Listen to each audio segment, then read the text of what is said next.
Hello, everybody. It's Saturday night. Welcome to the pub. Hope you all are doing well. Thanks for being here, Last Dance. English Bottle Cap RW. Oh, not feeling up to it. Okay, that's okay. I'd love to have you if you get that, but always your call, man.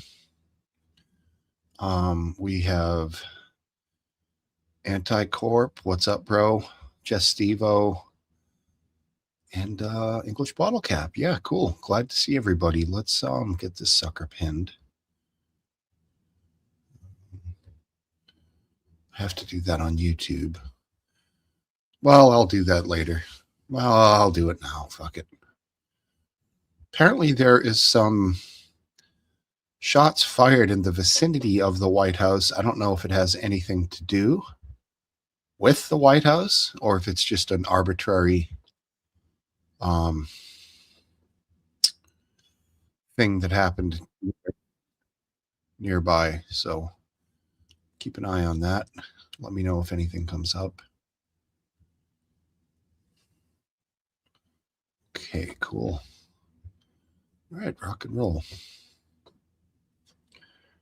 Oh my God, I'm getting these damn notifications every 2 seconds from Discord. It's going to really bother me. All right, I think I just fixed that. All right. What's going on, man? How you doing? Oh, doing great. Nice. Back home? Came back home on Thursday from just a delightful almost 2 weeks in upstate New York. Very nice. That's great. Go out a lot or stay in mostly? Kind of both. Yeah. Mostly I just sat around enjoying the boring view, but it was very pleasant to pay attention to birds and cows and clouds and low stress things for a change. Did you see any birds of note? I saw a couple of orioles. For some reason, I almost never seen them around here. Right, even though their old name was Baltimore Oriole. Baltimore Oriole, right? Yeah. Yeah, but they're a beautiful bird. I see them every year. I saw a common yellow throat today, a yellow warbler, and a black-throated green warbler. All very nice warblers. Tons of them passing through right now. So pretty cool stuff. Good time of year to be a bird watcher. And I caught a nice shad the other day when I was fishing. Kind of a rare fish, and a couple Atlantic mackerel, just farting around on the jetties. I wasn't getting any luck with the stripers, so I switched to a small shiny bait to see what I could drum up for anything. And yeah, bam, caught a couple of randos, which was fun. Yeah, exactly. He was enjoying the ambiance, Bottle Cap, right? Yeah. RW not feeling it tonight, I guess, huh? Did he get into why earlier? I don't want to scroll back too far. I don't think so. Okay. Well, that's fine. All good, man. Pretty interesting news day so far. Like, anything else come up with the shots fired at the White House? I stopped paying attention to the X feed, but I go back to it. It looks like it was just somebody shot somebody else by the White House, and the Secret Service tried to engage the shooter, and he, I guess, took a pot shot at them, so they shot him. Killed him? Well, he's reportedly in critical condition at the hospital. I don't know if that means they're waiting to, declare him dead, or he really is alive. So did they leave the grounds, or it was close enough for them to engage from the White House? It's not clear to me. I doubt they would have ventured far from the grounds, though, because they're not there to they're there to stick close to home in case it's an actual attack on the president. And that would just be a diversion. Right. You can't go chasing after the diversion. Sure. Yeah, nobody's really. I remember at one point there was some guy who flew a plane into the White House. He flew it onto the White House lawn, right? Something like that. That was Yeah. an act of, I mean, like terrorism, right?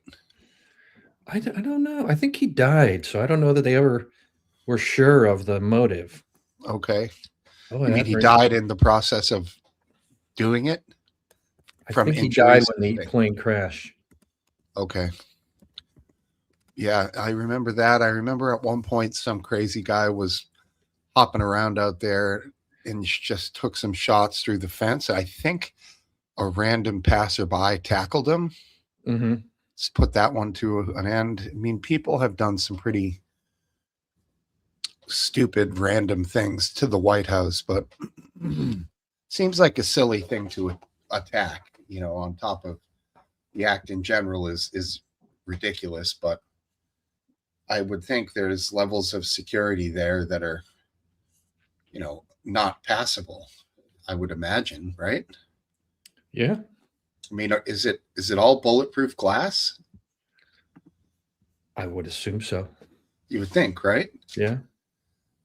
Over the years, they've done renovations, and I mean, is like, I don't know, like which direction anything faces from inside, like out, like where the office is and where the president's rooms are and stuff like that, or Yeah, I don't know either. I would imagine, I wouldn't be surprised if they have mostly cut off line of sight from place, hard to protect places. sure. Have you done the tour? I'm trying to remember. No, I don't think I did the White House tour. It was cool. I mean, it's a long wait, and you're basically shuffled around in a few common areas, and then you're out. It's something to do, I guess. My parents wanted to do it when I was a young guy, so obviously I had no choice. But I Yeah. thought like the Smithsonian, for things to do in Washington, was far more interesting than the White House. Personally, It is a lot more interesting. um, it's just full of fascinating stuff. And yeah, for almost all the Smithsonian museums there are fascinating. The aviation one was cool. I can't remember what it was called specifically, but I do remember that one. I think there's a natural history one. Yeah.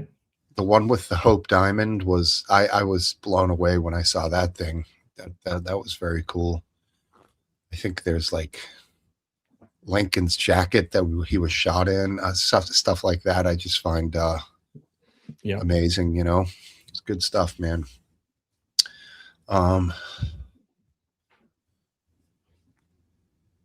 What is this bottle cap is saying here? Well, I guess he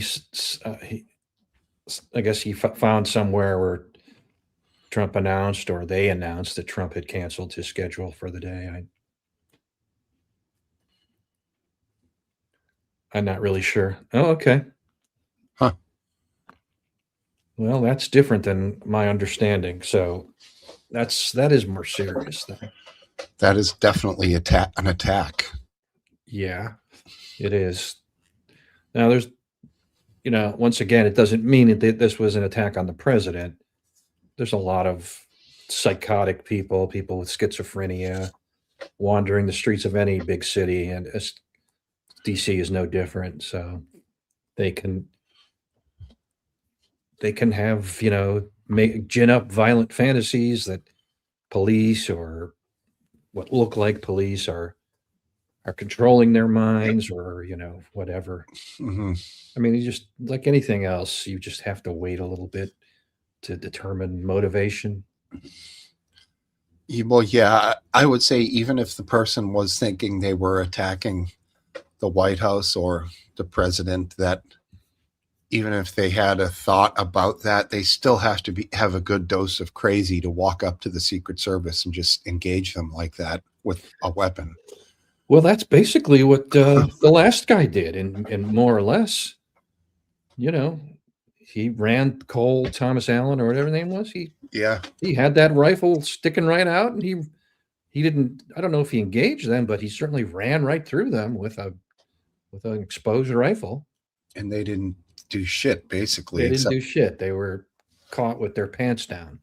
That was embarrassing. It was embarrassing. The only reason they were able to shoot him is because he was basically, there was a long corridor. You know, what if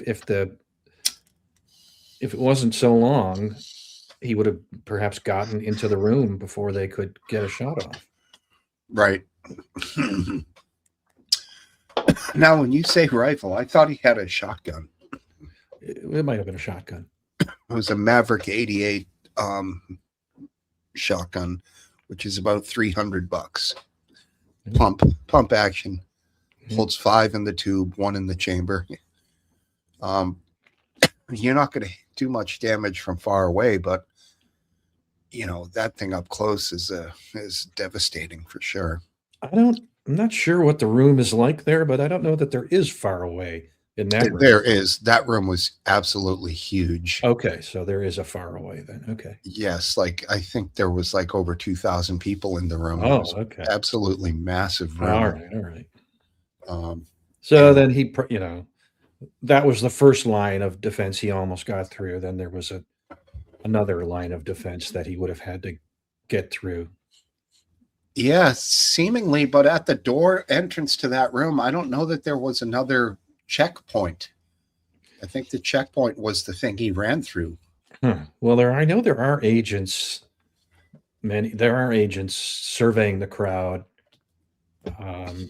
in the room, ready to act at all times. I don't know what to do. Maybe they should just have them strolling around with machine guns, so that they don't have to lose that half a second or however long it takes them to deploy their weapon when someone breaks through. It's just the threat environment seems to be too significant these days. Right. Exactly. No more of this hiding the MP5 under the suit coat with the fake hand. Let's just have a real automatic or whatever they think is the most effective rifle right there, ready to go. Yep. Finger off the trigger, but everything else, charged and ready to go. So, I mean, it's almost like a no-brainer at this point. Let's just drop the charade of the suits. I don't see the reason for it. Yeah, I don't see it either. If they have 5 agents in the room, what's the point of the suits? Right. It doesn't really disguise who the agents are. With 5 agents, it would take 10 shooters to take them all out. Yeah, I mean, I don't know how well these guys are trained with firearms, but I assume it's got to be pretty good. Well, they are trained to be excellent shots. They're trained, but they're also trained not to let their guard down and become complacent during an event, which is exactly what seems to happen every time there's an attack. Exactly. Hey, Anna, join us if you want. Nobody's here, and you won't get talked over, at least with us two here. Yeah. But good to see you anyways, Anna. This night, what do you mean here?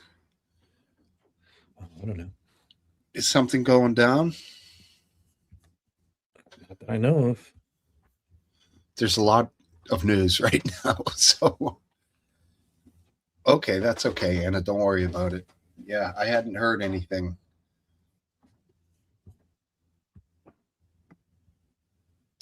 They bombed a school in Russia. I hadn't heard that.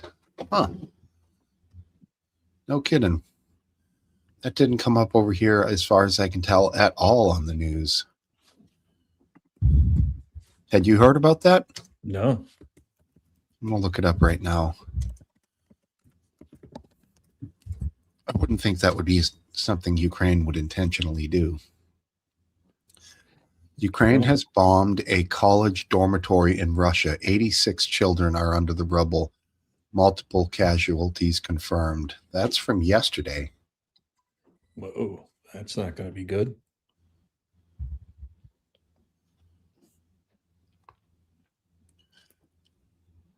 Oh, wow. Yeah.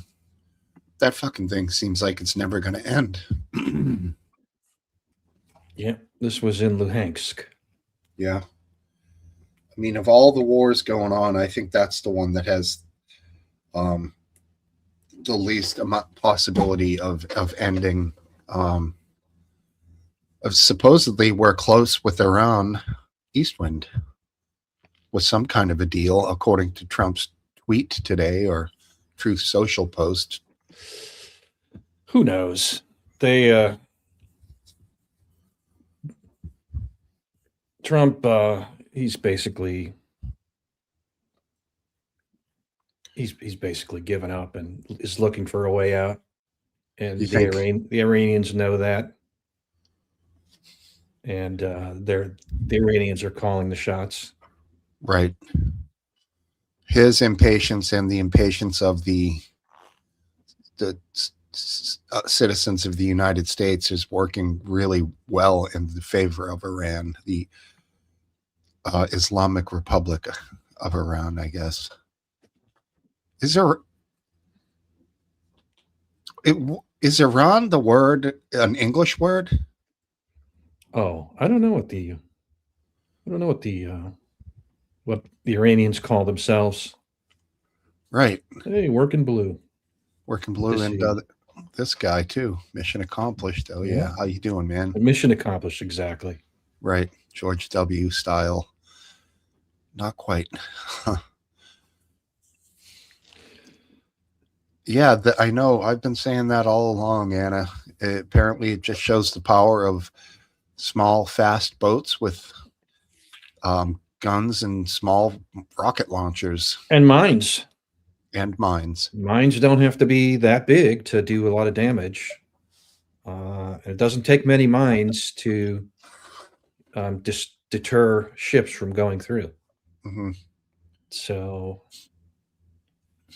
mines are probably scarier than the small fast boats because probably they can actually sink a boat. I don't think the small fast ones are going to sink one, but they could put a rocket right into the fucking wheelhouse, take out all the electronics, and then you just have a big floating, one barge. One well-aimed rocket can do millions of dollars in damage. Exactly. Which insurers don't particularly want to pay for.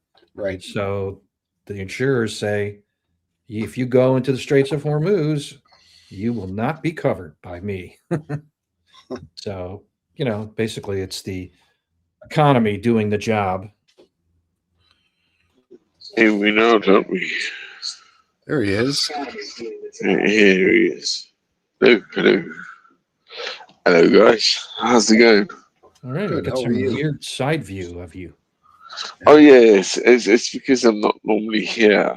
I own a little caravan in the south of England. This is my little home away from home.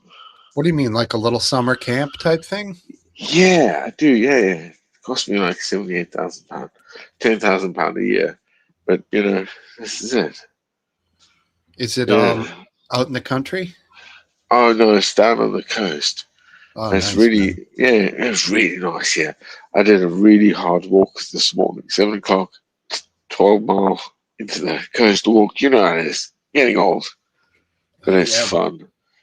But it's good. It's near Chesil Beach. It's like a UNESCO site, but it's really, Chesil Beach. Check it out. Yeah, you guys love it. How do you spell that beach? How do you spell it? I'll look it up right now. Chesil. CHISL. Chesil, I guess. It's Dorset. I'm in Dorset. Yeah. So I'm going to do that. Oh, wow. Well, that is pretty. Yeah, it's amazing. Yeah. I'm literally like there. It's got It's like lovely, man. it's got a like of the beach, and then sort of an intercoastal waterway that runs behind the Yeah, beach. dude, it was how it's formed is why it's an UNESCO site, isn't it? This is how it formed. Yeah. It's one of those things in the ancient world.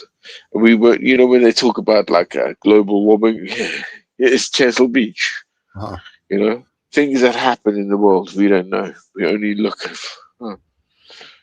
why America has that. What is it? Grand Canyon, right? How was Yeah. that formed? Yeah, right. Yeah, The things Colorado like that. River. Colorado Colorado, River. Oh, Colorado River eh, carved it. yeah, that's right. But it's Mhm. also why you have New York, right? Why New York exists because of the flood that happened on the top of what America was, right? They say that it was like a big ice cap and it went and flooded out and just cut a hole through the whole thing, right? I'm not familiar with that ancient history, but it sounds cool. Yeah.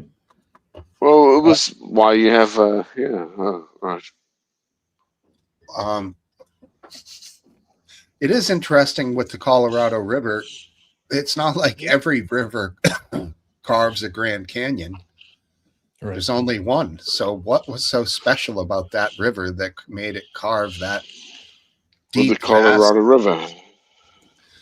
Yeah, I mean it's kind of Is- is- wild. But is that what you call the what? Tell me again. Say it again. Help me out. The Colorado River is part of that, deep rift in America. Yeah, it's basically at the bottom of the Grand Canyon. Oh, is And it? yes. Huh. I know like the Snake River has carved some pretty spectacular stuff in the west. Where's the Snake River?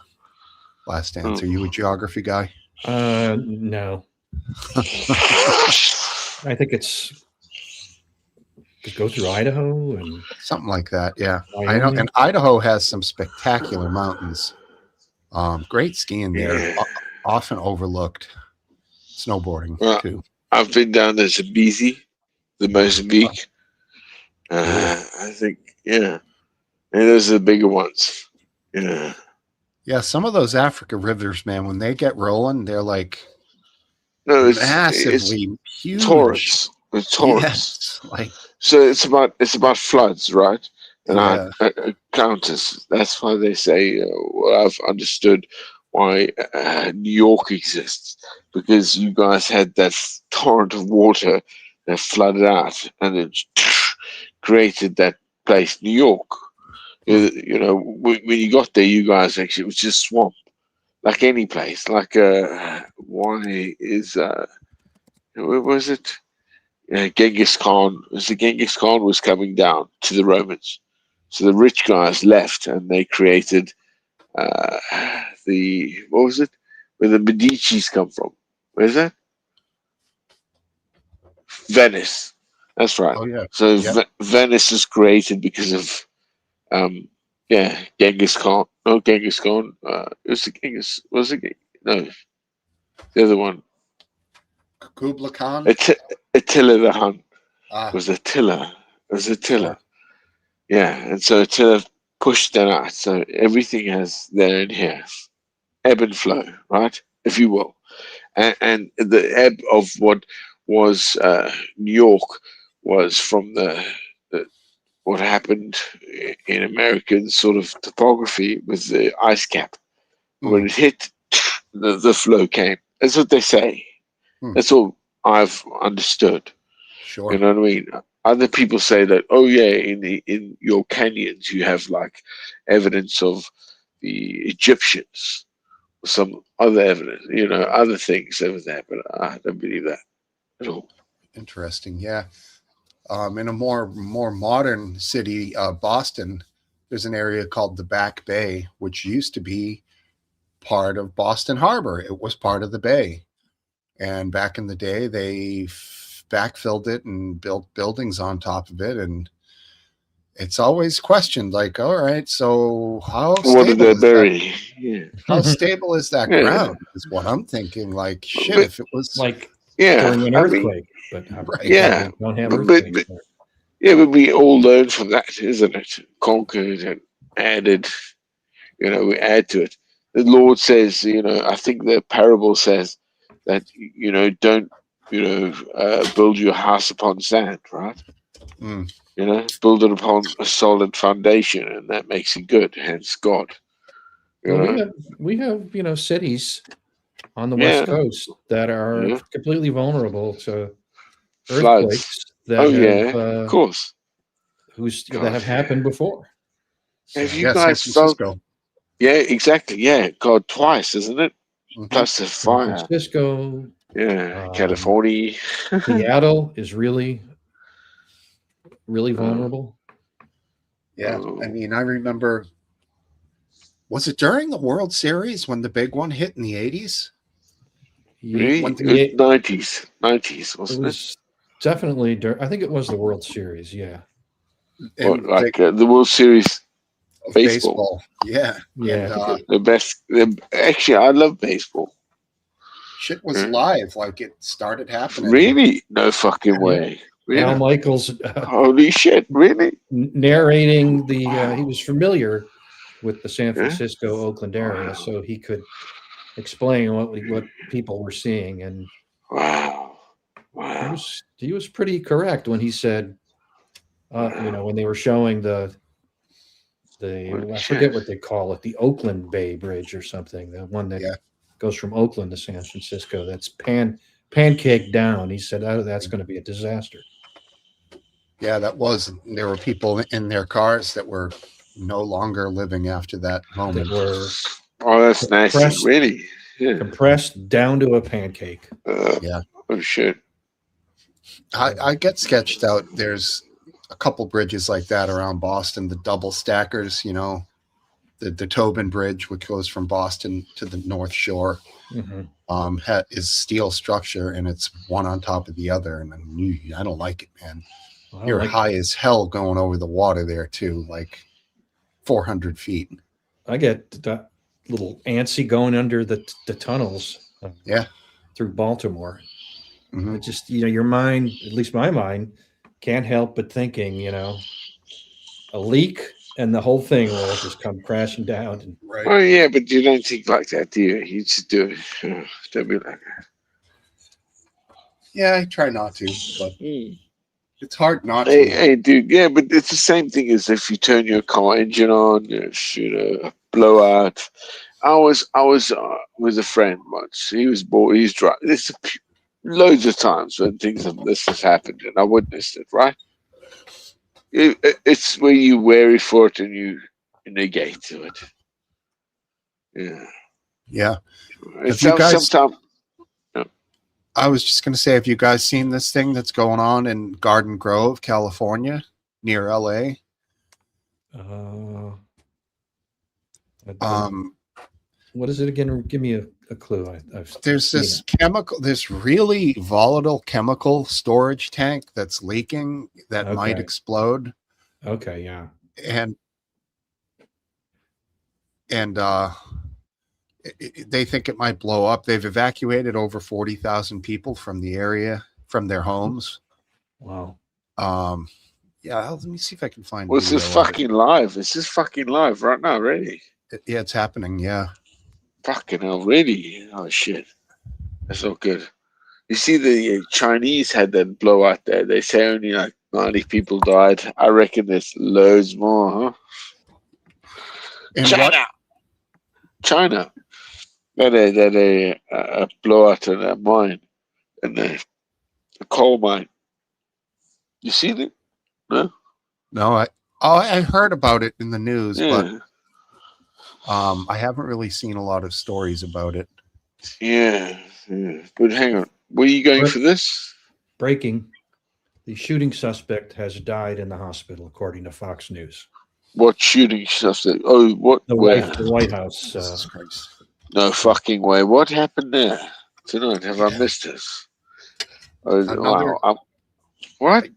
a crazy guy fucking went up and engaged the No, Secret he did. Service with a He did. weapon. Yeah, He did. Yeah. Did he? Oh, Jesus.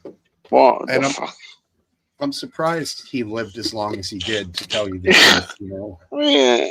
Dude, why would you do that? It's a suicide, isn't it? That's literally like, I want to die, or I want to be a martyr for what? That's not Yeah. good. That's Mhm. not good as well. You know what I mean? Like, why would you engage? That's not good. Exactly. Yeah, that's exactly that, sir. You shouldn't be like that. You shouldn't pursue, fuck's sakes. Horrible.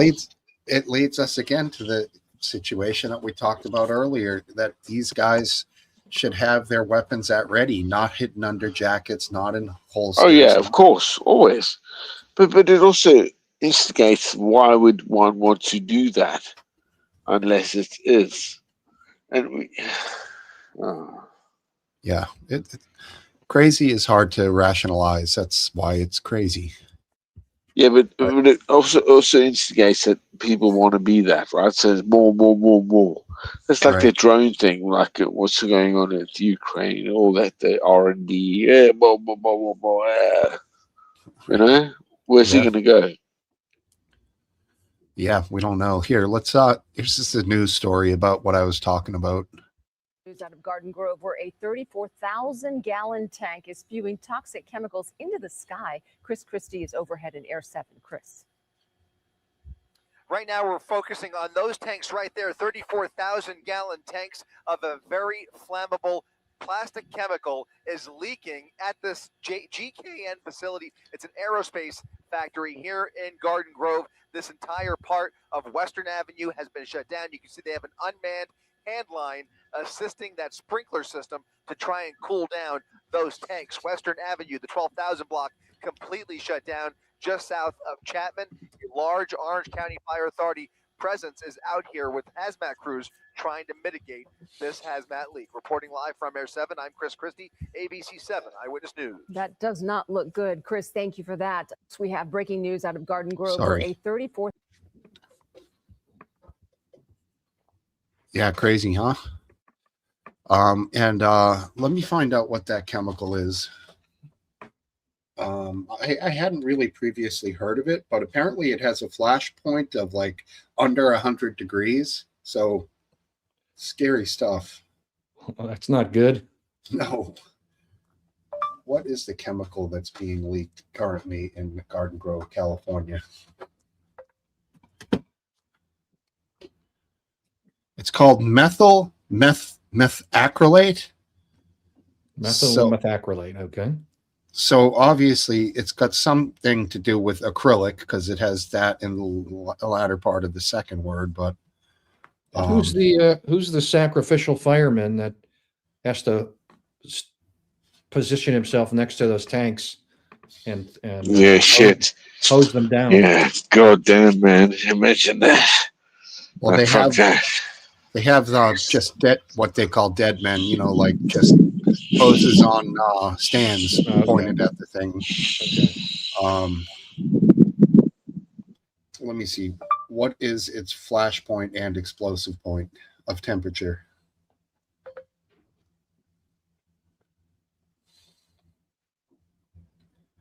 (50 degrees Fahrenheit). It can emit ignitable vapors at room temperature. Yee. Okay.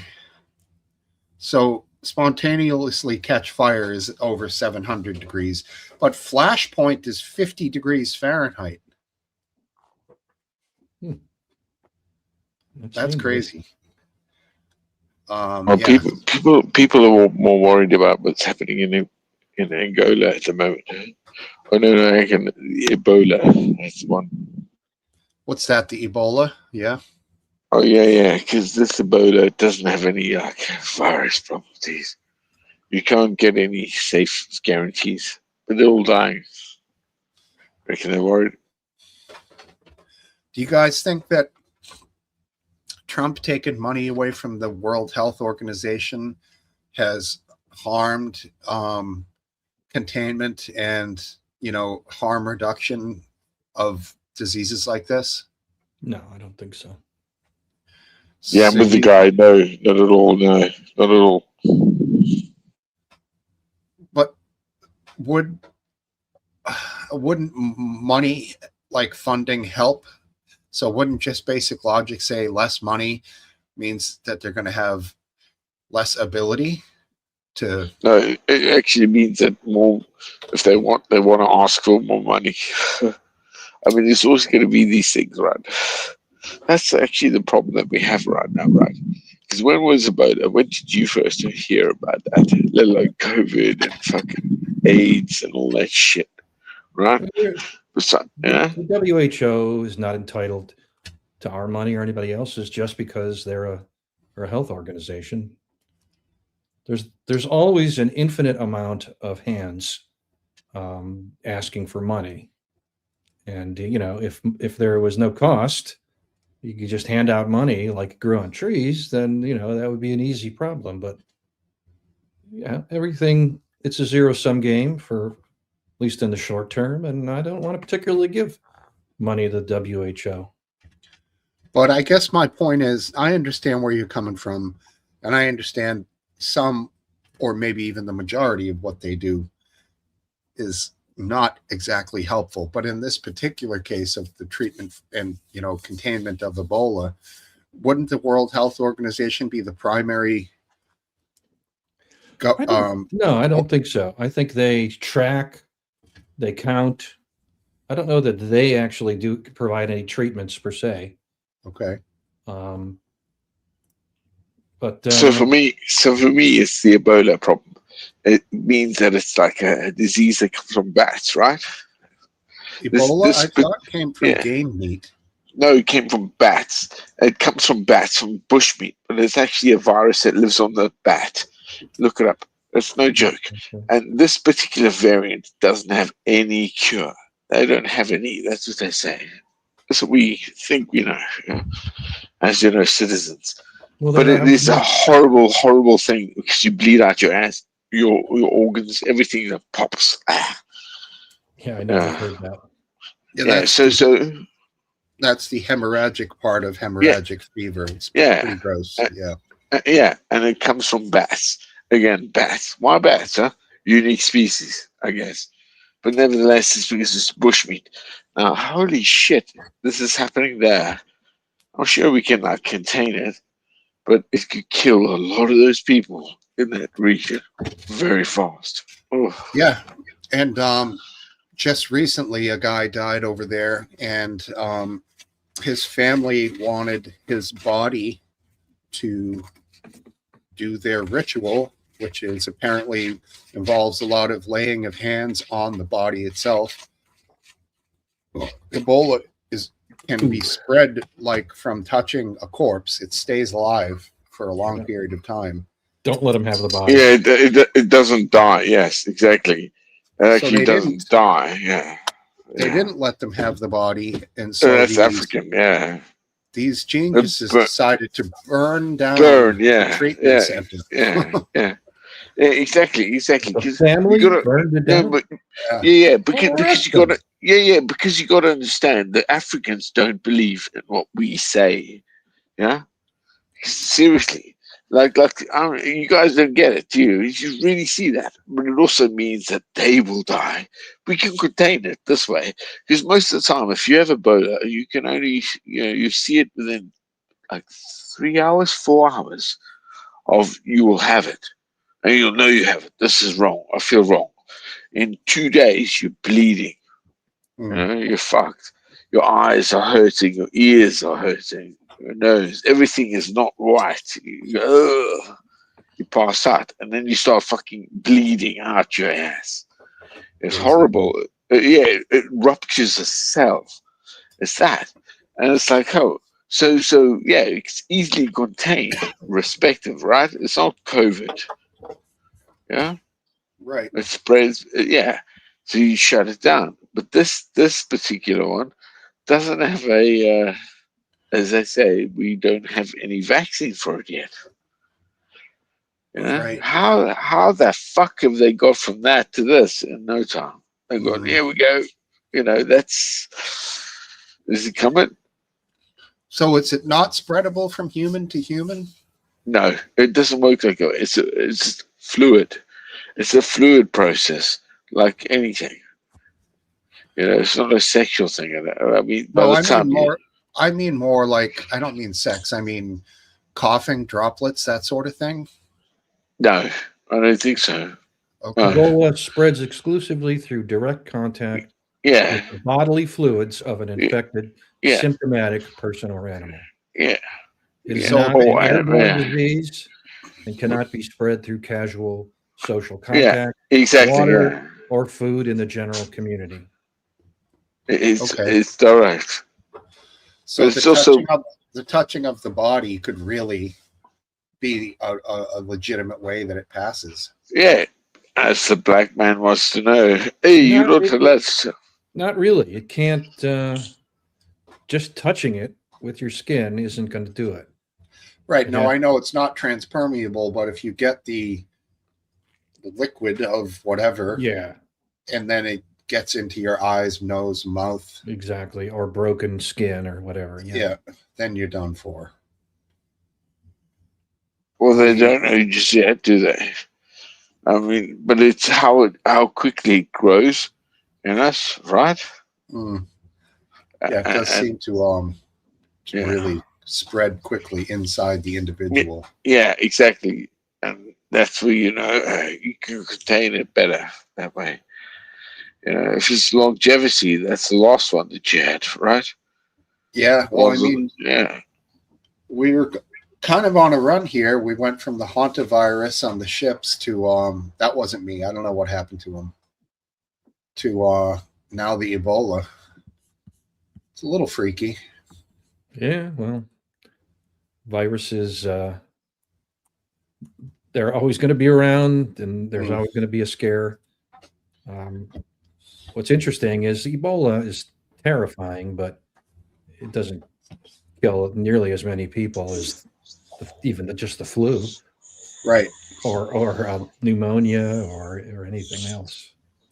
I got think it. so. No problem. It's got an incredibly high mortality rate compared to those diseases, Right. but its rate of spread is like far lower, which Right. is thank Yes. goodness. Yes, exactly. Yeah, you can originally say, "Oh, you're sick, bro."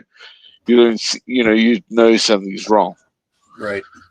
Yeah, you're not carrier of that. It really affects your cell. Oh, it's nasty shit. And that's why it's from, again, bats. I mean, fuck. It's a fucking thing on a bat. Hmm. There's a really interesting thing about the bat, isn't it? How the bat evolved. Or actually, it's like a mite, isn't it? It's like anything. So is humans cancer?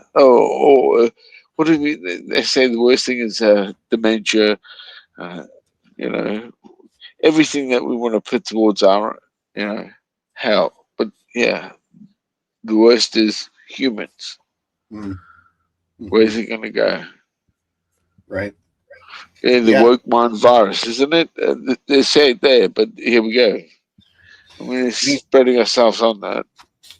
Bats are notoriously disease ridden, and exploring those caves is pretty gross when they have like pools of bat guano and things of that everywhere. It's just, God, the smell alone must be. Yeah, I mean, don't get me wrong. That isn't that. We never used to have that. That's what they actually. Yeah. Yeah, Oh, and it's awful. Yeah, people you're are right. using that. People were using that as fertilizer. Gross. Yeah. Do you think that's why humanity, everything works? But is it the spread of like animal or insect now to and fro? Could it be that? Sure. Yeah, or you get me, yeah? You understand what I'm saying? Not Like, really. Okay, so if you get like the Chinese or the Indians or anything that lives with something for so long, the people that have lice, right? Or nits, or you know what I mean? There's problems amongst them. Well, we know this. What was the Black Death? Yeah, Mhm. that sort Bubonic of plague. shit. Yeah, exactly. Why it happened, right? What was bubonic plague? Wasn't from rats, was it? They say, oh, rats spread it. Yeah, but it was because of something that was living on a rat. Right. And it's Fleas. very- yeah, exactly. And so this is that. Hmm. The same thing. It always lives. That's why that's happening in Africa is that from the bat. What we had with COVID on the bat. It was always, a gain of function. So we understand. We try to look at it. Oh, why? Why did it happen? Because things have happened because of what we've had to always do, move around. Genetics works that way. Like look at say Syria or look at Persia, if you will. Yeah, what's going on there with Iran? Yeah, Sure. same thing. Yeah, same thing. Mr. E, I think vampire bats are based on the species of bat that will drink blood off of mammals. Yes. And then I would venture to say that vampires are based on the bats, not vice versa. Yeah, well, no, I think it had to do with the physical behavior of the bat, and that's the tie. And they apparently have some kind of a numbing thing in their saliva, so you don't even feel them when they're Right. cutting you to get your valuable. Yeah, but they're not going to go on you, are they? They're going to go on animals. Exactly. They do it Well, on, yeah. They're not going because to go they're at not- anything that can reach around and get it Yeah, off. exactly. Like, what the fuck are you looking at? Get off me, Right. right? Probably cows. Yeah, and that's why we actually feel things, right? Or look at ourselves. Huh? What's the biggest organ? The skin. Come on, love the skin you in, baby. Yeah, that Vampire. makes sense. There you I go. should make a Bottle song. cap. Yep. Fruit bat is one of your 5 a day. That's funny. Good to see you. Yeah, I like that. Fruit bat is your 1 of 5 a day. Which fruit bat do you have? I love that. I love that. That's good. I like that. Fruit bat is 1 of your 5 a day. I'm going to use that. No, fruit bat's your 1 of 5 a day. That's what we have here. Look, they're going to fucking hate that in the office. It's going to be brilliant. No Bang, relation, bro. Anna. Yeah. Different guy. Yeah, wild. We had Welshman briefly last week. Right? Yeah. Seemed like barely said anything, and then he was gonzo. I don't know. Am I right? I think he was there a little longer this time. Okay. The week before, he was in for a short time and then fell asleep. Okay. Cool. Yeah, I think we're gonna have a quiet night tonight. Just judging from the start here. 22 watching though. That's pretty good. Wonder what that's about. Huh. I wonder if that means we will have a visitor of some sort. Skin is the largest. Is that true? Am I boring to you guys? I mean, I came back last week. I was here for a bit. I was pretty pissed and I should jump off. But yeah. You're That good, Welsh man. guy? We No, that enjoy you. Welsh guy, I remember that Welsh guy. He said, yeah, I wanted to smack him dry. Where is that cunt? Where's the Welsh guy? He's not even Welsh. I reckon he's Australian. He's Welsh. He's Welsh. No, he's not Welsh. No. He's Don't call Welsh. him. No, he's not. He's Greek. He's a He's not hidden Greek. Yeah, he is. You're going to make him angry. Maybe I he'll know. summons him here. I know exactly. That's what we do. Yeah, we're gonna call that out. Yeah, Mhm. he's like, oh shit, there was a Greek guy. What? Some guy? What? He couldn't Yeah. do it. Yeah, I like that. I like the fucking prophecy. Yeah, hallelujah. Come Yeah, on, it looks like according to the news, current news, the man killed by Secret Service was actively attacking them, firing at them. So that is definitely true. Wow, unbelievable. And a lot of other people are saying it looks like Russia is really excuse me, going to be going full out now with Well, yeah, I'm this- glad they fucking are, man. You know, I don't care about that. Russia is part of the Western Foundation. You know that. You understand that? No, I do. They are. I mean, that's what they say. That Gog and Magog shall unite, right? yeah, You know that prophecy, no? I don't. Oh, it's in the biblical things of the end of times. It says Gog and Magog shall unite, and Gog and Magog were essentially like two great kings of old, very apart from each other. But it would be, I reckon, yeah. Somebody said China and Russia take apart the world Well, to the end of the world. Yeah, Gog and Magog. Why not? Because it this differentiates what Islam is and Christianity and the Jews are. And goes, fuck it all. You know, snap it out. Hmm. Get the fuck out of town. You know, even though that they're orthodoxy, but still.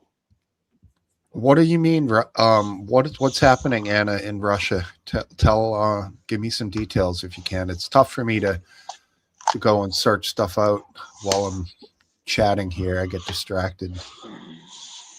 Who? Ballistic missile party. Well, yeah.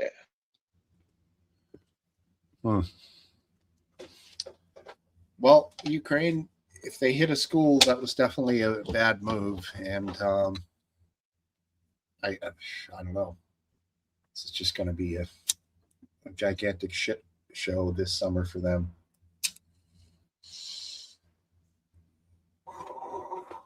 It's too bad. Yep. Never going to come to an end, it seems like.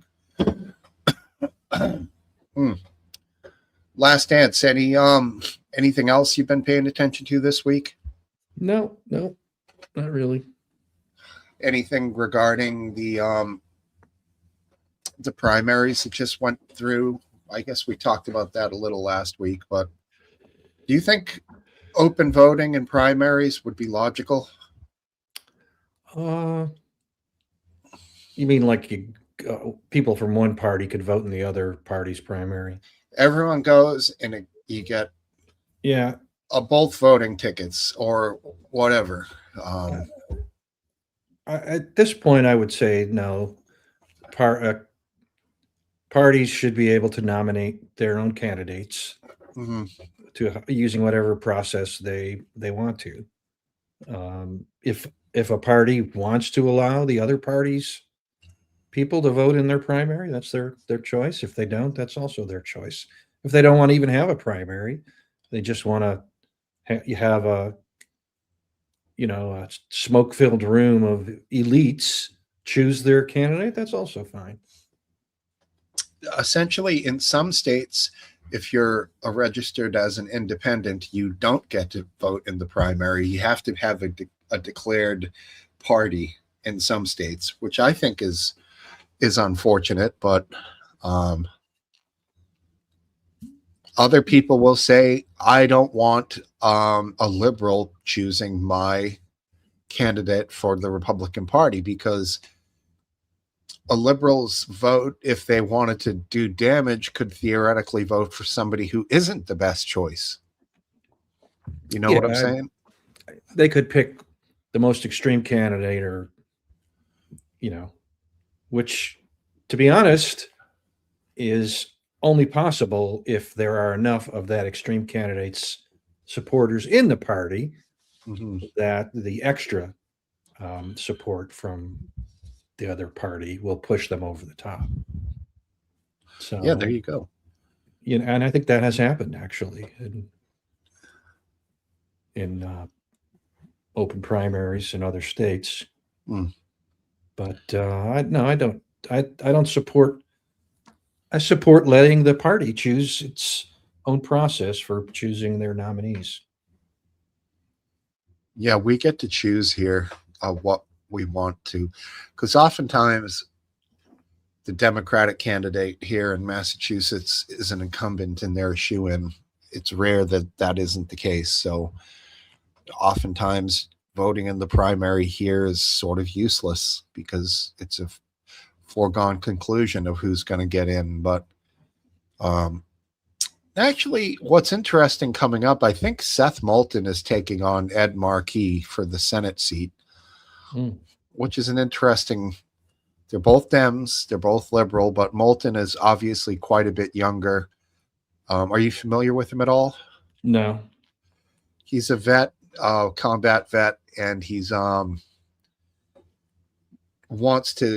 he's like anti like corporation influence on politics. He's very much against that PAC shit and anything like that. So it's and then you have old school Markey. I know you know about him. He's just your classic old liberal, but he's more, his beliefs are more of a modern liberal, more aligned with like AOC. So he's not actually an old school liberal. He's a progressive modern liberal, even though he's an old guy. Always been a pretty far to the left. Right. I would definitely go for the young guy in that instance between those two. I feel like Moulton is going to vote at least using his brain every once in a while, not like Markey, who's going to pretty much vote in line every single time. And I think him and AOC drafted the Green Plan or whatever the fuck that thing was called. It was the Green New Deal. That's it. Yeah. So that's sort of his, and that was when we're getting close to her date of us all dying, right? 2032. Yeah. She did a little show on the House floor displaying water, like these dirty water jars that she was saying this is caused by data centers. Which was, what does that mean? Well, it's caused by construction. That isn't done carefully or that disturbs groundwater in some way. It's not has to do with it's not that some magical thing that has to do with computers and data centers. Well, yeah, and I think the big ones are water cooled, aren't they? I'm pretty sure they're similar. There's got to be a water cooled component to it, and if those have some sort of big holding ponds or whatever, yeah, you can expect that water to be a little murky. Of course, it's going to be dirty. I don't think this was caused by the water, the holding pond. I think it was caused by construction I don't know exactly what the cause was, but silt runoff construction. It might have been. Yeah, I don't really know exactly, but yeah, sounds like a pretty silly little show that she put on. Yeah. This was pretty wild, Linda. You think about the theater sports in Minnesota and the fraud. I'm not sure what she means by theater sports, but the fraud that they've uncovered recently, like 256 million by that one woman. Did you see any of that? Like, Jesus. It all seems like there's always a story of spectacular fraud coming out of Minnesota. I mean, I'm all for catching the criminals, but can we catch the guy who's supposed to notice that? That, like, why is the money just going out in bundles and nobody's fucking noticing? Like, it's crazy, man. The oversight of giving these grants, donations, whatever they are, is it's nuts that it goes on for so long without being caught.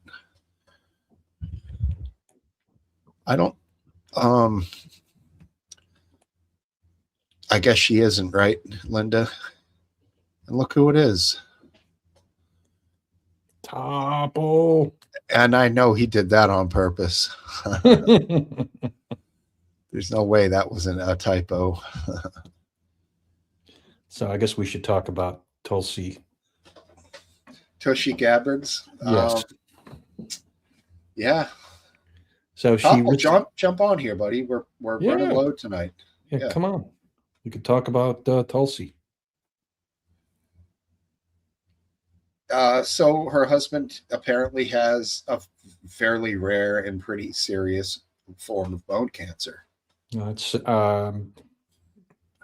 sad to hear, and I'll take her word for it that that's why she's resigning. But I can't help but feel that it's possible that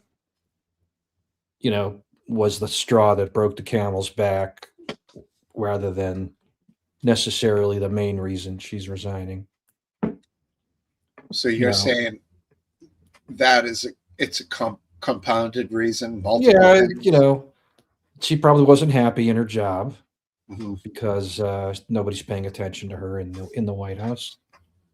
And so, your husband gets sick. It might be, makes resigning a more attractive option. So what was her role? Head of the Director of National Intelligence. now would they be somebody normally that we would see in a media role like Kash Patel? We see more frequently than we ever saw her. We don't see the DNI that frequently in the In media years past. in ever years really? past, but they Okay. do. They're not completely shut up and shut away from the media, so they do see them. Yeah, they make appearances in the media. Who was Trump's before? Who was Trump's DNI like in 2016? I don't remember.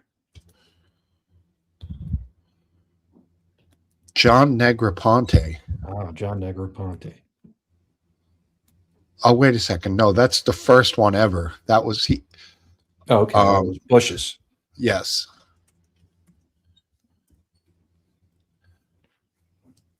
It's not giving me. It's stupid thing isn't. It's not working. Does the president pick? A new one every time. He can. It's typically a cabinet post that I don't know if it's a cabinet post, but it's typically something. I mean, it wasn't always. It wasn't. There was a time when the director of the CIA, the DNI, was not considered a partisan post, but Mhm. that changed with Obama's DNI. The first name I really notice is James Clapper. Yeah, that was Obama's DNI. Yeah. And Dan John Ratcliffe, of course, we all remember him. John Ratcliffe, yep. I don't remember Tulsi, and now Aaron Lucas, who I had never heard of. Tulsi, I don't know. It's a type of position that's unjudgeable. I can't say if somebody was good or bad at something. I do remember she got that bizarre thing where she was getting tailed or followed or some shit. Oh, that was Remember that? before she was. Right. That was when she was still in Congress, I think. Yeah. And she was actually an active member in the National Guard. I think she was a fucking colonel. She was surveilled under the blankety blank program, and I can't remember the name of it, but it was pretty disturbing. The whole program was. Right. Yeah, that is just nuts, dude. What was that called? I can't keep doing the searches. I got to stay in the Bottle cap conversation. is usually on top of these things.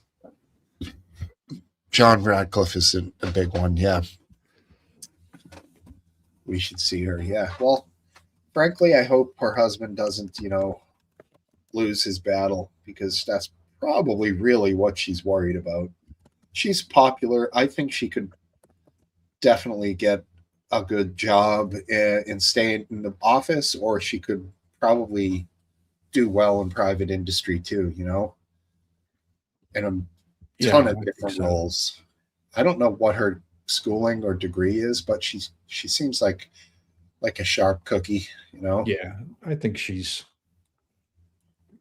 land on her feet no matter what happens. Right. The Quiet Skies program was the That's it. It's she was such a put on a watch list as part of the Quiet Skies program. that's a disturbing name in and of itself. It sounds so nefarious. In a subtle sort of way, you know, like It does. it has a spy hunter thing written all over it. Like Mhm. but It's like Yeah. a truck from the Ace Tomato Company. right. Bunch of CIA agents inside, you know it. Yeah.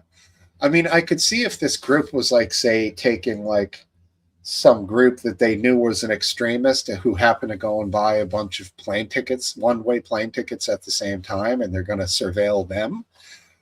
That would really make sense. Hey, you guys are trying to get ahead of something. Could be nothing, could be something. But surveilling her, what the fuck? That doesn't make any sense at all.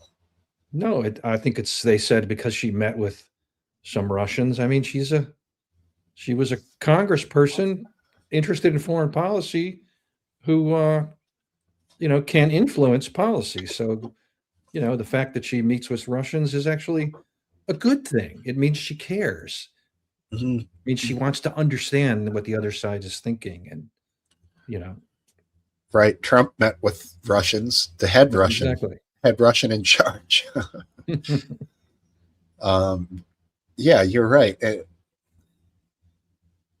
People tried to make something out of that it more than likely wasn't. Did it you raise an eyebrow at all when you heard about that with her? No. No. It's normal. It's all good. Mhm. It means she's working hard as opposed to sitting around doing nothing but making speeches and being told what to say Sure. by the party, Mhm. which is like pretty much what most of those Congress people in both parties do. Mm. Interesting fact. John Peterman, is that his name? The guy in Pennsylvania? Fetterman, yeah. He has a 72% approval rating from Republicans in the state.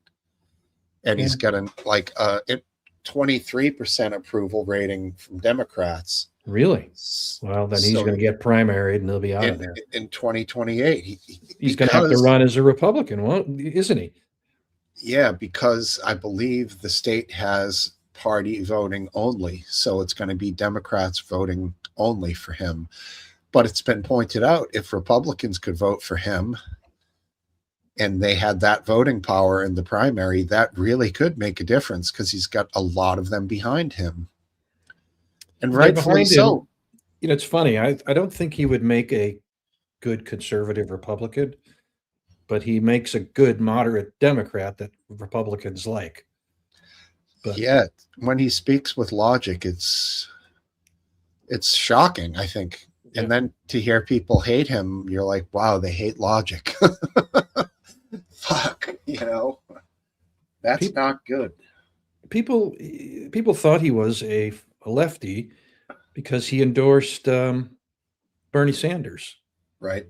So I don't know if he was a lefty, and I don't know, his stroke, turned his brain to mush and then he became a righty, or Mm-hmm.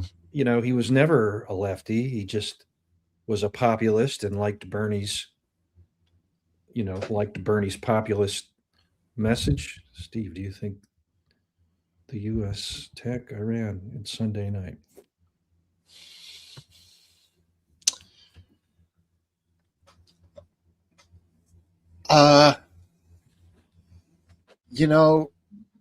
It is Memorial Day coming up, and I could see Trump's way of thinking and Hegseth of doing something around the beginning of it, like Sunday night. Yeah, would make sense. That at the beginning of Memorial Day, midnight or something.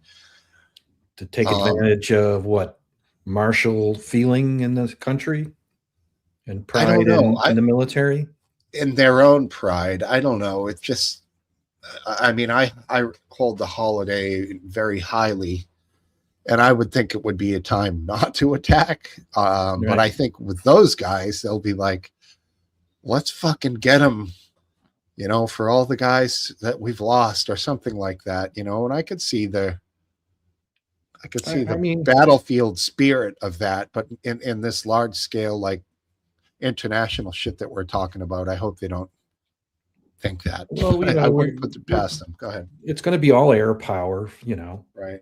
possibly naval power if they're going after naval assets, but mostly air power.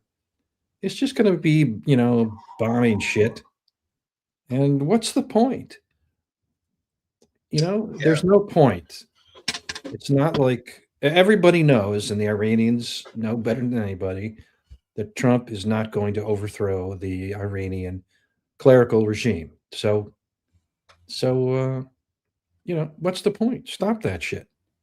I think the point in his mind is to get a better, as part of his negotiation. If you don't give me what I want, I'll drop bombs on you every day. But I don't think that's going to.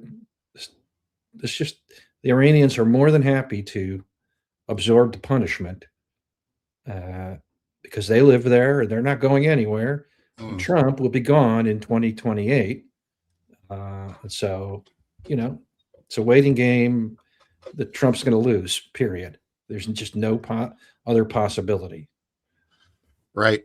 And he could win by making it a more conventional war, in my Good opinion. by having ground troops. That's what I mean. Yeah. Yeah, that's that. That would he would lose support in a big hurry here in I know. the U.S.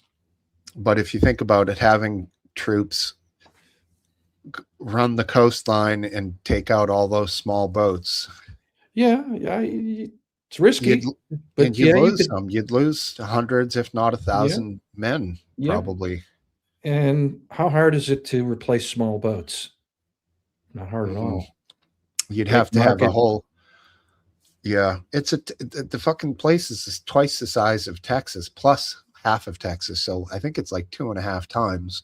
Yep. It's a huge country. So It's not. They're not prepared to be defeated by losing a battle or a few. mhm. They if Trump takes out all their coastal, assets, that will hamper them, and maybe he'll be able to open the Straits of Hormuz for a month or 6 months, but they will reconstitute enough of their force to once again close the Straits of Hormuz in 6 months or so. So Right. they will simply outlast and outweigh Trump. And, that's it. That's Trump has played checkers and the Iranians played chess. And the chess is the actual game of international politics. Checkers isn't it. Mhm. Yeah, I thought the same thing, English bottle cap, but where is it? Why are they still successfully holding the strait closed? And there doesn't seem to be an end in sight, at least that we're causing. Yes, I agree. Like, why can't we just destroy all these small boats and then destroy Well, the next ones that come in, especially with you attack could just helicopters? You could use small drones to destroy small boats. You can, but it doesn't seem to be happening. The It's strait's still probably closed. it's probably happening at a level below reported. There's probably a cat and mouse game going on every day. But the Iranians are always paying attention, and every system has a counter system that can be deployed against it. Every system has vulnerabilities, and especially when your goal is to hide. Mm. Finding hidden things can be very hard. Yeah, and I don't know what the coastline looks like. Yeah, I mean, it is if you're looking, but you're right, East Wind. It's gone the way of the Ukraine. It's going the way of the Ukraine-Russia conflict. It's kind of a stalemate. There's really Mm. It is Although- yesterday's news. Did you see Trump's tweet about it when he put the names of all the Al Humanis and, Sheikh this and all of those guys at the big meeting they had over the phone and discussed the whole thing? Did you see that? No, I didn't. Apparently he said it was very good and that the strait would be open very soon. Every time he does that, the Iranians say, we never agreed to any of that shit. Exactly. I got to run outside. What should we do here? Can you handle this? Yeah, I can handle it. All I'll right. just insult the audience. Perfect. Get ready, everyone. You all suck. And you always have. Actually, let's see if I can find something interesting. Interesting video on X.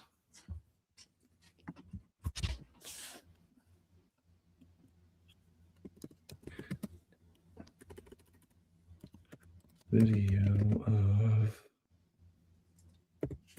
UPS 29.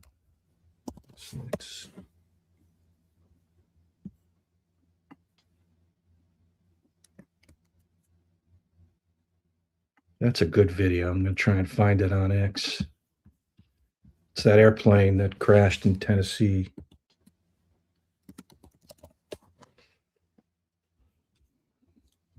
Here it is. All right, let's go to here, click share.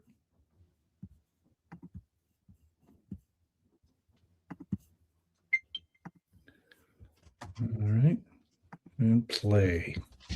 Surveillance video at the airport captured the takeoff rotation and separation of the left pylon and engine from the accident airplane.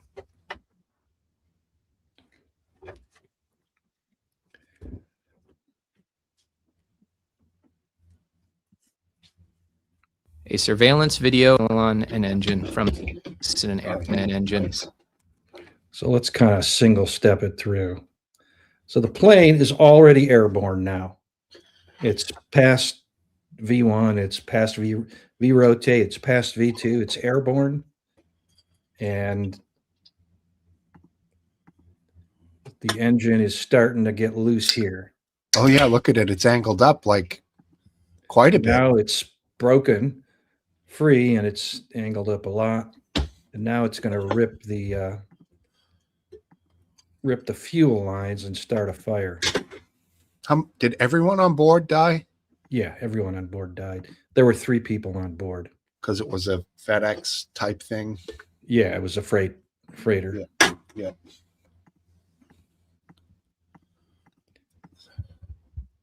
It's So still they're- going. Yeah, it's All right. Right there, it ran out of fuel. the engine did. Yeah, Yes. burned it off. Now, what hasn't been discussed yet, that I think is, at least by the NTSB, and I think is a very important thing, and that we'll find out, is why the plane did not survive this engine coming off. Because, part of the reason these pylons are made to come apart is so that when an engine, when something goes wrong on an engine, instead of ripping the wing off, the engine gets ripped off. And the whole point is that the plane should then be flyable, at least well enough to land it. And, in this case, then also that this aircraft has 3 engines, it should be able to lose one and fly and climb just fine. So, exactly why this fire erupted and stayed burning is an important issue, because if having an engine fall off the wing means that a fire rages, that fire would have burned through the wing.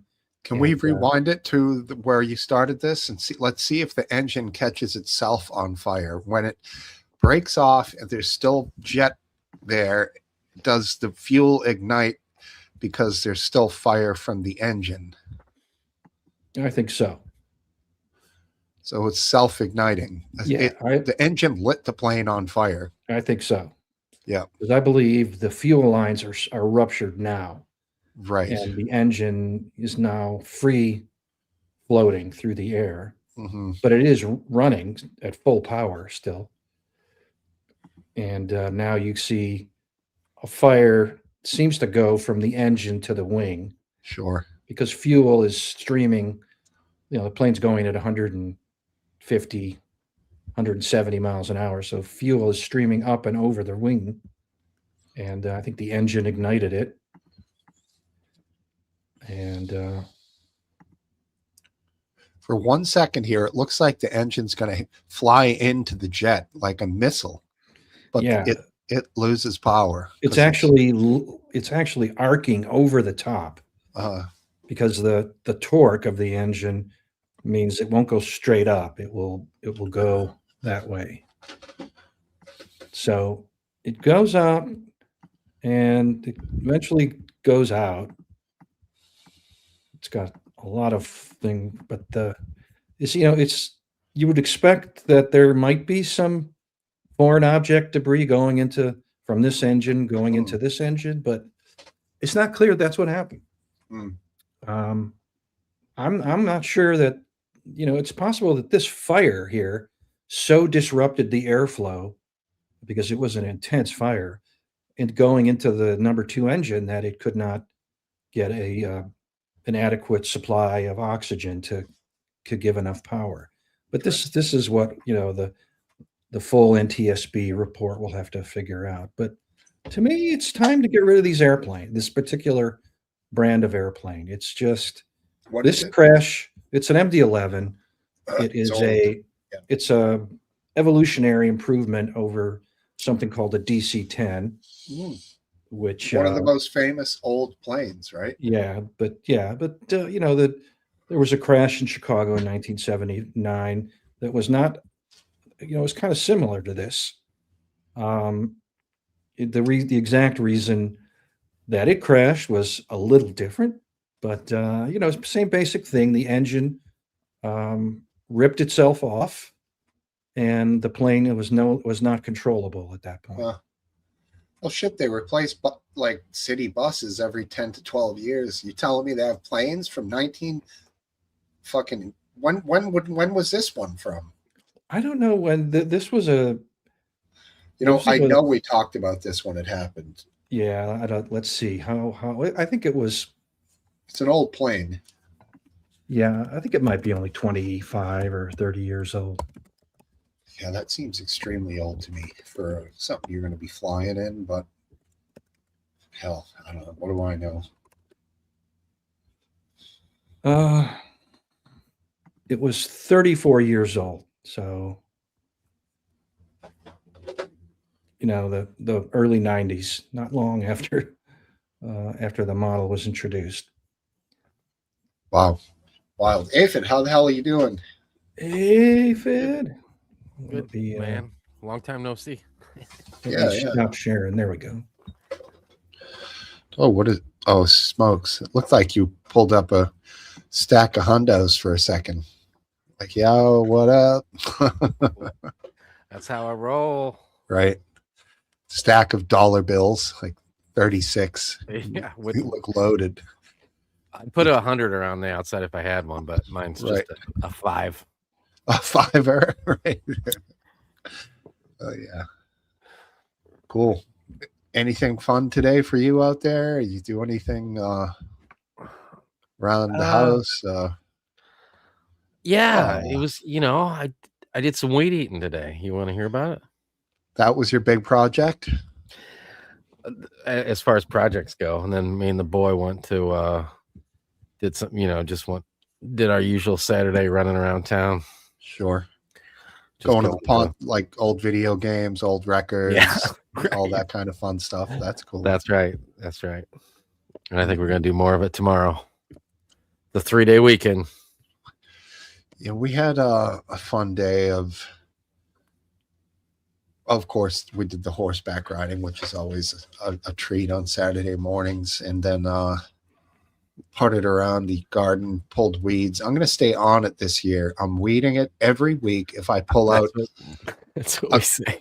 I pulled out a gallon or maybe a gallon and a half of small weeds today. So if I just do that every week, it takes like 20 minutes. I'll be fine. But last year it just got out of control. I mean, it got so I couldn't see the cucumbers amongst the weeds, and the cucumber Right. plants themselves get so massive that you end up finding a cucumber under there that, I'm not kidding, was like this big around. It was fucking crazy. It was like bright white. All the green had left it. The seeds, there must have been 20 million seeds in that thing. And when you let that happen, you miss a cucumber. That takes away all that awesome energy that all your other cucumbers are going to be like, getting. So you get less cucumbers when you don't pick them quick enough. Well, the weeds are like that too, right? Like if you don't pick the weeds, aren't they sucking the nutrients out of the ground for the Yeah. rest of the plants? Somewhat, yeah. I mean, I stay up on top of giving them good food, and that's another problem because my soil's good and I feed my plants well, so they're the weeds eat well too. Yeah, so it's just Well, every year we blame the weeds on why our garden's not growing. Maybe that's not true. it's probably are you just planted in the ground, or do you have like any amendments in there? Compost? Like the second amendment? No, like What do you mean? I'm like confused. compost or fucking I don't know, like fish shit. That is literally the name of a thing you can add to your soil. I mean, Just when you take No. your fish for a walk it through the Right. garden. we pretty much. I mean, we've had some weeds from previous years. They get ground up with the dirt. Does that help? If you use a rototiller, Like a hoe. all right, good enough. Hose are good, Just- but just remember, how much do you pay her? She don't complain. just remember, bros before hose. I think that's probably Mrs. Lip likes being called that. I think that's probably our problem. That and the fact that it doesn't get full sun. Because we don't have any real good. I mean, it gets full sun for a while, but then We get a little more than half a day of sun on our garden. Oh well, that's probably close to what we're getting up there. Plenty. Cucumbers, not cup of tea's favorite. I think it's the soil. It might be, but you can fix that, and it's cheap I know. as anything. I know. There's if you're looking cheap, there's a brand of powdered fertilizer called Jax, and cheap money. You can mix up some of that shit in gallon jugs and feed them that once a week or whatever, and they'll explode. It's part A and part B. It's simple as shit. This is probably a discussion that would have been more beneficial like a month and a half, 2 months ago. I mean, you are only in May. You can plant all the way up into fucking, I would say, probably July. Yeah, but we'd have to rip out all the shit we already planted. What do you got? I don't know. I didn't do it. All right. Yeah. What are the hopes for food? Good morning. Oh. What usually we do, we usually spend like $50 to $100 on stuff that we plant. Right. And we get out of it like, well, the cherry tomatoes never produce, but we usually get like a jumbo tomato that comes out like a cherry tomato, and we get 2 or 3 of those and we put them on a salad and we call it a day. Wow. Oh man, I must have gotten, I'm not exaggerating, 1,000 cherry tomatoes last year. A couple times we've gotten jalapenos, and one time we had zucchini out the ass, but we never had any luck after that. And then we did yellow lemon cucumbers. My brother gave them to us, and they look like a freaking lemon. And we had tons and tons, like they took over that whole garden. RW, right? Wah, wah. Yeah. Well, I think it's our soil. he's Captain Garden. You mean the guy's got We like we do we do compost, but I don't know what happens to it. Like it probably just goes in the garbage. I don't know. Like I put it in some container, and then I think that we got like a tumbling container up in the garden because I built this garden thing, and I put I got dirt from the place where you get dirt and rock from. I didn't get like The ground. topsoil. Maybe it is called topsoil. I don't know. Fill dirt. Is that good for Yeah. gardening? backfill. Yeah. No, not ideal. That's what I got. dude. Don't they have Because like that was the cheapest. They showed me the options per yard. oh man, and you're paying, dude. At my I went right to that one, and I was like, I'll take a yard of that one. And I remember because I took this is my old truck, and I took it to the house, and I was like, shit, man, there's no way I should have got a yard of this shit because yard's a like lot. there was no give in my suspension. It was completely down to the Yeah, that's heavy, dude. It's not like a yard of mulch. The yard of mulch is light. Yard of soil Right, or loam is fucking heavy, bro. Yeah. It was not a good idea because I had to cross over this creek thing to get up there. I think I was gonna have a heart attack when I started shoveling that Did you shit out look of the back of my Did you truck. look at your leaf springs? Were they flat or upside down? I didn't have time for any of that. Oh, well, dude, at my dump The, here the at motor farm- the motor gave out before the suspension did, so I must not have done too bad. Oh well, there you go. So apparently, you're supposed to pay for oil changes on those things. What? That's what they want you to think. My truck never had it had one oil change in its life that I had it, which was almost two. I put over 200,000 miles on it. It had one oil change. On one oil change? Why would you One do oil that? change. Well, that's a hell of an experiment, if for nothing else. Yeah, it did good, man. Because I always say, like, that's bullshit. You don't need to get your oil change every like 5,000 miles or whatever. Yeah, I mean, it is good to do it, I think. Are you not changing Hold on one, it with hold your on one nice- second. He's got to explain himself. Mrs. Lip is correcting all his nonsense. No, I get oil changes with the new car, I swear. I'm good every 6,000 miles or so. I get full synthetic. You? I do it whenever the oil looks too dirty, but at least every 5,000 miles. Full synthetic or Yes. yeah. You have to. I mean, right now it's like $105 to get an oil change for me with full synthetic, which I think is absolute horseshit. It used to be like $40, $35. Yeah. It's getting so like I would actually consider doing it myself if it were. I mean, I have You know? no idea. My car unfortunately eats oil more than any other vehicle I've owned, so I have to add oil every so often. So I think it's like a 3-gallon container of oil instead of quarts. Yeah. It's like 12 quarts. And I think the last time I bought it, it was only like $60 for I don't know what it's called. Mobile One, maybe. I think it was Pennzoil Ultimate Premium. It was, Sure. it wasn't bad. I mean, Well, you don't know when you ask your car, "How's the oil this time, buddy?" well, I'm bad in terms of the cost. right. No, I It hear you. wasn't too expensive. Don't you have a Prius? No, I don't have a Prius anymore. That was Oh, lost that in 2017. I got rid of my Prius. You had a Prius. had Aphid, a were you Prius. kidding, or did you know about the Prius? No, yeah, he's talked about his Prius. yeah, He I has, had a Prius okay. from 2005 to 2017. I had a Prius. You don't have to say what your car is now, but if I was to guess, I would guess foreign. Yeah, it's a Honda. It wasn't really my car. It was my late wife's car, and when she stopped driving because of her health, I just got rid of the Prius and drove her car because it was newer. It was a 2015, Sure. and I never liked it. I don't like it's an SUV. It's a Honda CRV.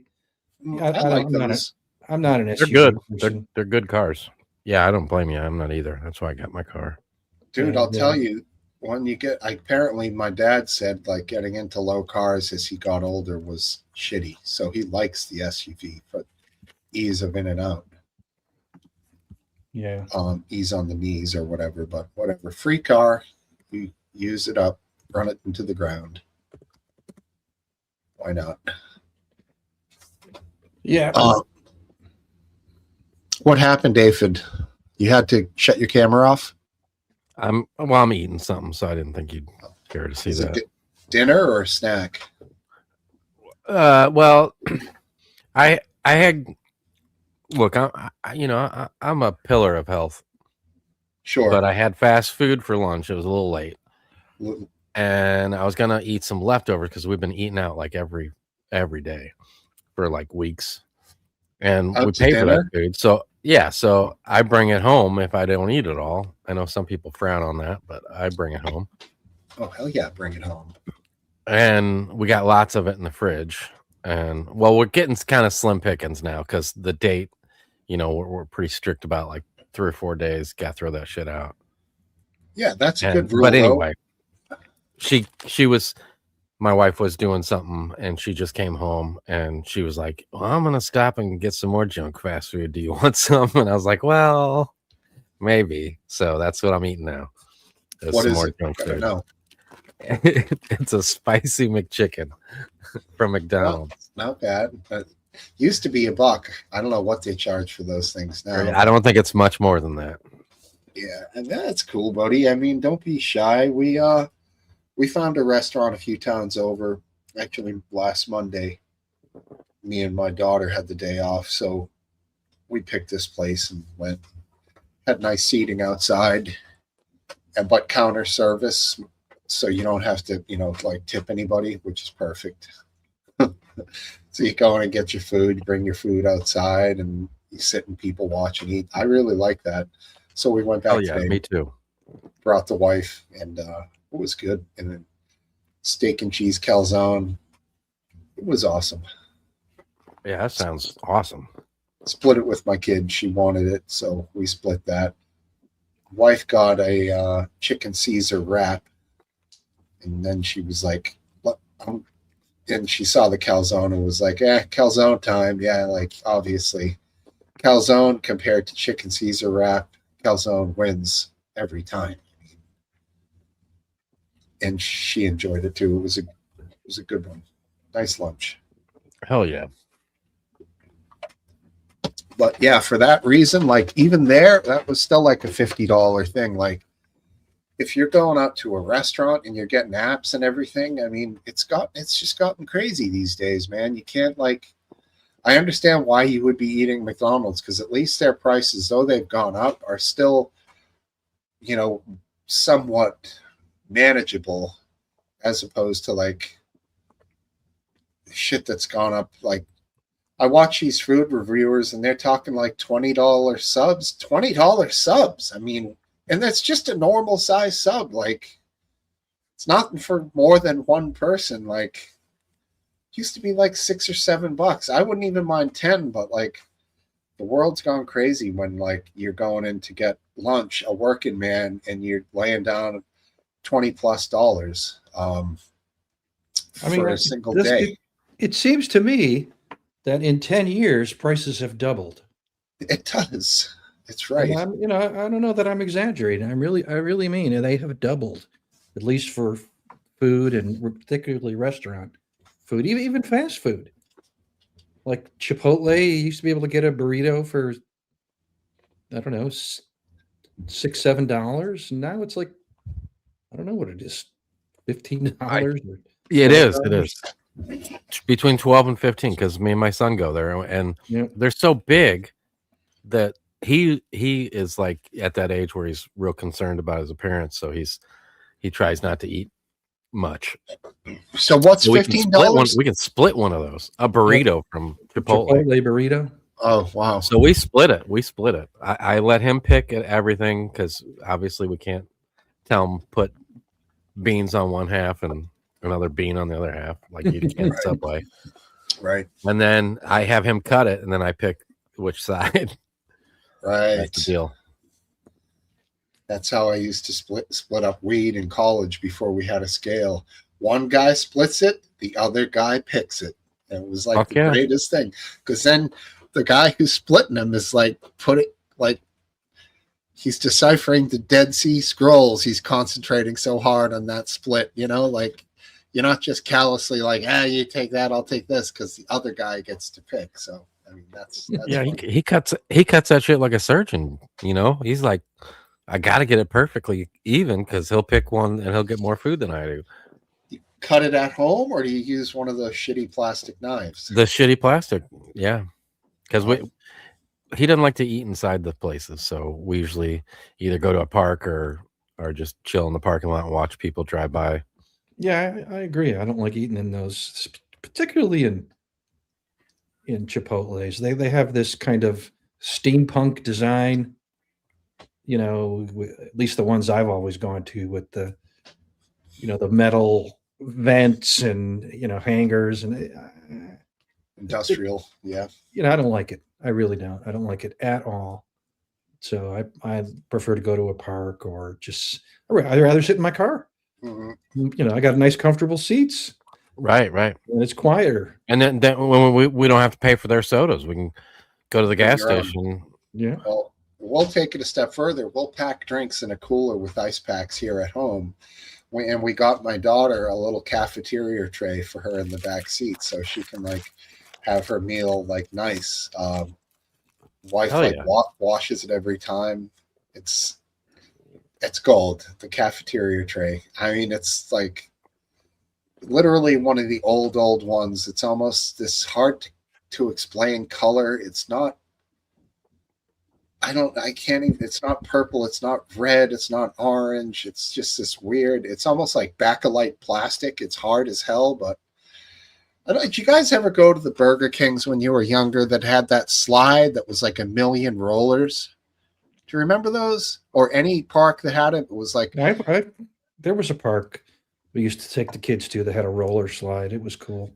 Now, if you were at Burger King and you got your meal on one of those plastic trays and you fucking sat on it on that roller slide, oh yeah, it dude. was like Chevy Chase in Christmas Vacation going down on the disc that he sprayed with the industrial lubricant.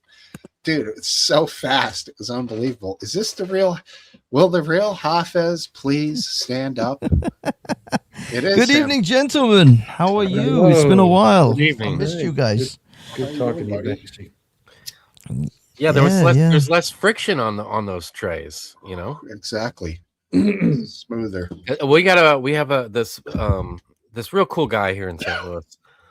He took this old warehouse and he took nothing but old crap and he made this wonderland. It's the best thing about St. Louis, and you'll see that if you see any must do's in St. Louis. It's called the City Museum, and he tragically passed away. Gosh, been probably close to 10 years ago now. I think it was a tractor accident. He was trying to build this concrete land, he called it, where he bought this old place, this old factory right on the river, and was going to do this kind of the same thing. But anyway, the reason I bring this up is because there's a 3-story roller slide. Huh.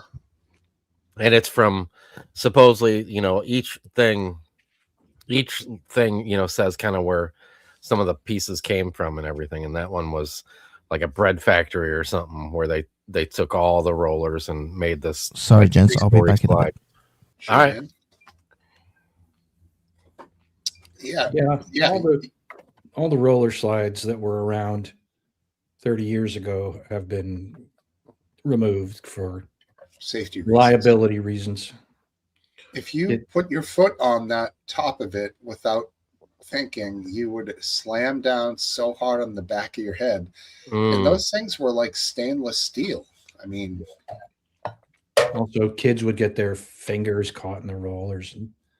in their defense, they had a sizable enough gap that you wouldn't, but you could get enough in there that it would get stuck, and then you could be blasting down and just snap your wrist, break your fingers. maniac design. You know, we used to do birthday parties there when I was a kid at the Burger Kings. You know, remember the kid? You'd all get little fucking dumb crowns and shit. And, Yeah, they have those on every table, even today. I mean, I thought it was an epic birthday as a kid, and that dumb playland they had at Burger King was part of it. I don't think any Burger Kings have any playgrounds anymore. You rarely see the McDonald's with them, but they definitely still exist. They do. Few and far between, though. We had our McDonald's. We had like when I first moved out here back in the mid 70s. It was like country, you know. We had one McDonald's, and it had an old caboose that was in the front. It had a playground, an outside playground that was big and had like picnic tables and full size like plastic versions of what were they called? It was like a gang of people for McDonald's. I don't think the gang collectively had a name. You had the Hamburglar. Yep. Grimace. Was it Grimace? Yeah. There was a chick with like striped. She had ponytails, I think, and a skirt and like striped tights on. Whoa. I don't remember. That's the Hamburglar, I think. No. She might have been a bird. She had like yellow hair or feathers or something. I don't know. Anyway, the point was they had a caboose outside, and you could rent that for birthday parties. A real caboose? Yeah, real caboose. Yeah. Like parked right there on the front next to the fenced in playground. And you could, I don't know if it was, I guess it was probably their clown, or maybe it was Ronald McDonald. I don't remember. It's been so long ago. But yeah, you could go there. I only went there once for some kids' parents, you know, sported for the caboose McDonald's party. It was cool though. Right, here we go. Here's the rundown of the original gang. Of course, Ronald was the OG. Grimace, Grimace number 2. Nobody knows what Grimace was. Just a blob. Exactly. Mischievous figure and friend of Ronald.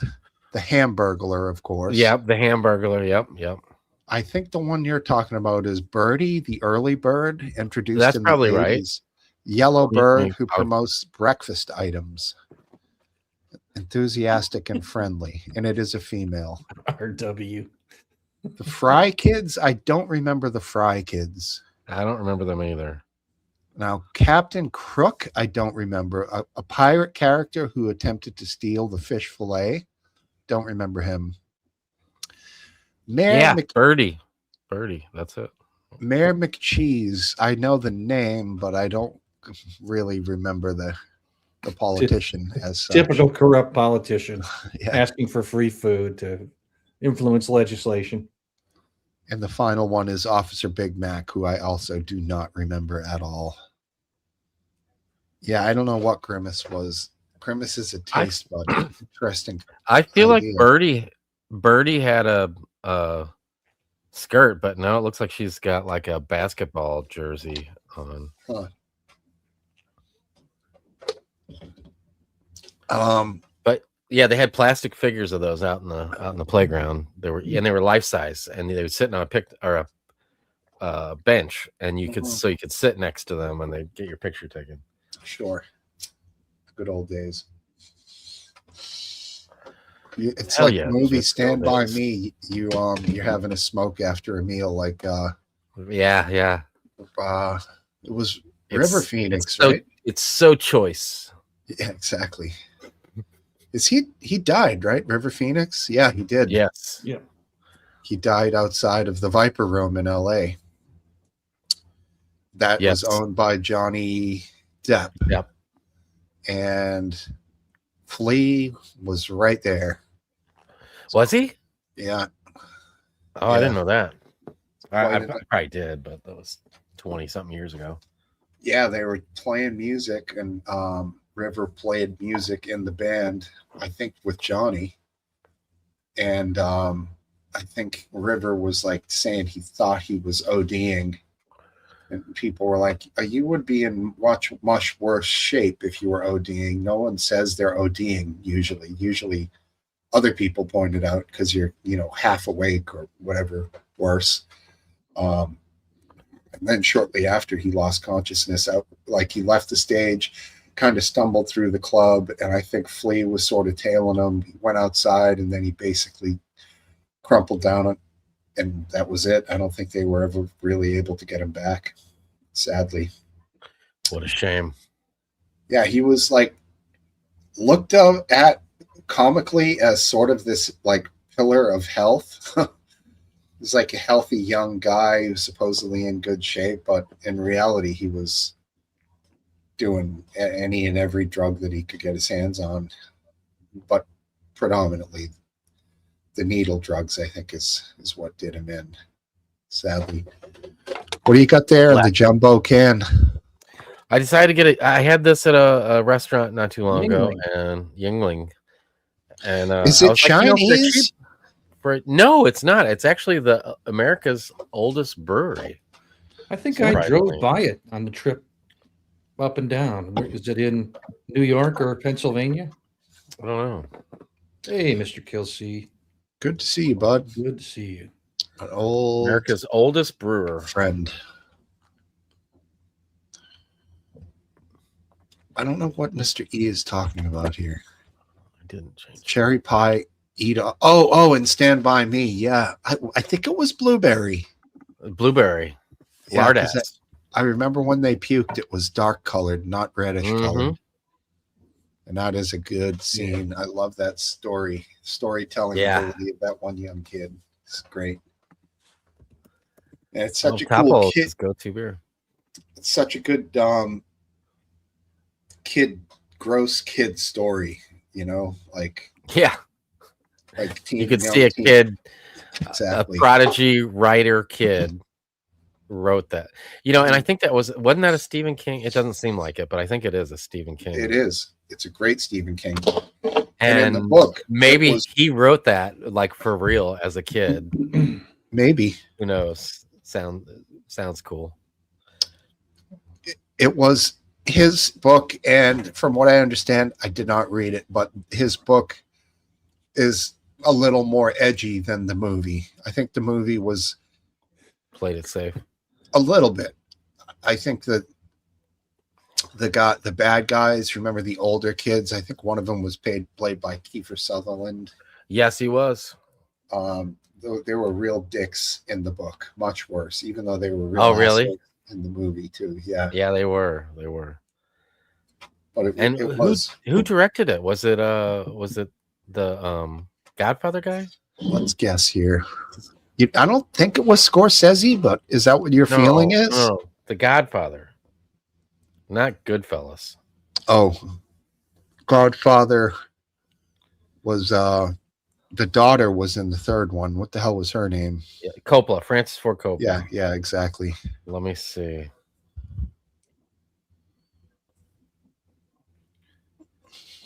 It is directed by Rob Reiner. He's definitely up there in the pantheon of greats. Yeah. Yeah. What a sad way he died. No kidding. Oh yeah. Yeah, he's the one who got murdered by his own son, allegedly. Do I even have to say that? He and his wife were killed by his son. Yeah. Crazy, dude. It is. What is this? Mental illness. I don't know who you're talking about, but I think that sounds. Topple said, "Last Dance remembers Crinkles the clown," and then Crinkles added Kinkles, the poon bombing YouTube clown. Do you remember Crinkles the clown? No, I don't remember Crinkles the clown. I remember. Who was the clown who insulted people? Thanks, Mr. E. I can't remember. The dog? No, the clown who Oh yeah. he insulted people to their faces. Women who were had big knockers. He'd make a blatant joke about them right to their face. Yeah, I'm gonna have to look that up because I can't. Shit was pretty damn funny. But yeah, my mind goes right to the insult comic dog, whatever the fuck it's Right. But it's not. I'm talking Yucko. about Yucko? Is that who Yucko you're the talking about? clown. Yeah, that's it, man. Yeah, I never remember Yucko. Let me see if I can find a good Yucko skit. Well, I think wasn't he on Howard Stern? Is that where he came from? Uh Or am I just thinking that? It seems like that's where he would be. Maybe not. let me see here if I can find a Yucko.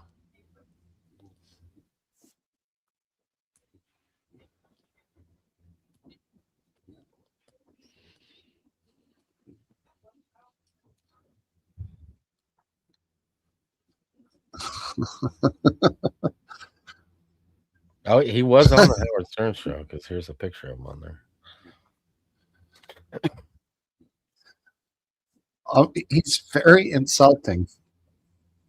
Right.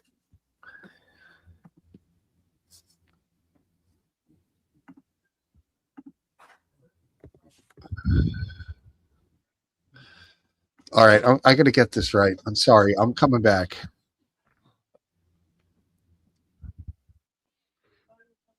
Roger Black, an American actor who played Yucko the clown. All right, I'm going to share his joke here. I think it's a lesbian joke, so hold on to your hats, people. Okay. Oh,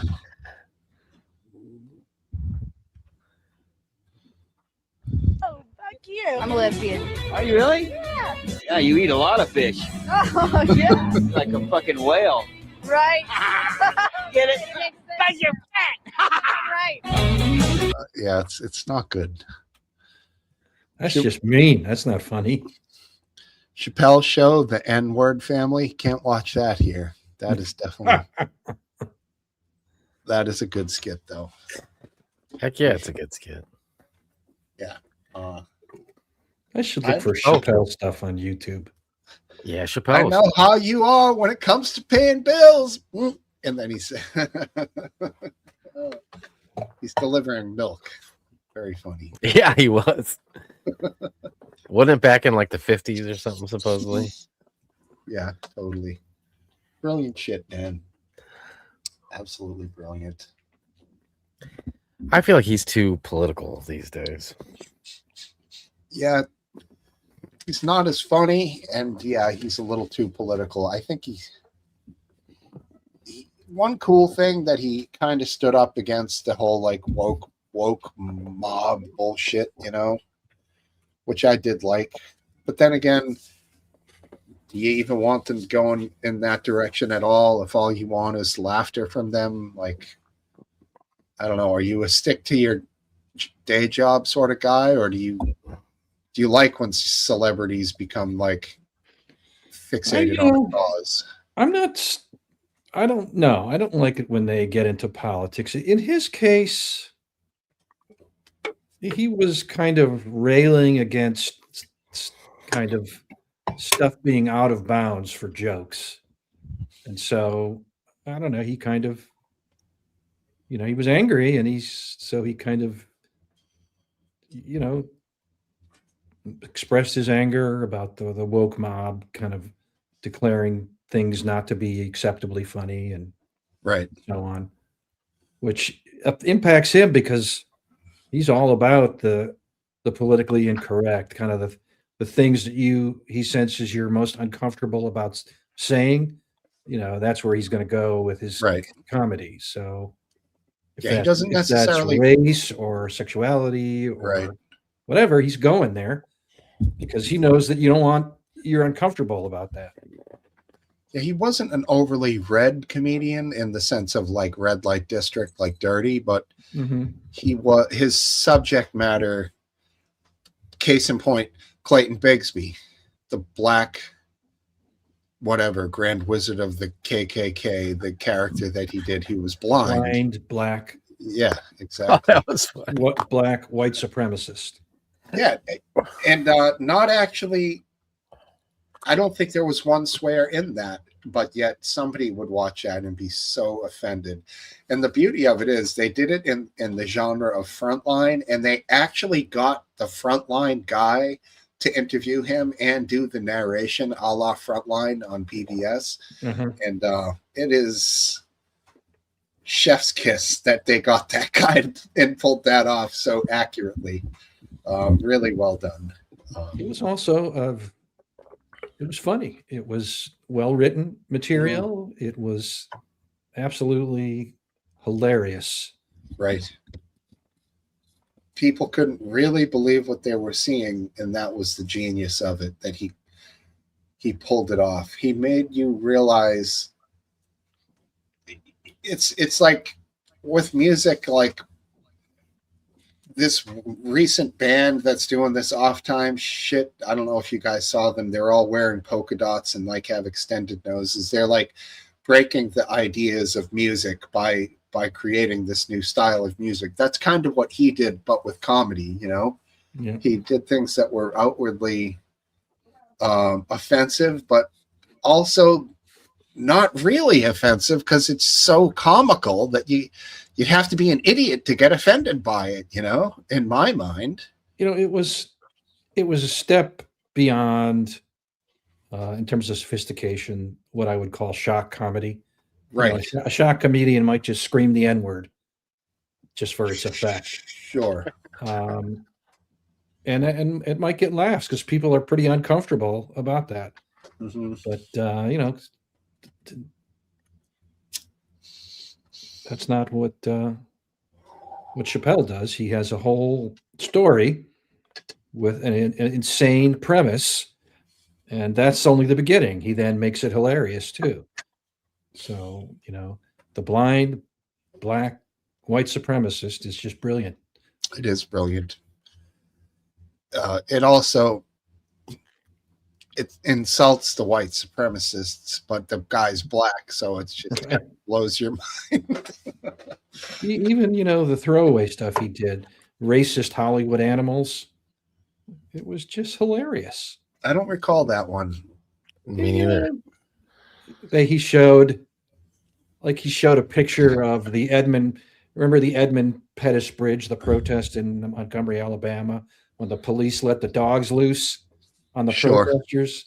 You know, they're all German shepherds. So he starts out with Rin Tin Tin. Rin Tin Tin was a racist. And he shows a picture of Rin Tin Tin, and he shows a picture of the dog on the leash of a policeman that looks the same because it's a German shepherd. Right. Then he had Mr. Ed was racist. And, you know, there's a picture of Mr. Ed, you know, saying Wilbur. But then he says, he has someone do an impression that says, you know, Wilbur, I think there might be and he says the N-word. Right. Coming in the door. Racist Hollywood animals. And there were a bunch of them. I mean, it wasn't gold. It was just a little thing that was funny. Yeah. I'll tell you one that he did do that was gold was the racial draft. Did you ever see that? No. Where it was like,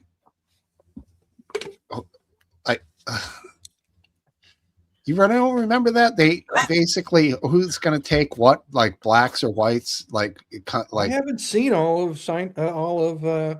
Chappelle's material because I never. What was he on? HBO? I think Comedy Central. No, I never got that one. So I just have been, you know, grabbing stuff that I find on YouTube when I find it. Right.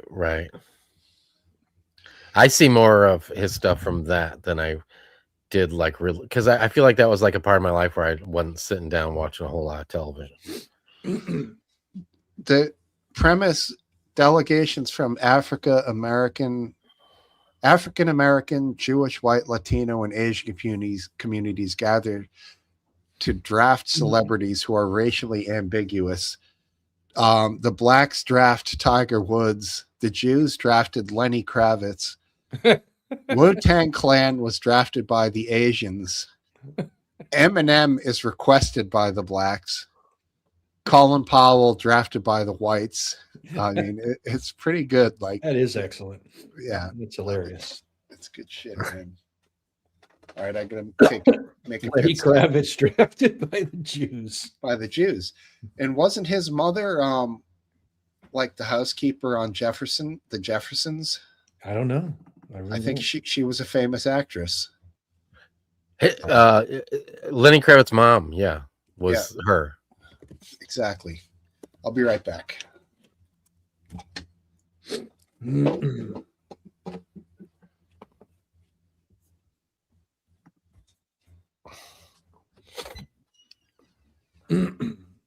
Roxy Roker, What's that?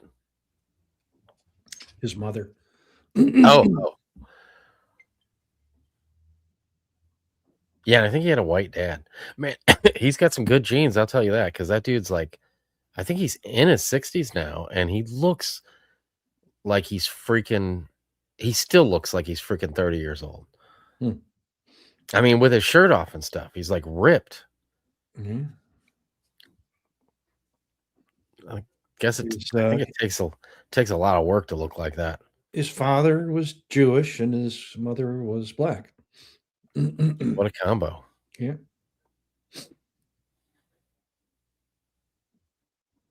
And his mother, Roxy Roker, is a cousin of Al Roker. Oh, is that right? Wow. Yeah. How old's that dude? Does it give you a link to click on?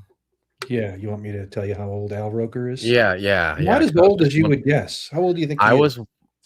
I was thinking probably like 65. No, he's older than that. Oh, 71. But I was thinking he was in his 80s. Really? Yeah. I don't know, man. 65 just seems so freaking old. How old are you again? 64. So I think you're right about that. Ask me again next year.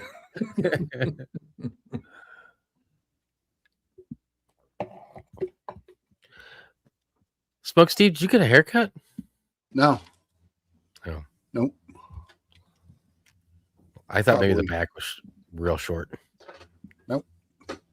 Same as yesterday. What happened? Let's talk about birds here. What's there? We talking about birds?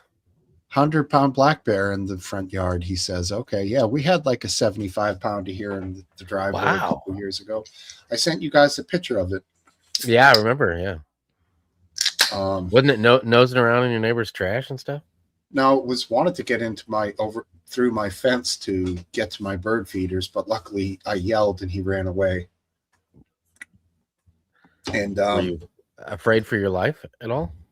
No, my deck is like up high, and I was looking down like 25 feet to the thing on the other side of the fence, so I could have been in the house way faster than he could have got to me. Right. But either way, I mean, bear that size. How many pounds was he? Probably a little barely 100. Yeah. But in Vermont, we had a huge one that bent all my bird feeder poles in half. I went out one morning and these, wrought iron poles were 90 degrees. And then my buddy tried telling me, dude, that's a raccoon. I'm like, motherfucker, what kind of raccoons do you think we have up here that could get up and bend the pole over like that? Right. And eventually, after a few nights, I set the feeders back up. He came back. And he would just sit there in the yard and eat bird seed and then puke it up, eat it again. This thing was so fucking gross. Yeah. So I busted out of the deck after some liquid courage one night, and I just went like busting out of the screen door and screaming and yelling. And the bear just fired off into the woods. This was in Vermont, and we had a dark set of woods right next to the house. And I could hear him cracking like trees and branches as he ran. And then he literally stopped, and I could essentially sense that he was sitting 50 feet away looking at me. And I went inside, and within 10 minutes, he was back in the yard. He wasn't scared. He was just startled by me, but once he realized I wasn't continuing chase, he just sat there and waited for me to go inside. And eventually he moved on, but just mounded down bird seed, huh? Yeah. And that one from inside the house, his back was sitting next to the bird thing. And so he was sitting on his ass, like upright with, his hands he was using to rip open the feeders and eat them. And the poles were, fairly tall. This one, I'd say this one was 200 pounds. This one was like a man killer size, maybe 250 for a black bear in the Northeast. Shit. That's a huge bear. Yeah. And nothing like a grizzly. And most of the time, these things run away. They don't want anything to do with people. But there's been a lot of fatalities from black bears, so you definitely can't sleep on them. No shit. Wow. You guys, you don't have them anywhere out in your area, Aphid? No. And They might be in like not anywhere. I haven't heard any reports of them like creeping into subdivisions or anything. No. yeah, it's a funny thing. Like some areas, like Jersey, is loaded with them. But Jersey also has, that area called the Pine Barrens, which is a pretty huge forested area. And then all the wildlife there obviously can sneak into the suburban Jersey neighborhoods. You get anything down south, Last Dance, bear-wise? Not in my area. There, every once in a while, every few years, a young black bear will come down from the mountains in western Maryland and make quite a migration. There are, wooded pathways that they can use to get, fairly close. And they'll be spotted, and the DNR will catch them and take them back up to the mountains and release them. Yeah, that's kind of how it is here in Mass. We get them every few years, if that. And there was the one that was here might have been the one that went over to Cape Cod. They don't know how it got across the Cape Cod Canal. There's 2 bridges, and That would be that's a brutal waterway. I'd be surprised that he made it across. they're very strong swimmers. Oh yeah. Very strong. But you're right. The Cape Cod Canal is the slack tide in there is like 10 minutes. It's always ripping current one way or the other. And it's crazy. Like, so you're familiar with it? Yeah, my wife, late wife, her older part of her growing up was on Cape Cod. Mm-hmm. Her family her mother lived in Hyannis after her dad and mom got divorced. The mom moved to live with where her parents lived in Hyannis on Cape Cod. And so we visited there a few times. Hyannis was good. It's a bit of a tourist trap now, but Hyannis used to be great. It was pretty middle class to lower middle class, the area where she lived in. Sure. I don't know what it's like now. I mean, I imagine property values are still, even there, are pretty high now. Cape Cod's a strange one. It's got such a transient population that it's high in the summers and like completely gone sometimes in the winter. Okay. Although that's changing a little now with remote work. And it's always been a place for retirees to move to. But it's a cool place, yeah. We have ties there. We like it. We'll go on occasion. It's fun. But I like going freshwater fishing there. They had the ponds there were pretty low pressure. It wasn't like there were anglers. This was off season though. Long Pond, yeah. There's a bunch of ponds out there. They're full of fish, and it was a lot of fun to go fishing there. And obviously, being that it's a saltwater fishing destination, the freshwater side of the Cape is often overlooked. Yep. Because I cut my teeth surf casting there as a 9-year-old, as a kid, catching schoolies off the beaches of Harwich, Dennis, Hyannis, Chatham. It's great. Mm-hmm. All around Monomoy there. All the places I used to fish and swim are loaded with great white sharks now. Really? I used to snorkel in this spot where I'd snorkel and I could dive down and get fishing lures, casting plugs that got stuck on rocks and stuff. And that area all around Monomoy now is full of seals and great white sharks. And Are you sure that it wasn't full of sharks when you were going down there? Because I don't know that they track them as well as they do these days. Well, I'll put it to you this way. I spent a lot of time there, near a seal as a child, ever. Okay. So now there's like 3,000 seals on Monomoy. Okay. Wow. They shit in the water, and that effluent goes out into the jet stream. Great white sharks are out in the deep water. That's where they live most of the time. When they get sniffing of the massive amount of seal effluent coming from a certain direction, they all go there. And when they do it enough years in a row, they return every year regularly to feed. That's how it's become with Cape Cod. And when I was a kid, they didn't have that food source, so they weren't there. Very rare. And every year now, a new beast is being photographed, filmed there, the orca, which is interesting because they eat great white sharks, So maybe that'll be helpful to cull the population of white sharks. I don't know. The easiest thing to do would be kill the seals, but can't do that. I've seen video of a great white an orca ramming a great white. There's just orcas are so big they'll just ram the great white and basically blow it up. It's just a hellacious collision. Did you see the one of the orca that eats the great white's liver on camera? I heard, yeah, I did see that one, and I heard that they.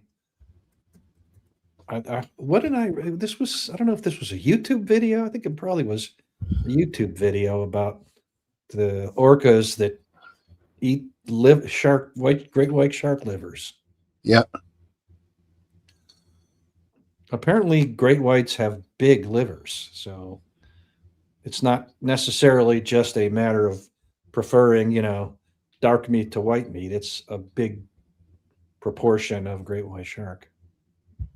They're heavy drinkers, I heard. Especially the Irish ones. Yeah, right. Yeah, it slams that thing. Have you seen that video, Aphid? No, I have not.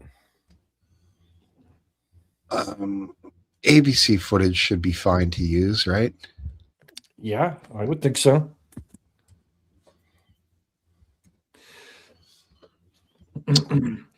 Thanks, English bottle cap.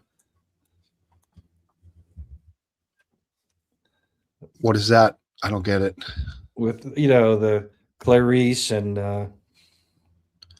yes, eat his liver with fava beans and a nice Chianti.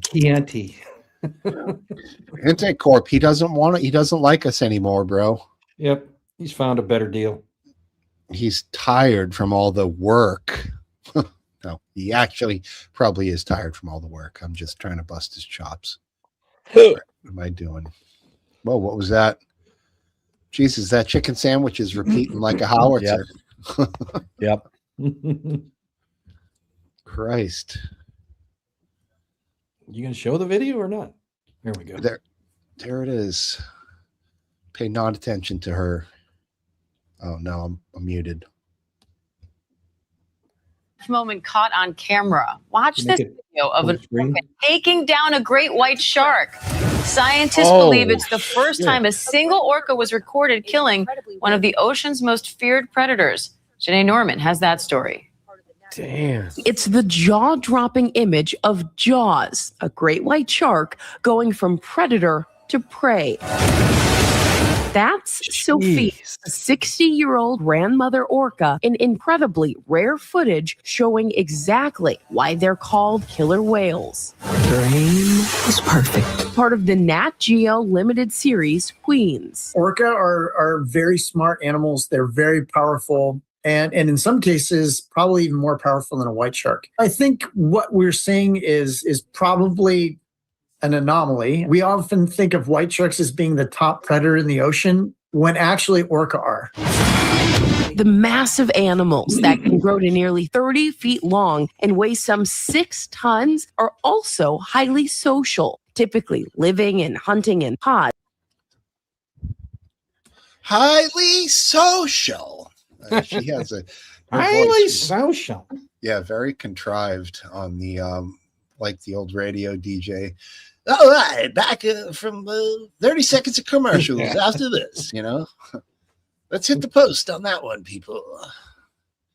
We have a local radio station around here that it's like all the losers who couldn't make it to real radio, and they still talk like they're from the 60s radio guys, you know. It's very odd, man. They dreamt of being in radio, and as far as they can get is a local radio station. And what else do they do? What do you think that pays? Like 40 grand a Not much. year? Maybe. It's hard to believe that much. I know, right? I mean, That's sad. isn't it? I mean, I don't know if do you guys listen to much sports talk radio? Nope. Never. I used to. Squawk Box. I mean, I don't, I used to drive to work every day and I put the radio on to kill the time, and Right. then I'd listen to it. But it's been almost 10 years since I've driven to work. So I don't listen to sports radio. Jeez, did you retire at like 54? 55. Wow. That means I'm like almost retirement age. I had a good deal. I wish I could get a good deal. You're- Although I don't know if I want to retire. You're Not right now, I don't. you own your own business. You don't get any deal. No, I don't get no You deal. don't get shit. You just work till you die. Mm-hmm. My, I'm fine my, with that. my target retirement date right now is 68, which is so depressing. Because that would be almost literally 18 years plus 7 days from right now would be 68. So You do anything big for your big 50? my brother's paying for me to go to Florida this week for like 4 days, basically. That's right. That's right. Besides that, no. Wife got me Will you some be nice will you be gifts. back in you'll be back in town by or going you'll be to- down there? Tuesday to Friday. And when's your birthday? Sunday, I think. Yeah, Sunday, a week from tomorrow. So you'll be back in town. Yeah. Maybe a nice dinner or something. Nah, What? No, I would hate not even that. that. I would hate that. You would I'll hate go to have a nice dinner? out in the town. Yeah. No, I'm not talking about out on the town. Just you could go get a nice steak and have a nice dinner. Get Out like bring it there home in and cook. public? No. No, Oh, bring it no. home and cook it yourself. Yeah, I guess that's not really my thing. I can't seem to find a good steak anymore, bro. So I don't know. Call Well, me you gotta crazy. you gotta go and pick. Let the steak pick you, not go like when you go like don't go like wanting a ribeye or a New York strip or a T-bone or whatever. You go and you see what they got and you pick from what looks the best. That's what I started doing. You're just going to an average supermarket. I feel like everything has gone down. in Sometimes, but a quality. lot of times I go to a meat market that, I got a couple of them that I go to. A meat market. You mean Well, a or butcher? like I think they're called markets. They have other stuff too. It's not just, you don't just go in there. I mean, they do have a butcher section, a nice butcher You mean section. like the higher end type markets that have a nice butcher? Well, yeah, you're going to get like 2 ears of corn for $1 instead of 5.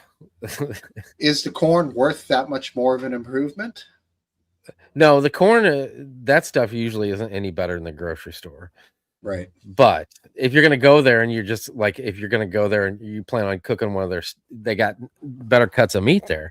So you go there to pick a cut of meat and you're like, it'd be nice to have a couple ears of corn. I'm going to pick up, I'm going to I pay the see. premium to get the Even corn. someone as cheap as you is going to make an extra stop to save 60 cents on a corn. I didn't say that I walk out of there with ears of corn.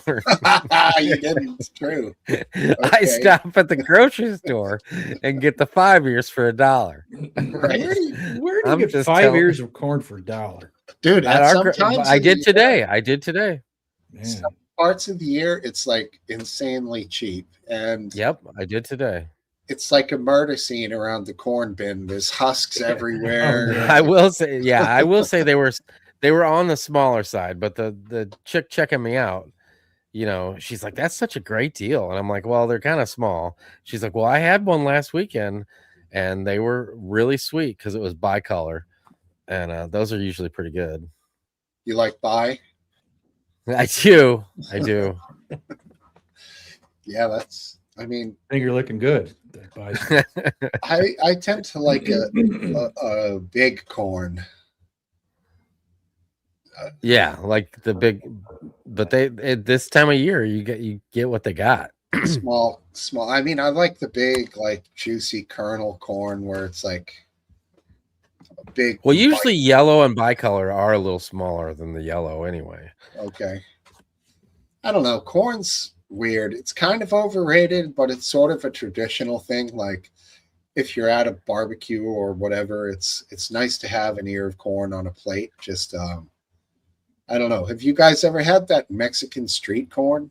Oh yeah, I do. I make that. Yeah, a lot. You make it? I've never had it.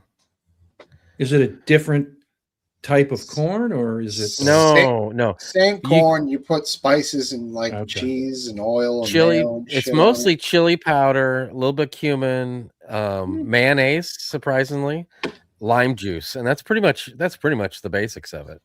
Can you get a good But- vegan mayo, Last Dance? I can get a vegan mayo. I'm not sure if it's Yeah, any good. actually, I'll tell the mayo was the high point of being a vegan on my short-lived vegan career. Well, actually, I wasn't a vegan. I can't say that. I couldn't have eggs. So, and Wait, there what was are you saying? Other stuff I could have. What were But you? I could eat meat. I could eat meat. So I wasn't a vegan. So I had you to were really watch oven. You because of were my son's condition. Oven, right? We had to, Lacto ovo is no milk, no eggs. it was all kinds of different things. It wasn't just No, eggs. lacto ovo means you do eat milk and eggs. Okay, so that's what you allow. That would be like a vegetarian. Right, lacto ovo vegetarian. It'd be a vegan plus milk and eggs. My cousin, the close talker, got right up in my face. And he gets addicted to everything. And he was like, dude, I became a pescatarian. Now I'm eating way too much fish, bro. My fucking mercury's through the roof. I'm like, Danny, slow down. Stop Jesus. doing that. Just eat everything you want in moderation. Don't eat only like fish 100 times a week, like everything, like people like that who everything's with the extreme. My brother's kind of like that. I love him. He cracks me up, but he's into OMAD. Are you what? guys familiar with OMAD? OMAD? Never heard of it. Nope. 1 meal a day. Oh, I could do that. He hasn't he's like, I'm in my eating window, bro. I'm like, eating window? I'm like, yeah, I've got like 2 hours to eat. Like goes from like 4 to 6. He's like, eats the entire time. So I'm like, you eat an entire day in one meal, and it's basically kind of how it works. Yeah, one extended meal. I don't normally eat. Well, I never eat hardly breakfast. And if I ate a later lunch, I could eat a big enough lunch where I don't have to eat dinner. Yeah, I hear that. How you doing? Hells Al? yeah. I'll be right back. How y'all doing today? Good. Oh, Good. We were just Good talking evening, about the new 1 meal a day fad. Here, let me flip the volume around so you don't have any echo. Sorry about that. It's okay. I don't hear no echo. But I hear you, Afa. During the week, I have black coffee for breakfast. I have a light lunch, and then I have a dinner. So if I could cut out the light lunch and just have a big dinner, I could probably pull that off. You'd probably be pretty damn hungry like around 1-2 o'clock in the afternoon though. I did the one meal a day, about 24-hour fast, which means you have dinner one day and then you don't have any food until dinner the next day. I've done that a bunch of times. It doesn't make you feel good like later in the day before you have your like meal. I feel like you almost feel depleted, you know? I think, like I said, I think I could, if I went to like an all-you-can-eat buffet for lunch at like 1:30, I definitely won't need to eat dinner, and then I think I could go till the next lunch and do, you know. I don't think that would be a problem at all. I think I do that a lot anyway. If I eat a late lunch, and I never eat breakfast, I don't eat dinner. Like today, I almost did that. The beauty of it is you can have diet soda, you can have black coffee. You can definitely mitigate the hunger, but you can't have any alcohol. Why? Because your body metabolizes and turns into sugar, which becomes carbohydrates, and then well, you're like doing this for some kind of reason. Well, health. Is it one of those diets where you starve your body of carbs? Like, is that what? No, it's more of a prolonged time without food. So it's a one meal a day. You have like an hour or two eating window, which is usually for most people like 5 to 6, 4 to 6 p.m., where you have like basically a very large amount of food, as much as you can eat, healthy stuff, and then you go the next day. You can have black coffee, and then you eat again at the same time the next day. So it's essentially repeating a 24-hour fast day after day after day. And it's consistent. I've seen people who do it who get like super jacked, but I suppose if you can get 100 grams of protein in you in that window of time, then you're going to be okay. You're getting what you need for protein. I don't know though. Do I like having my smaller meals split up or one huge meal? I don't know. I would also question like how many people need 100 grams of protein? Like 100 grams of protein is a pretty decent amount. I mean, unless you're like a bodybuilder constantly lifting, you know, like, I mean, that's a lot of protein, man. 100 grams. It's like, it's not just a lot. It's like a lot. Like your protein shake, like you're high end with like milk and like weight gainer and all that. Like you're shooting like 32 grams of protein. Sure. 100 grams of protein in like one meal. That's a lot of protein. Like that's a explosion of protein, you know. I would suspect that would include 8 to 10 ounces of high protein animal flesh and a protein shake, and probably even some legumes thrown in there, and maybe you can get up there in the 80s, 90s, you know. Yeah, I mean, like even having 100 grams of protein a day without having the one meal limit, like it's still like that's a lot of protein. Like, yeah, it is. You know. Oh, sure. You know, your average protein shake, you're getting like 8 grams. Hey, here's 8 grams of protein. Bam, bam, bam. Yeah. You know? That's for people who protein is like exactly. And that type of protein shake you're describing is the bad kind. There's good ones and bad ones. Most of them are bad. Okay. No, my son does those, and I never know what, you know, because he started wanting to do them. And I'm like, bro, first you got to work out. Like you can't. It's not like you're gonna just mix that shit. I don't know, with water or milk. I don't know what he even mixes it with, and you know, be like the Hulk the next day. You know, you gotta go.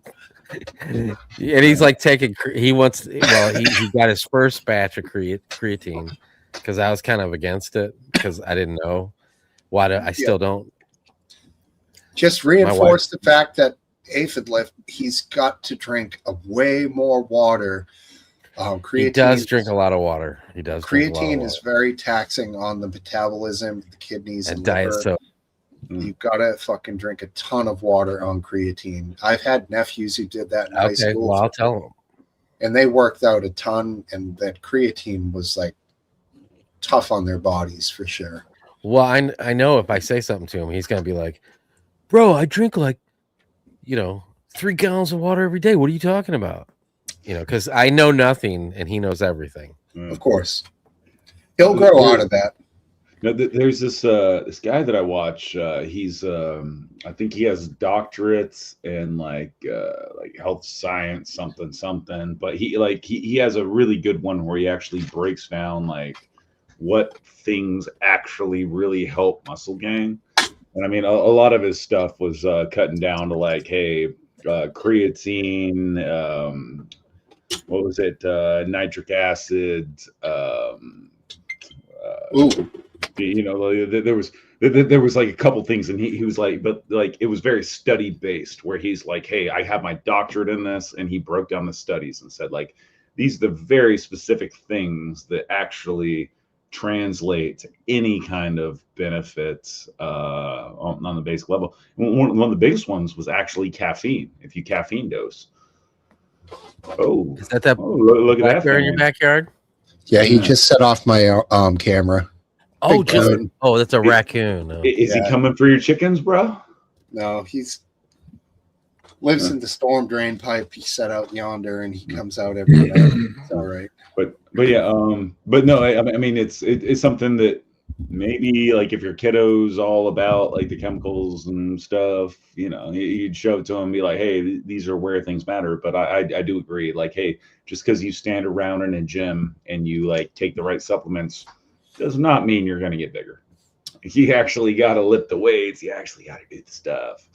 Now, I look like a fucking pencil right now, but at the same time, I'm tiny for my size.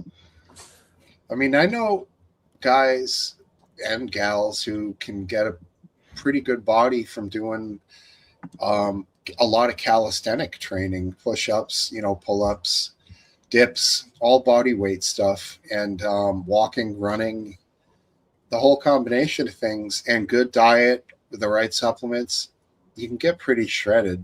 A lot of the time, these people are just super healthy, though. Like, this lifestyle does not contribute to it.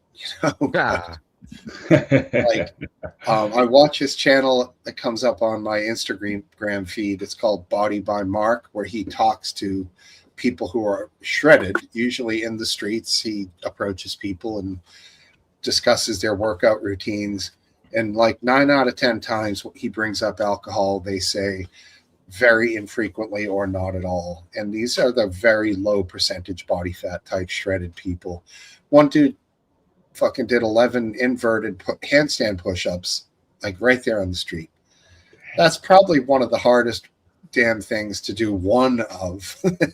Yeah. And this dude, no joke, did 11. And I think these things might be pre-planned.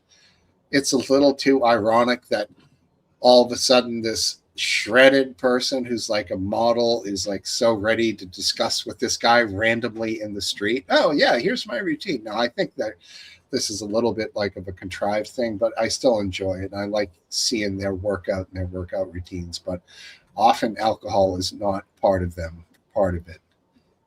What's an inverted push-up? It's on his handstand. It's handstand. It's like a handstand where you do like that, but you're vertically integrated. Yeah. So as he goes down to the ground, he's like pulling his chin up and like getting that close to the ground, and then pushing up with his body vertical, like his feet straight up. It's really. I feel like I could do a bunch of those. Can you do a handstand? I used to be able to. I mean, that's step one. I could never do a handstand. Well, I mean, is it cheating if you put your feet up against the wall? Yes. Oh. This guy did it in the middle of a sidewalk, nothing around, just like breeze. Yeah. Full balance. I don't know if at my age I should be trying that. I mean, in your defense, that guy could probably never do a kickflip, so you got to beat something. Yeah. I do some pull-ups. Pull-ups are hard, man. Bonjour. What is up, Canuck? What's going on, Scum? Not much, guys. Saturday night, just chilling. How's everyone doing? Pretty good. Thank you. Hell yeah. You know, I'm Canadian. I was watching playoff hockey, but it's over now. So, you know, that's how it goes. Hockey's still going? Yeah. Yeah, there's like 4 teams left in the Jesus. playoffs. 2 conference finals are going right now. Is hockey like the longest sport? It seems like it. It's the same. It almost Rough mirrors the season. NBA perfectly.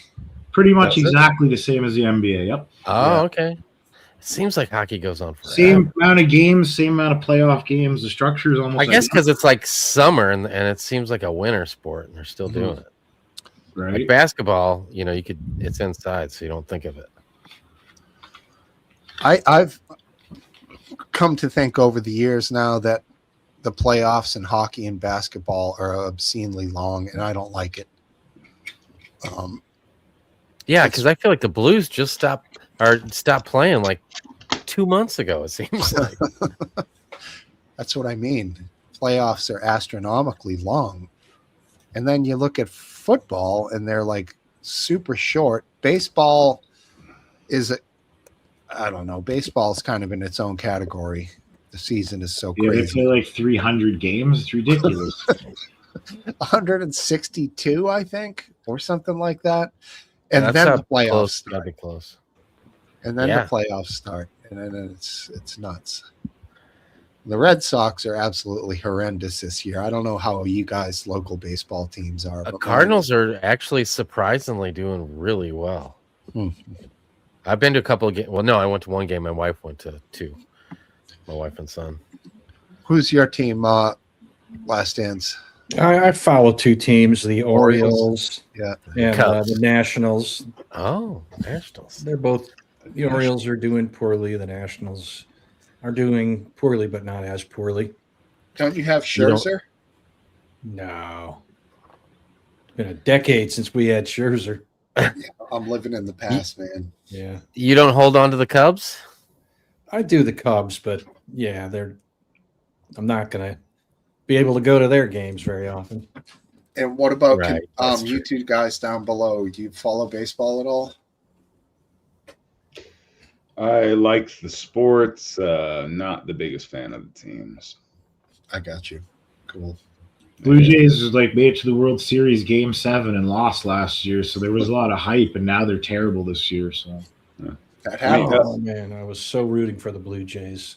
Like a lot of it too is like everything always goes to Game 7. Like I'm sorry, but I feel like baseball is a little bit gamed as far as like I feel like there's a little bit of control.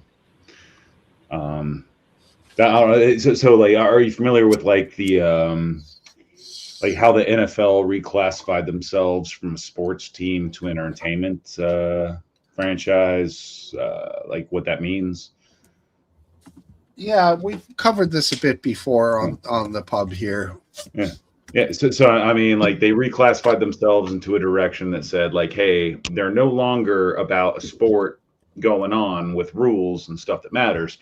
Essentially, the NFL is on the same page as the WCW, like the wrestling fucking fake acting bullshit, where there's no rules, anybody can do anything, and that's kind of how it is. Same thing with the baseball and everything else. It's one of those things. I'm just like, oh, magically somehow every single year it goes to Game 7 in baseball, and it's always this thing. And same thing with football. It's like, oh well, you no longer have any standards that matter in any way, shape, or form. You're basically the WCW. You can have the Undertaker come in and do the fucking choke down from the cage, you know, and it's like at that point I'm just like, oh, what are these sports anymore? Like, you know, that's just where my mind goes. Yeah, I hear you. I mean, the Patriots got absolutely fucking mauled in the Super Bowl. Comical how bad they were. And They were not that bad. I disagree completely with you. they were horrible. They couldn't protect fucking Drake May at all. He At was the- getting fucking The first half was reasonably close, but the second half, Seattle pulled away. It wasn't that big of a blowout until the second half. Well, the score reflected it accurately is described as a blowout. I feel like they got blown out, and that damn left guard Will Campbell could not stop the rush at all on the left side. No, that was kind of weird that he was the best they had there. I think they drafted him third out of college, and this is after like probably the top 2 quarterbacks in the country, something like that. I don't know, dude. I fuck them. Yeah, that was a blowout. I don't know what Last Dance is talking about. It They sucked. One of my things with the Patriots, though, if you look at the amount of money that they spend compared to other teams, I mean, they're like the Yankees or like the Red Sox, like they're like that. They spend like 10, 20 times as much as other teams. No. And they're still kind of competing on the same field and struggling to, be better, maybe not better, whatever the hell. And I'm just like, dude, for the amount of money that the Patriots are spending, they should be blowing everybody out of the water. And it was one of the things, even back when, Dream Boy was there and everything was going on. It's like, man, for the amount of money that you guys are spending for your team, you should be destroying everybody without question and just blowing everybody out of the water without any kind of competition.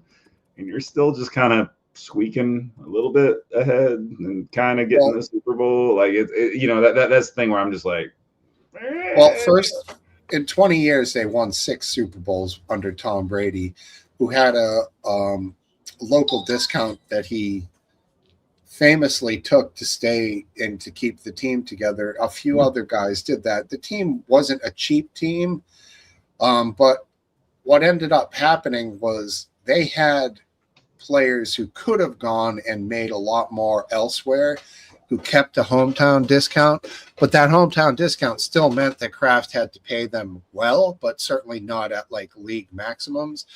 But that was what ended up happening. You had guys say, well, I'll stay here, and he'll stay here. Ty Law, Lawyer Malloy, Tom Brady, Julian Edelman, they all stayed. They could have went and made a little more money elsewhere, but they stayed, and the Pats won and kicked ass because of it. But they kept their payroll not, I would say, the highest, that's for sure. Well, no, I mean, this is after the salary cap hit. I mean, if you really look at it beforehand, before there was a salary cap, they were like literally the Patriots were paying like 10 times the amount of like the least paid team. I don't even remember who that was at the time. Might have been the Lions or somebody. But at that point, I'm just like, how is this team even competing with you? Getting paid so much less. Like you have this astronomically larger figure of your budget, and like this team is still able to like go toe to toe with you, and they are competition. Like you get 10 times the amount of funding. You have all this of a greater thing. And it's one of the things that I'm just a critic about New England on that one. But yeah. And Les Stance is great at correcting me when I'm wrong. So feel free if I'm getting wrong the figures. But I don't think it's my job to correct you. But there has been a salary cap in the NFL for 30 years, and I don't think very many teams go below the salary cap. Most teams' payrolls are right up as near to the salary cap. So most teams have the same payroll. I thought it shifted about 15 years ago. I mean, well, the salary cap keeps getting higher every year, but that's the cap for every team. It's not. Oh, okay. So it's a question of who is meeting the salary cap, not what the salary cap is. Yeah, there are a few teams that come in below the salary cap, but most teams, the salary cap is what their payroll is. I'm not even sure how to find the information on what teams have gone below the salary cap and what period of time. I'm not even sure how to identify that Yeah. information. Yeah. But I mean, it was the impression that I was given from the information I had.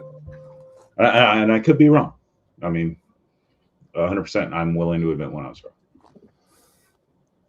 If I have a wrong criticism of the New England Patriots, hey, I'll own that. I'm not committed to the thing, and I'm not like super anti-Patriots, you know. Yeah, while it looks like teams have tens of millions available during free agency, by the time the regular season kicks off, almost the entire league hovers within a few million of the maximum limit. Essentially, 80 to 90% of NFL teams push up against the ceiling to spend, which is 302 million or so. So they all get right there except for a few. So what's that called? Parity? When you have like, so Parity they all is the seem to word. be within the same window. And when I was talking about the hometown discounts, in order for the Patriots to stay below the cap and to keep the players to keep winning, the players had to take some discounts in order to keep the team under the cap. That's how they kept Brady and some of the other players at a little bit lesser money.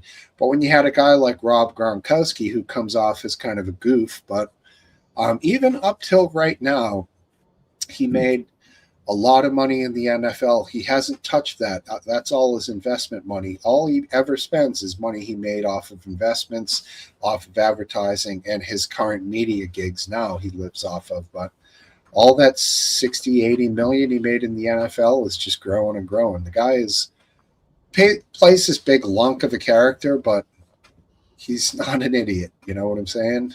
Which is kind of cool. Fair it is. Yeah. He got his job when the idiot before him went to prison. Well, they were on the field at the same time. Aaron Hernandez Yeah, with a fucking weapon as a hybrid Right. running back, tight end. I'd never seen anything like it. He took pitches in the backfield as a tight end. He was just money, but unfortunately, he had a little bit of the crazy. Yeah. Apparently, he shot a guy down in Miami before he even got. That was when he was at the University of Miami. Okay. There was like a shooting that happened in a car, and Aaron Hernandez was in the car. And then it turns out he killed Odin Lloyd here in Massachusetts. Crazy as that is. And then he fucking wiped a bunch of soap on the floor in his prison cell and then strung himself up on the fucking bars with the towel. And the soap on the ground makes it so you can't get a grip to take the weight off of your neck, so you strangled to death. And that's how he fucking did himself in. Oh shit! What a tragedy, right? Yeah. From fucking like hero to just suicide in prison. Yeah. Yeah, it kind of makes me angry. You get, he's a big, strong guy. He's got a perfect physique. He's talented. He gets to play a game. Gets and to earn travel. a phenomenal salary. It's rough on the body. It really is. I certainly understand that. It's not just like a game we play as children. It's a brutal game, but it's not. You're not a coal miner, and you only have to work for however long your body holds up, and then unless you blew all your money somehow, you're set for life. I mean, the lowest paid NFL player, I think, is like something like $450,000 a year, and I mean that's like your fourth string riding the bench, doing nothing kind of dude is getting like $450,000 a year. It's like I wouldn't be surprised if that went up from that. Yeah. I mean, this is me saying numbers that I think I found like 5 or 6 years ago. Right. Well, just remember. I mean, that's like the bottom line. I'm just like, dude, like you're getting life-changing money, even if you just get a 3-year contract. You should be able to set yourself up for the rest of your life for like 1.2 million. Yeah. So Bottle Cap, asks why. He's kind of asking why would you agree to accept less money? I think you make it. Sorry, go ahead. Yeah, I think if you're a young person who's getting your first big contract, you're going to look for the best deal. But after a certain point, if you're one of the best players, then you've been earning a high salary. You've made, 50, 60 million. At some point, winning a championship becomes almost as important as you're being the best paid player. So some athletes later in their career are willing to accept a bit of a discount because they want the team to be able to hire or get free agents, and they want them to have the money to get better players so that could continue to have a chance at winning championships. Right. I think that the goal isn't always money, and the winning is probably like a bit of a drug, Oh yeah, absolutely. And just remember, he's just said 450, 500K, whatever league minimum. Josh Allen's game checks last year, 3.5 million per game. Per fucking game, dude. Let's give him, say, 5 more years. Towards the end of his career, he's going to have $100 million he will have made. The difference between much higher. Okay, much higher. But the difference between his market value, which might be, I don't know what quarterbacks get paid, 30 million today? More, 40 million? Yeah. The difference between 40 million and 35 million in his life is much less than the difference between, exiting the playoffs or not even making the playoffs and making a run to the, perhaps even to the Super Bowl. Mm. A lot of times people will take hometown discounts because they know that the bonuses are going to be worth it, right? So bonuses have a lot to play in the salary cap era like they never did before. And there's these giant bonus agreements in their contracts where it's like you make it first round, second round, you get X amount of points and X amount of games. And that's their loophole way around, so really rich teams can give really insane bonuses almost as big as the actual contract itself sometimes. Right? There are often a lot of incentive bonuses. Yeah. Even on a given for a given player that are aside from endorsements and everything else. I think that's what I was thinking about was endorsements. To say like, hey man, if my team destroys everybody and I'm the player that made it happen, like I get all these endorsements. Like, it's like a golfer. Like who's one of the first pro sports players on the planet that became a billionaire? It's a golfer. I think the first 3 were or something. Like Michael Jordan was the exception with the NBA, and then after that, you had Tiger Woods and you had all these other people. But it was like, hey, it didn't matter if they performed well on their team or whatever. It was like, hey, this person individually performs well, and everybody gives them their endorsements. And hey, man, I got Nike shoes on.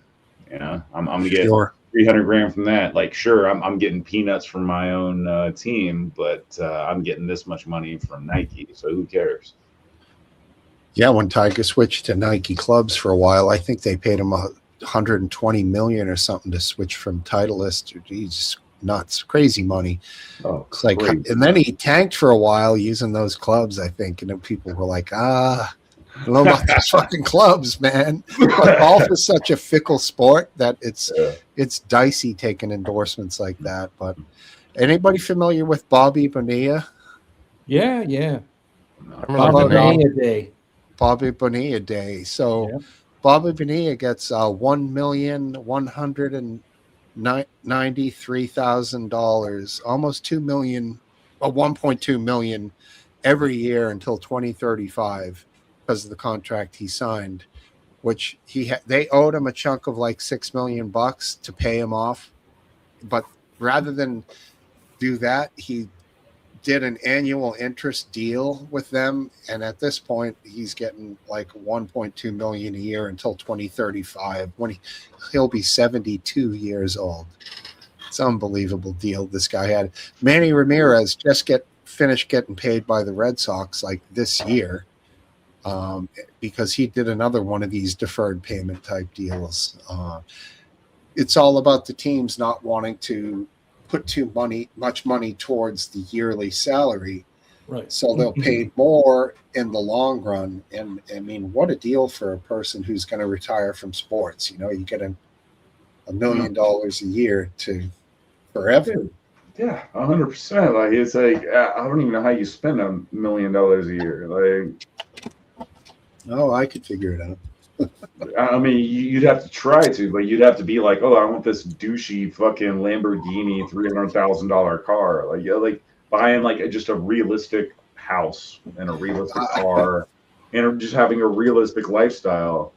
How do you even spend $1 million? Like, really? I would think how do you even spend more than like $400,000? the way I would see it is I'd have houses all around everywhere and just travel back and forth around to all my houses. You'd have to have like 10 houses or something. Like, you have to have like a life of super retarded excess in order to spend that kind of money. It's the thing I get at. Like, I'm just like, dude, if you're getting $1 million a year and that ain't meeting your ends, like, how are you even spending that? Like, I don't. Well, I'm sure. I bet you Dave Portnoy spends probably, like, not including huge real estate purchases. I bet you he spends a few million a year, just living. But I mean, at the end of the day, you got to buy dumb shit. Like you got to be like Nicolas Cage, like buying dinosaur skulls, and hey, here's the indigenous trophy from this fucking tribe that's gonna be $500,000 and stuff. Like at that point, you're making $1 million a year. You need realistic person that just is living a normal life. I think I can understand how you can, if you're not careful and you're not astute, I think I could see how you could lose a lot of your fortune. I mean, you're going to be considered the bank by your entire family, your extended family, all the friends you ever knew, all their spouses. I mean, you're going to have to, if you don't like saying no to people, you're gonna lose your money, no matter how much you make. Mm-hmm. Yeah, I mean, I'd agree with that. I'm just saying, for an individual to spend their money, I don't see spending $1 million a year as viable unless you're buying status symbols. Saying, hey, I'm gonna have 12 houses, or I'm gonna buy the car that's worth $300,000 or whatever. Like, realistically, $1 million a year. I mean, a reasonable person just paying for themselves can't really spend that. You're putting yourself, your own brain, in the shoes of these athletes because you have savvy and financial understanding. But some of these people they're morons. I mean, they're great at football and they might have a good football IQ, but otherwise they don't have any life skills. Yeah, they're dumb cocks, guys. Yeah, they're dumb fucks. Let me give you a case in point that has happened many times in real games and practices. Players, predominantly wide receivers and cornerbacks, have lost multi-tens of thousands of dollars diamond earrings in the field, in the games. They just can't fucking find them. They fall off of their body. So these guys are the lawn mowing guy, like, they're not that smart. They're literally so concerned with showing off their bling during a fucking game that they're going to wear it out there. And you've seen it. If you've ever seen like a guy, sometimes they'll show a replay and there's a fucking gold chain bouncing around. You're like, what is this fucking idiot thinking out here, man? Like, that's a $40,000 gold chain. And maybe even in just weight alone, because the thing's so fucking ugly, it's not worth a penny more than maybe spot, at a metals dealer. But even still, they're just like, they're like, they don't care. Like you're saying, they have no concept of why not, like you're saying, the $300,000 car. I think that would be reasonable to do after you put, say, 10 or 11 million in the bank. But the guy who gets that first $1 million and then drops 300K on the car, that's when you know he's tapped. He's just dropped. And the worst investment in the world is a car. Even a supercar or a hypercar loses its value. If you take a Lamborghini and drive it from the dealership to your garage and cover it in plastic and not drive it for 25 years, you might have a chance of making money. Nobody does that. You know what I mean? I mean, even the second you drive it off the dealership lot to your garage, you're losing 50% of the value. I don't, Right I'd off like the you to, bat. before I buy my Lamborghini, I'd like you to shrink wrap it and then just deliver it, on a Well, there's been cars in history. You could have bought like certain like Hemis back in the early 70s and late 60s that were retailed for like $5,000. Those fucking things sell for like over $1 million on Barrett Jackson sometimes. Stock, real low miles. I mean, you say the same thing about Pokemon cards, though. It doesn't make a Pokemon card a great investment. Doesn't. It's just when you look back at the things in the past that are of value now and you see the cost that they were when they were FFR, full fucking retail, it was so low compared to what their value is now. It's unbelievable. Yeah, 100%. 100%. And I think cars is probably the biggest one, the muscle cars. And I think that might be, as the age of car collectors gets older, I think those old muscle cars are going to start being worth less. Like, as the age of the collectors, they're going to start dying off. Then the next ones, you're going to see probably maybe the 80s Lamborghini Countach. I think that thing's going to be up for a huge revival. A Toyota Supra. Oh, yeah. The WRX, the Supra. I mean, I can see that kind of stuff. But I will say, I do question if there's going to be a cutoff of that. Because, I mean, these days, the new cars that are being created, like, hey, if you want a baseline, just a baseline work truck, the cheapest shit you can get is like, what, $65,000 for a baseline truck? And, oh, by the way, it's going to come with technology that's going to record and report to insurance companies when you're not wearing your seatbelt and how fast you're driving. And, oh, by the way, how many times you have sex in it. That's actually something that's tracked by your own vehicles.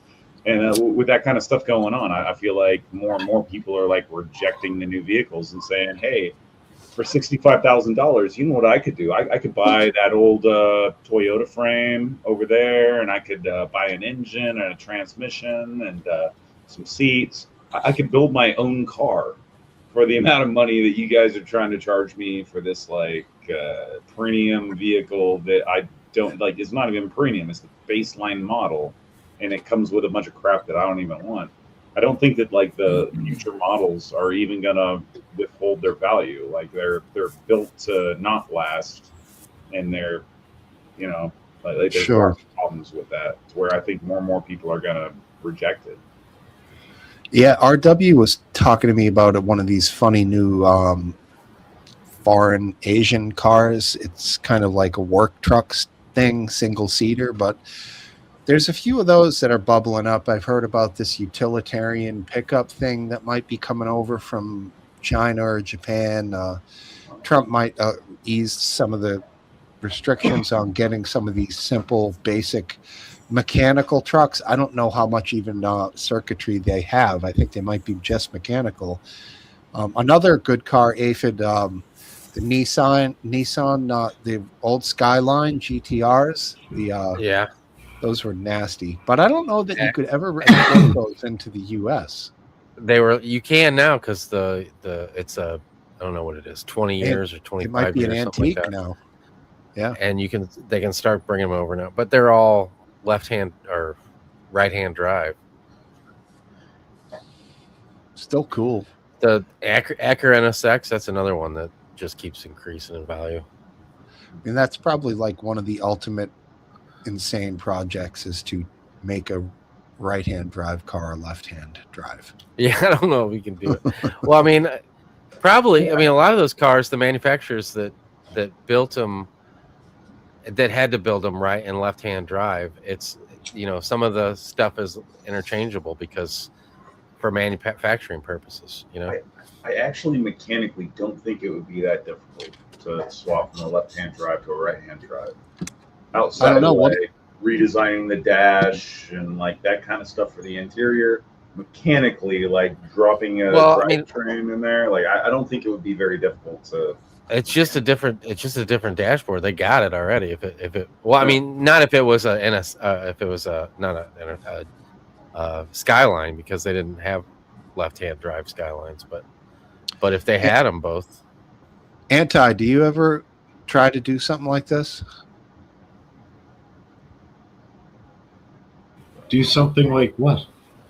Like switch the left-hand drive to or right-hand drive car to a left-hand drive? Do you think that's like a feasible thing for a shop to do?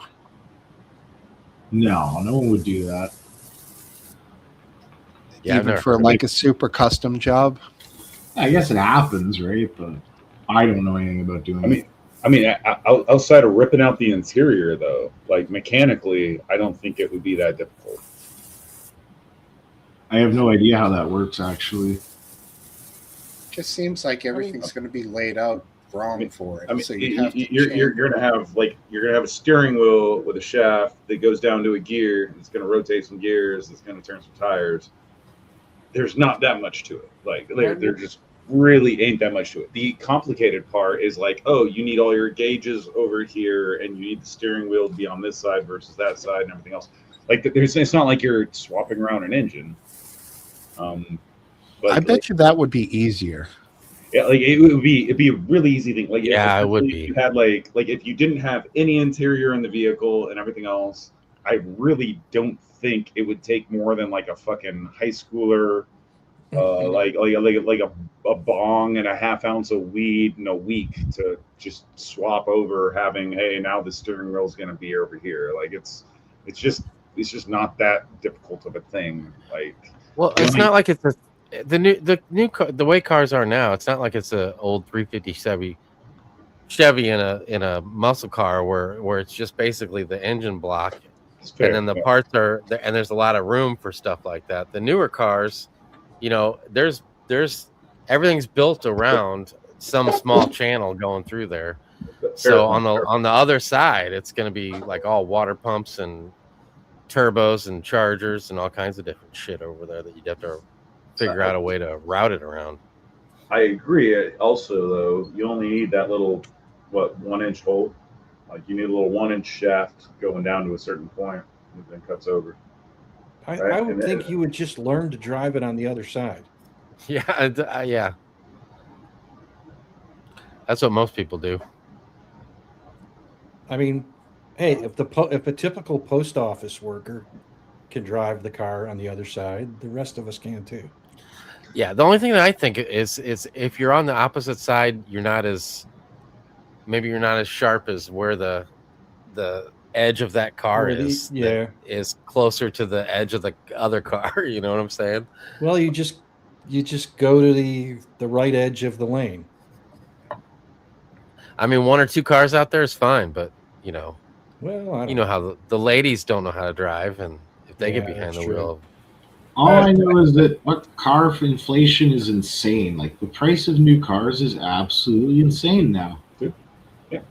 Like I said, I'm driving a car I bought brand new, right? Years ago. And if I was trying to buy that car now, I can't afford it. Same car. How weird is that, right? Like, I don't know. Like, I just find that's like weird. Car inflation's ridiculous now. The baseline truck, the cheapest one you can get right now is the Dodge 1500, I want to say. And I want to say it starts at $65,000 for the 2027. Like that, that's twice as much as it used to be, man. And it's just like that's the base model. And like you rewind 10 years ago, and it's like what, like it was like 20 grand for a baseline truck, you know, like dude, that hurts, man. How do you go from like $20,000 to $65,000. Well, you know, and the pickup truck's supposed to be designed for a simple trades guy who doesn't make a lot of money. You know what I mean? Like, so like you're squeezing out all the people here that are like building your society. It doesn't make any sense. That's what I'm saying. Like the vehicle inflation is ridiculous. Like my car is 70,000 now. When I bought it, it was 40. Car I'm driving, right? Yeah. And I'm like, now if I wanted to buy it, I couldn't afford it. Like it's like, what the hell happened here? Are you supposed to get a job that pays twice as much after you buy your new car and have it for a couple of years just to be able to buy the same one? Like that doesn't add up to me, you know?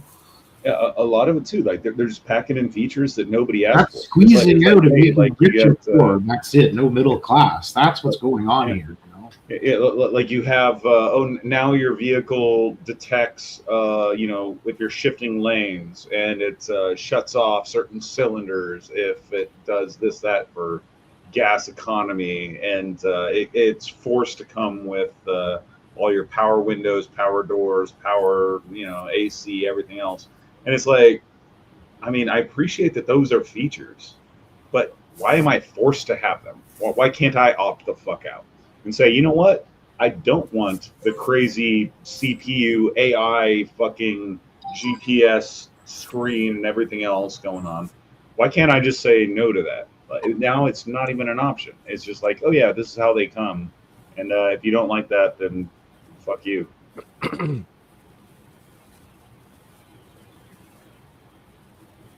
I agree, man. If you have a car and you get to a stop sign, it turns off. Like I hate that. That's a yeah. Why? You know, my cousin's truck, who me and him live on 20 acres, and every time I take his truck, it's just like stops. And I'm like, dude, it's got to be hard on the starter, isn't it?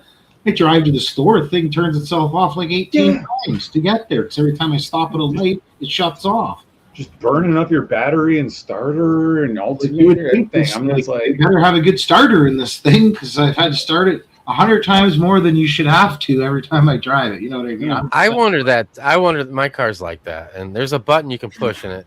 Fortunately, you don't have to do it every time you get in the car.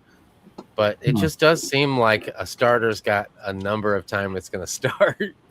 Right? Not an age of the starter. It's more of how many times it's going to start.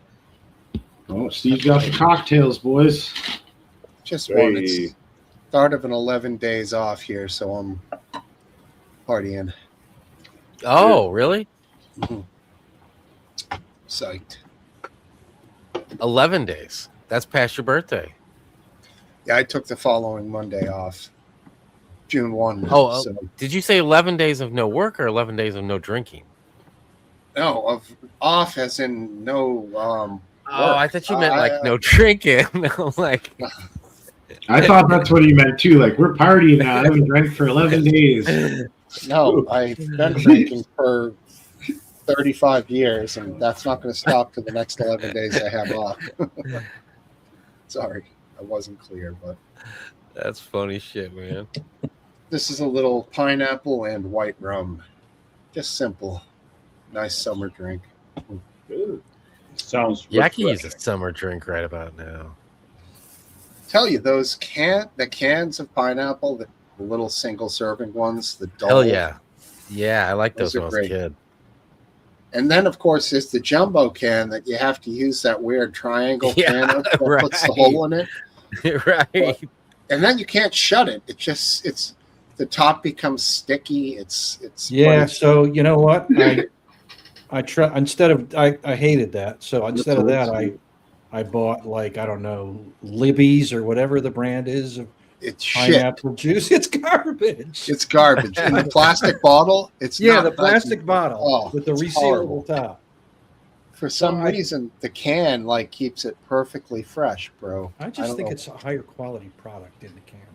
I was thinking of buying the Libby's and just pouring it out and reusing that container for the dole.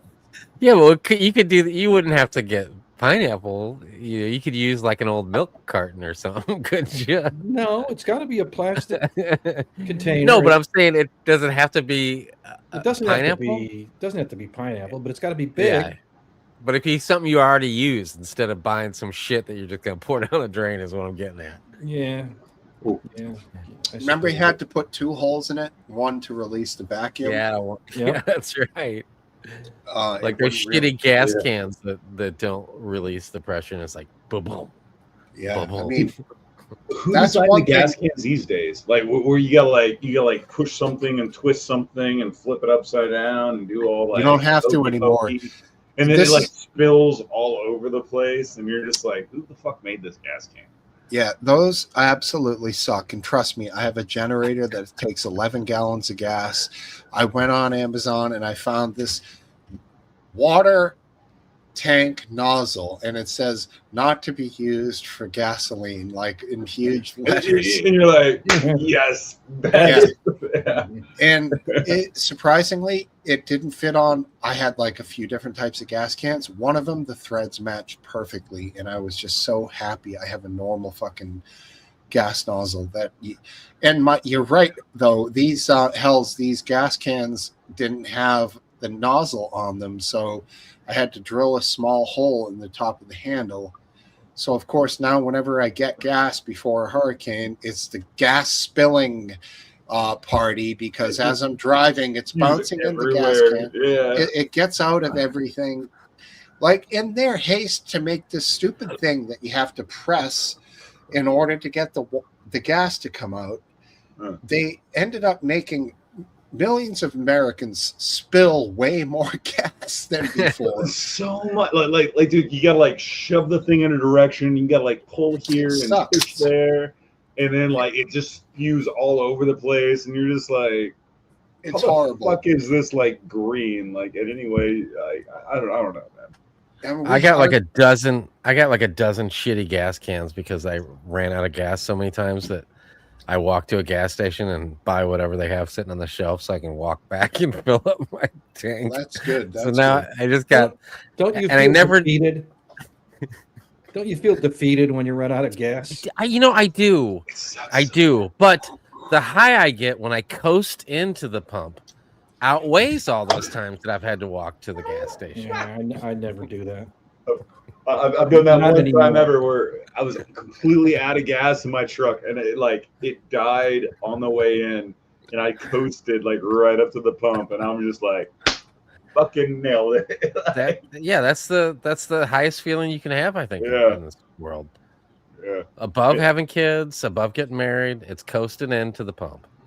I mean, Well known. It's well known. It's well known. Even funnier thing though, and then I realized that I was a dumbass. It was my buddy's truck, and he actually had 2 gas tanks, and I just didn't know how to flip the switch.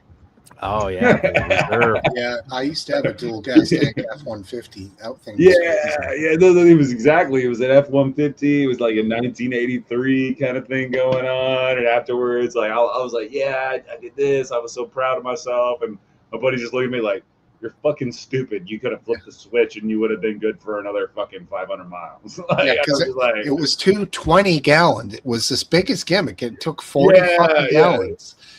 It was stupid though, because why not have one big tank? What a weird thing to go wrong. The switch that switches from one tank to another isn't working anymore. Like, why even have that as an option? Make it one big fucking tank. Who cares? I don't know. But That's good. Or That's a even good point. equalize them. They just equalize I think it's them, like. I think it's addition because we called it the Clampett Mobile. It was like the front end was like this old beat up old truck, and the back was like kind of, it looked like the kind of camper that you would fit into like a truck bed, but somebody had taken it and affixed it to the chassis of this old pickup and made it a full-time camper. And it had those, but I think what happened was it had an original 20-gallon tank on it, and they were like, well, we can go twice as long if we put some other fucking tank underneath this thing. Sure. And then they put a little switch in there instead of buying a 40-gallon tank. That's my even guess. like a simple pipe that would just transfer it so that it goes down at the same level. That's a good point. Yeah, just an equalizer. That's what I was saying. Hear me out. Picture the scenario. We're in inclement weather, whether it's hot or icy cold or whatever, and you're on a remote road. You could literally die with 20 gallons in one tank. If the dumb switch that switched the little solenoid and it moved whatever, the flap from one side to another broke, you could die from exposure because with 20 gallons of gas in your car because your dumb little added thing breaks. I mean, You know, I don't if know you why think they about have- that, you're gonna get yourself a siphon in a little container, so you can move it manually from. something you would think. I mean, I feel like the world is calling for simpler cars and simpler everything, and like that's it's got to be that way. Whoa, what do we have? Is Chip down? Did Chip go down? No, yeah, he just ran over to, I don't know, answer the phone or use the bathroom or something. I don't know. But no, But when I I- was young, I thought it was a cherry can, not a jerry can. And the reasoning behind my brain thinking that, I suppose, is that it's like generally here, it's almost a round red can most of the time. So I don't know. I always thought it was like a cherry can instead of a jerry So can. what is it? What is it? We don't have that expression here where I am. It's a gas can. Well, here they call it a jerry can. Yeah, I've heard it called a jerry can. And I always thought as a kid, and I'm guessing the reason my brain thought this is because they're generally red and kind of roundish in shape, that it was I think a of cherry can. That's what I thought it was. When people would say that, oh, you got your cherry can there? I thought they were saying cherry, but they were saying Jerry. Blues. I Don't know why I wanted to mention that, but yeah. no. You guys- Let's go. Let's do gas some can. things here where we thought it was pronounced something else when you were younger. I have a good one from a buddy of mine named Scott. He wore a Breathe Right strip on his nose whenever he went skiing, which absolutely perplexed everybody. We were like, does he think he has to breathe more in the fucking mountains? Like it's going to help or something, open up his nostrils? But anyway, Scott told us one day with full Breathe Right in place, his whole life growing up, he thought that the term homemade was whole made, like it was made from wholesome ingredients. I don't know. Hmm. It's just some people Like get Whole Foods? right. I had one as a kid. I can't remember what it was. Oh yeah, I had the thing with professional, like with baseball. When I was a little kid, I thought all the teams in the country traveled to Boston to play us. And then, like when I was I old enough, maybe 5, my father was like, "No, you got it wrong, Steve. All the teams have a big baseball park like Fenway Park." And I was like, holy shit, I can't Mind believe blown. that. Because like, yeah, you go to Fenway Park as a little kid, you're like, wow, clearly everybody comes here. There can't be more than one of these because it's so big and spectacular. And then once I heard there was like stadiums all around the country for every team, I was like totally blown away. That was Well, that's totally normal for a kid. I mean, you think, you know, your city or your school or whatever, you think it's the center of the universe. That's just the way it is when you're a kid. yeah. There it is. Then it made sense to me why my uncles, who were kind of strange guys, but they went on like trips to go to multiple MLB games and like close by cities to each other just to say they saw a ball game in a certain park. Like maybe that's an older kind of old school thing. They were old guys. They're all dead now. So, but yeah, it made sense to me why you would do that after I learned that every one of them could be like another version of a Fenway. Like I've never seen a game at like Yankee Stadium. I hate the Yankees, but I would definitely be interested to check one out there because, you know, of the history of it. You know what I'm saying? Green Monster's like legendary in Canada. Everyone loves the Green Monster. We all used to play the video games 35 years ago and be like, yeah, we're going to hit one over the Green Monster, you know? Oh, yeah. The old RBI baseball. Whoa. Jukebox. That is fucking hilarious working. Tune on the jukebox. Dude, That's funny. That's funny. I got it wrong too. Nagila, I thought it was jukebox, but jukebox is even better. I mean, yeah. One of the funniest. So I had this international. I friend, came from a and- jukebox. I mean, Ooh, that's too far. One shekel per song. Yeah. So I've got this international friend. Her name's Lorena. Right now, she does international relations between industries in Europe. Very intelligent chick. But whenever I first met her, I think she was like 16, something like that. Around the time that she's 17, she, English isn't her first language. She was like French and Brazilian. But she comes to me and she's like, "So what does it mean to shave against the grain? Like how do you do that?" And right off the bat, I'm like, "Well, yeah, your hairs go this way and you do this." And she's like, I'm not talking about your hairs. I'm talking about like whenever you're like trying to make bread, like why do you shave against the grain for bread? And it took me a minute to realize that she was being serious, and I was just like, yeah, shaving against the grain. That does not relate to like a piece of wheat, Oh wow, yeah. Yeah, she literally thought that shaving against the grain was like against the grain of wheat or Yeah, I whatever. hear what you're saying. Yeah, but I mean, it was just like entire unfolded thing in my head, and that was.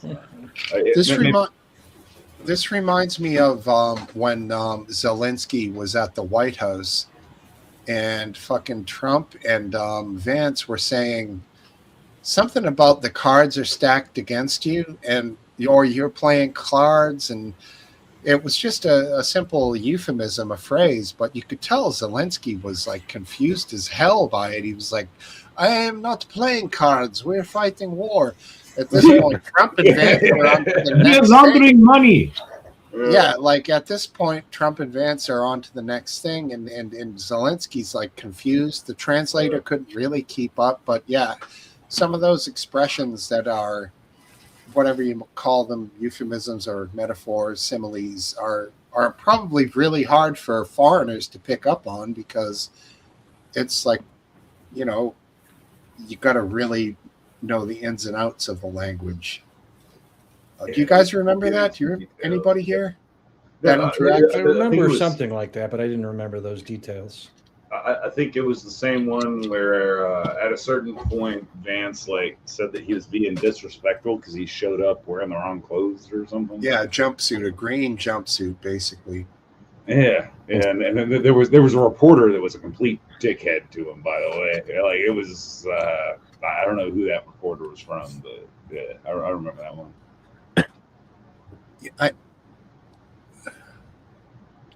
I never called it that, buddy.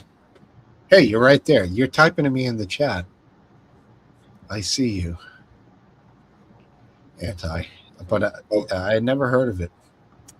But yeah, I thought you were messing with me when you said you never heard that expression. Then I was like, is it just Canadian? I've never heard it. Have you guys heard that expression? Jerry can? He's claiming it comes from World War I from the Germans. I've never heard that before. That's interesting in you. Nope. If it's a no. Last Dance has heard everything. Yeah. But yeah. Makes me think, is it an older expression then? Maybe if it came from World War I. I don't know. It's Last Dance this time. I was young and vital then. Now I'm old and shriveled. RW's out of here. Take care, buddy. Maybe next week could be weird. I don't know what's going to happen. I'm gone. You're going. I know. Okay. I don't know if you'll be up for it, Last Dance, but I might have you run it maybe Friday, maybe Saturday. I don't really know. All right. Well, if you did Friday, I could maybe. Well, I might be getting ready, but I'll be around Friday. I can't promise I'll do it now, but I'll think about it.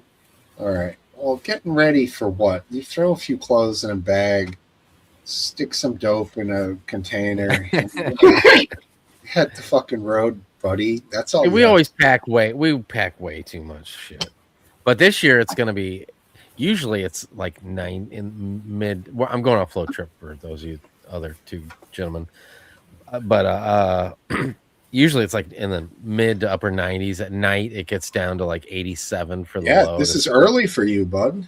Yes. So this year, like the high is going to be in the low 80s, and at night it's going to get down to 65. So What that's about gonna be river nice temp? camping. That's going to be cold. It's going to be cold. Do you guys usually flip or stay upright? Well, we're on rafts, so I went on a river trip in River Rouge, north of Montreal, years ago, and they all flipped the rafts on purpose in one rapid. It was pretty sketchy, but well, we don't. There ain't no rapids on this thing. You know, it's a little lazy river action. I don't even think anybody wears. I don't even think there's any parts that are above your head.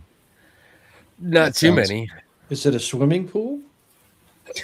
Yeah. You know, it's funny. It's funny. This just came up a couple days ago. We went to when my son was like, he was in preschool, and there was this girl in his preschool that invited us over for like a birthday party, pool party. It was called a pool party, and my wife, I wore my trunks and had like a towel wrapped around my head, shoulders, and my wife's Trunks. like, I don't know, I'm gonna feel it out, and we get in the backyard and there's like a kiddie pool. It's going to be a kiddie pool, of course. You're not going in like, and like we were the only adults that stuck around. Like everybody else was like, "Sweet, it's the weekend. It's free babysitter time. We'll just drop the kid off at the front door." And here I come walking in with my towel and swim trunks. Did you get in? A big inflatable No, I ducky, right? Classic. So, well, I wasn't embarrassed. My family was completely embarrassed. Oh man! But I next didn't time care. you go, you should bring flippers too for the full effect. Get the snorkel. Don't snorkel, the inflatable around the waist. That's Oh my classic. god! So Mommy, the old man is splashing too much. right. Yeah, that's funny. Yeah, good shit, man. It was a good icebreaker, I'll tell you that. Yeah. And they were very happy that at least one parent stayed around. We had a lot of parties for my son too, and it was always like that. None of the parents stuck around. It was like they couldn't wait to get out of there. Like, you going late? How late you guys going? We never dropped our kid off and just left. Interesting. Yeah, I've never really. I mean, I'm not frowning upon people if that's what they do, but we just never did it. It depends on the age of the kids in the party. I would think younger, you stay. Older, when they're teens, you could probably let them do their. Well, yeah. If it happened now, I don't think I'd be sticking. That'd be Exactly. a little. That'd cross the line a little bit. Little They'd be awkward. like, "Dang, dude, I'm glad you came, but Right. what's your dad doing sitting over there in the launch?" And speaking of pools, when's Big Blue go up? Well, it's usually it's this weekend, but it's been. That's what I thought.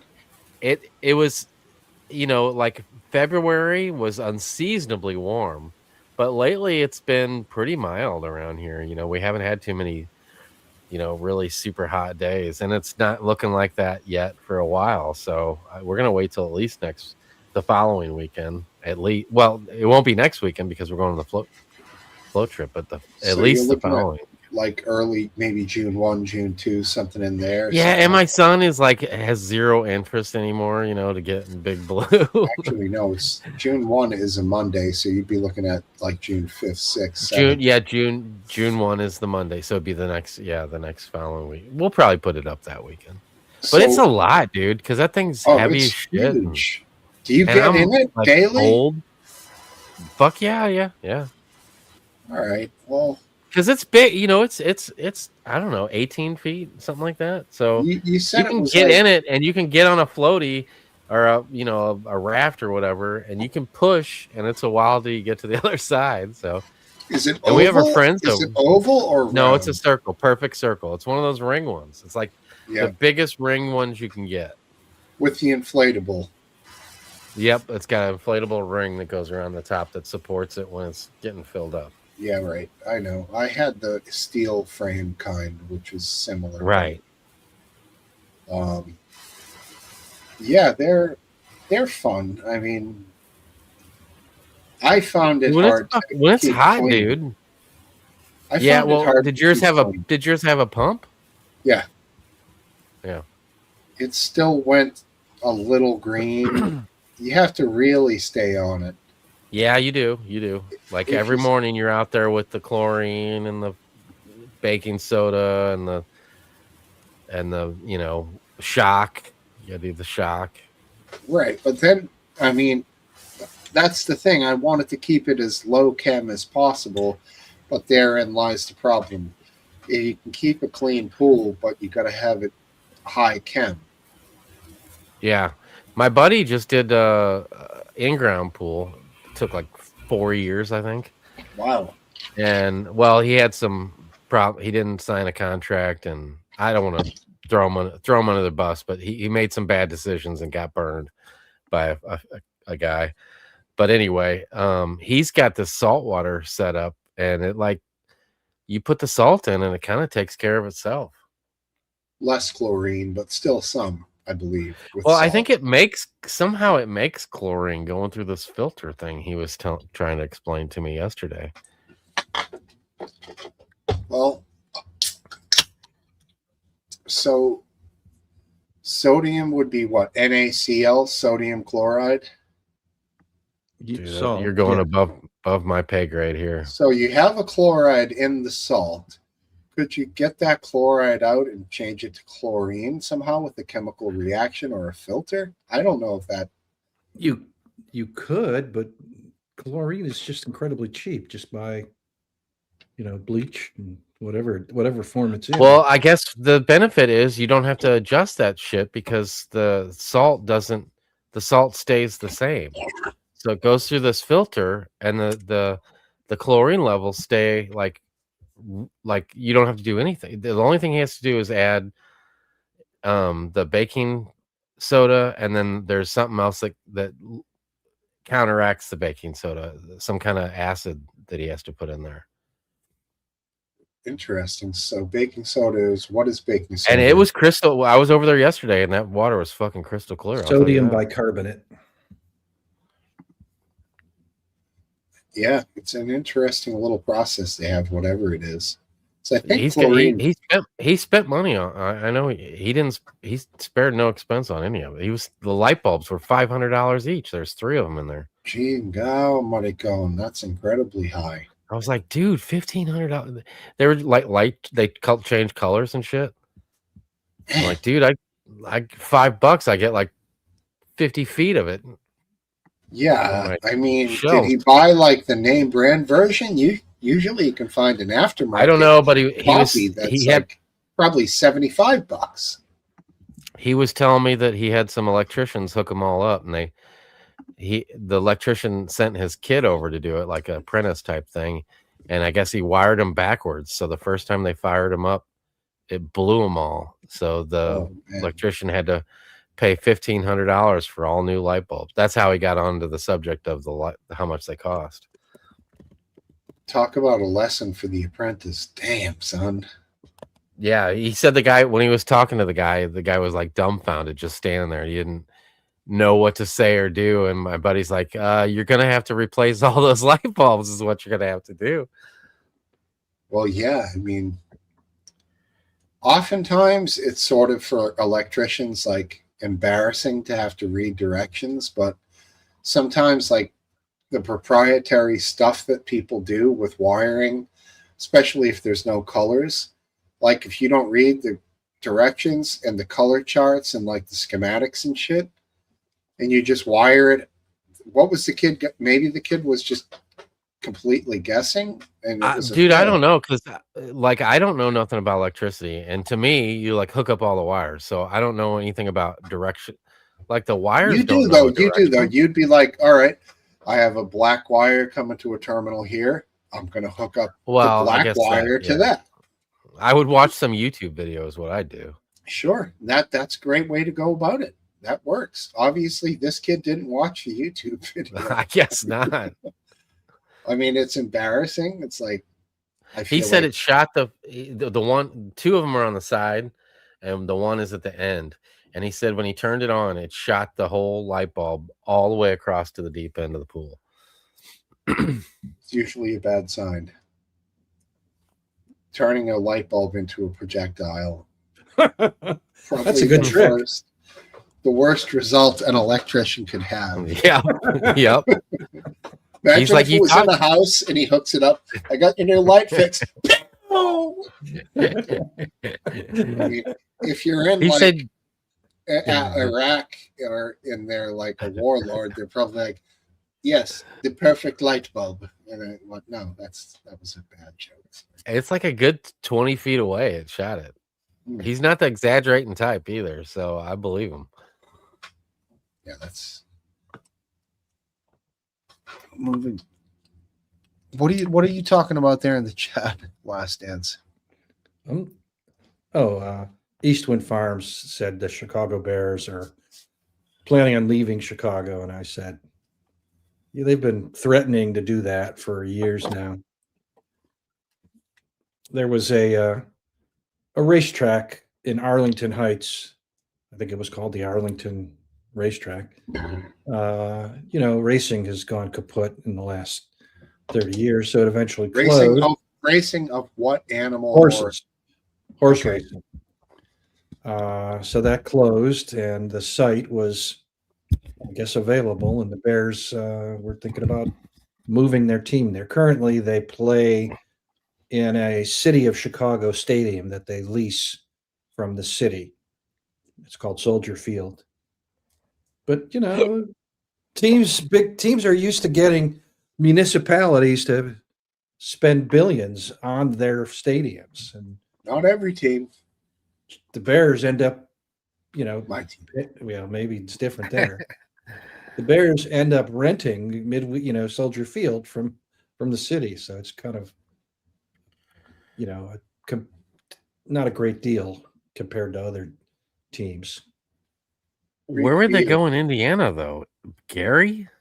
I don't know where. Somewhere in northern Indiana. Northwestern Indiana. But I heard Larry Bird is in on the deal. There's nothing in Indiana there. They're going to French Lick, Indiana. No way. No fucking way. No. The only thing I actually went through French Lick on a train going to California. And, really? I could not believe I saw a sign entering French Lick.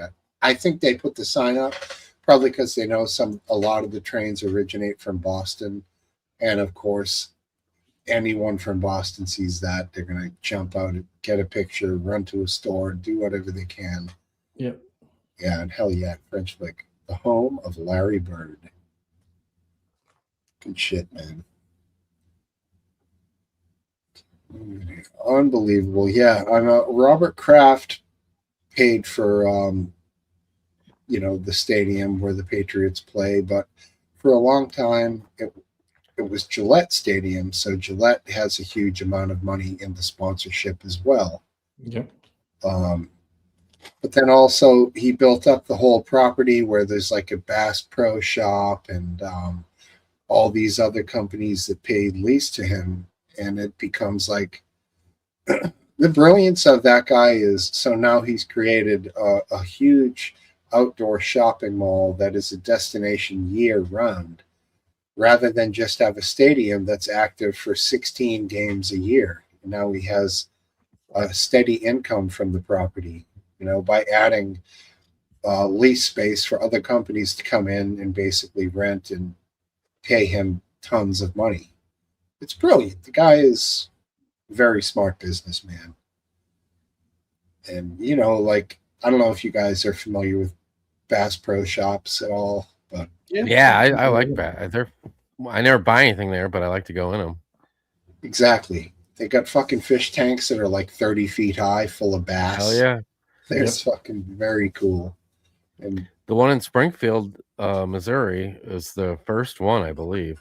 and it has a really nice aquarium. One of the nicest ones I've been to. Like not one aquarium, like you pay and walk through a bunch of different aquariums. Some of them around here, and I think a lot of them recently had the model 1911 Springfield 45 in the World War II spec for like $700. I thought that was like the coolest looking thing. Like essentially the World War II sidearm for Marines and Army. They had for like $700. Also, they have good prices on ammo, decent prices on fishing equipment, but you know, like you guys are saying, most people just go in there and just browse, walk around. Well, we go there a lot in the winter.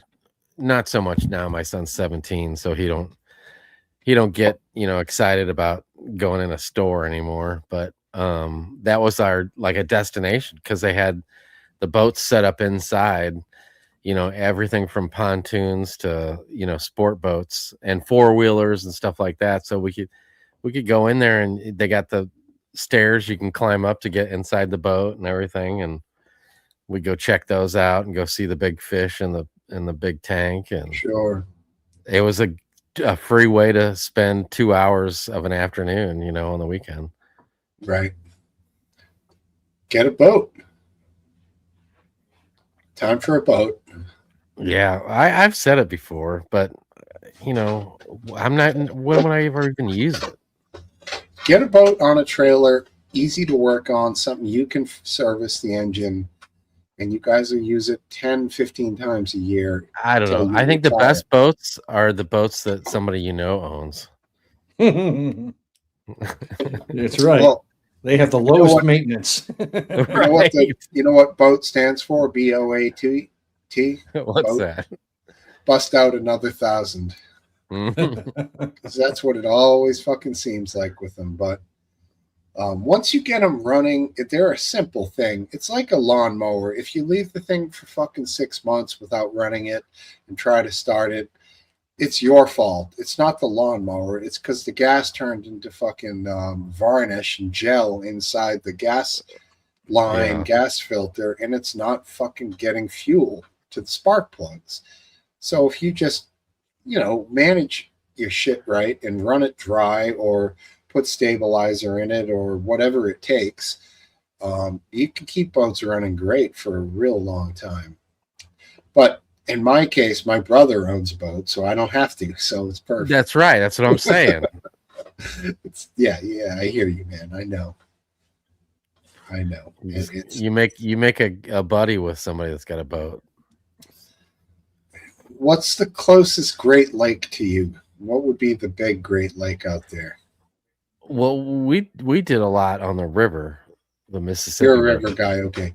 So how far are the Great Lakes from St. Louis? It must be what, a couple hundred Well, miles. Chicago would be the closest, and Lake that's Michigan. 5.5 hours. 5.5 hours at say 60, so you're talking 300 or so miles. 5 hours and 30 minutes. Counting down. Oh, 5 hours and 30 minutes is what Siri just told me. Cool. I didn't say anything. Why did it tell me that? That's weird. Did it pick up my voice? Hey Siri, play Weezer. It can't because I got headphones on. All right. It was weird how it seemed to kind of answer me. It did. That was fucked up, yo. Yeah. Yes, Siri's freaked out. Working blue, I think. I don't know what that purple guy means. Yeah. Oh yeah, Free samples. Mr. E. Yeah, we all remember that. That was That's awesome. right. Oh, I just came across last couple days. I came across me laying. Had my Pia hat on right here, and I was laying in my neighbor's yard because the grass was up so high. It was a live leak video called "When Is It Okay to Complain About Your Neighbor's Grass?" And my neighbor's grass was like seriously like this tall, and I was laying in it, and then I roll out into my yard.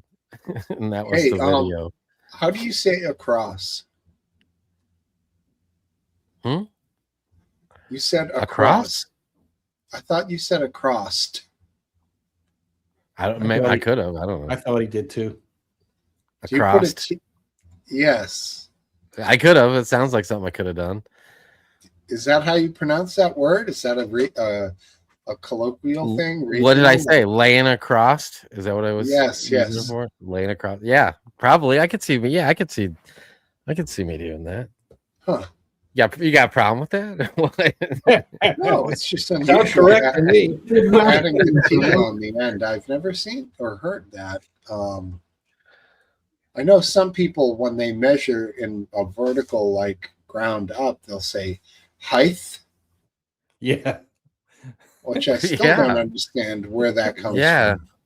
from. I know. I've heard that. Yeah.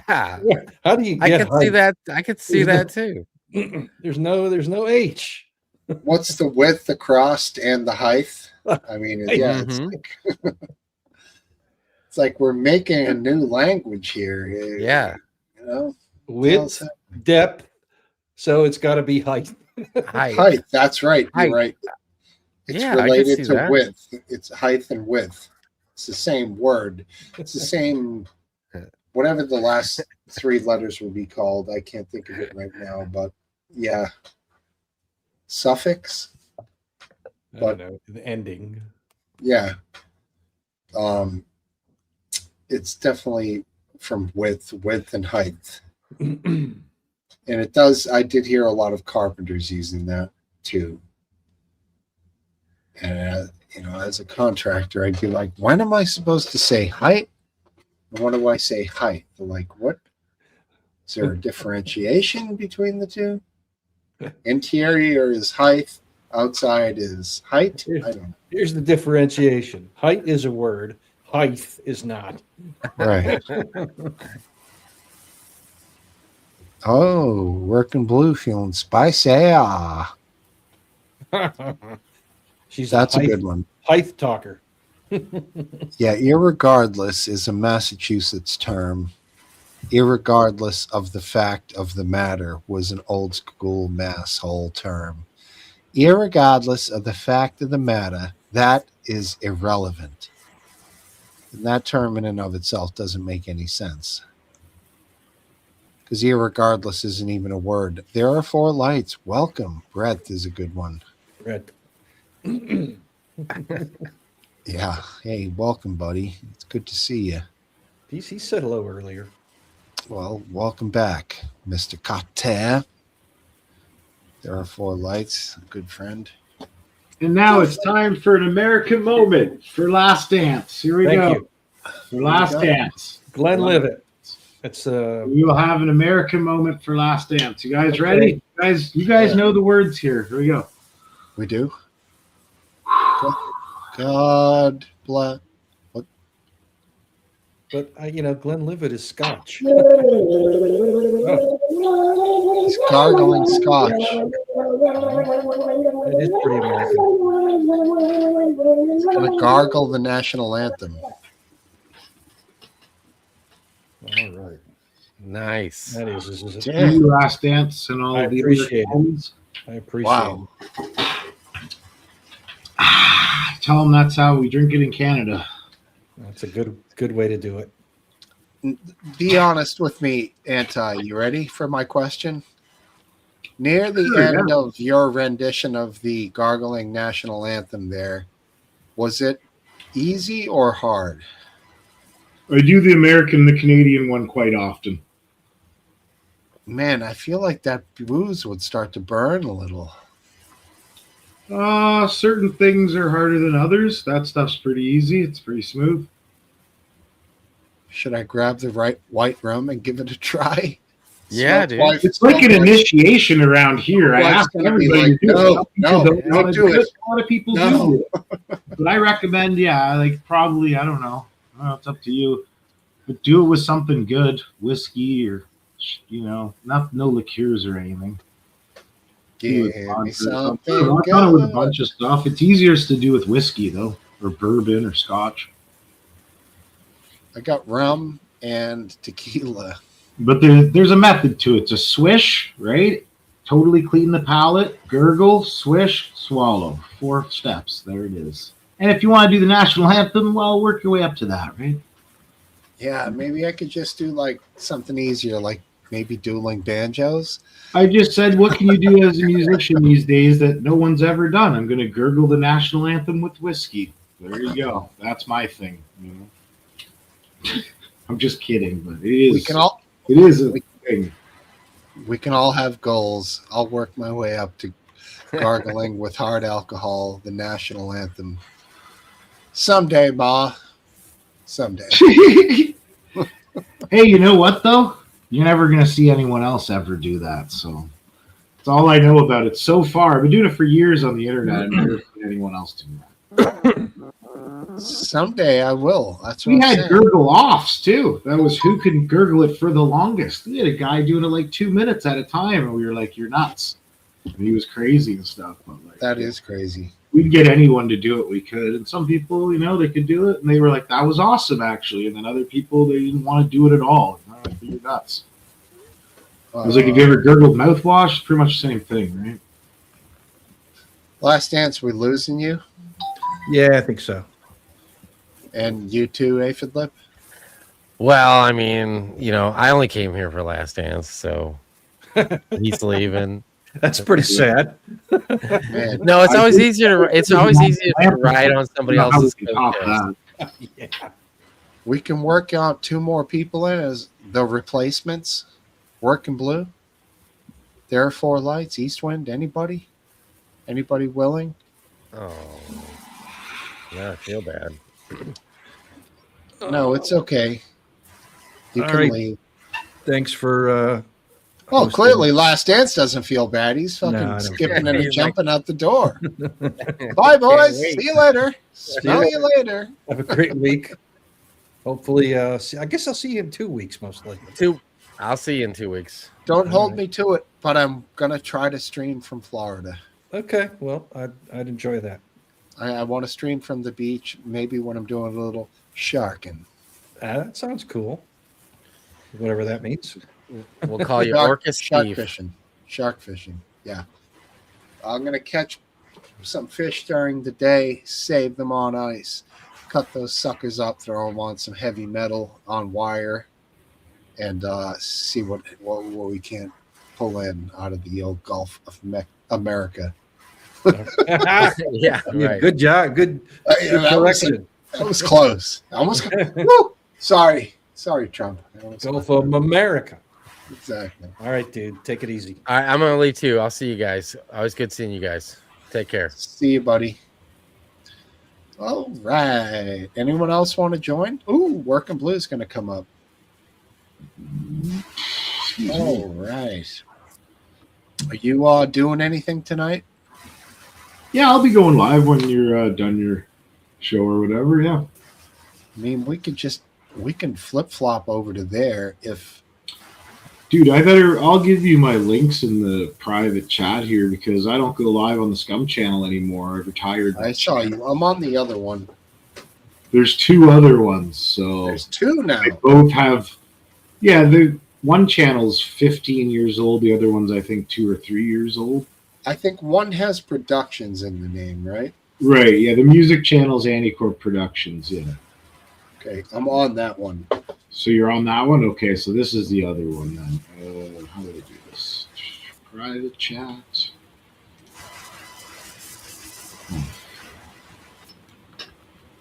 I guess it won't let me put. You won't let me put the links. No link allowed.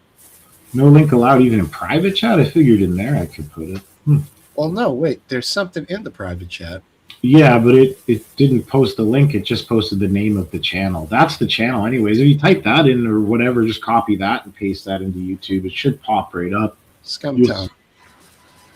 Because that's one of the places I've been going live. So I go half the time there. The other half the week I go on Anticorp Productions, right? Got you. And Anticorp Productions, I have super strict rules for like copyrighted music, right? Whereas on that channel, not so much. I just play whatever, you know what I mean? Yeah, oh yeah. So that's kind of the reasoning between the two channels. Mainly, it's just that I like to play music, so I can only play my own music on my music channel, and on that channel, Scumtown. Who cares? Play whatever.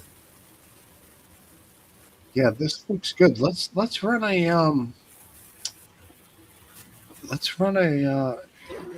or if you're ready, you just hop over to your.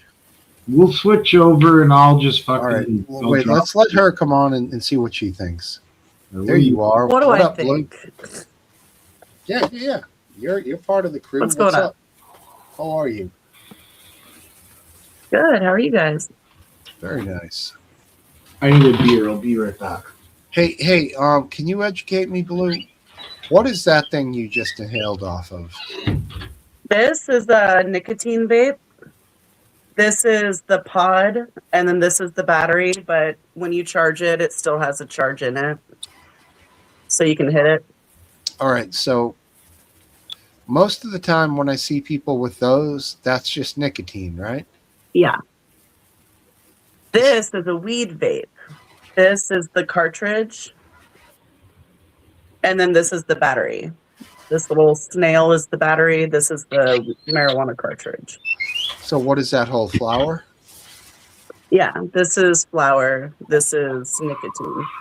So my buddy does the vapes, but his is with the oil, and so he has the thing that looks like kind of an elongated, like gay cigar, little mini cigar thing with the mouthpiece.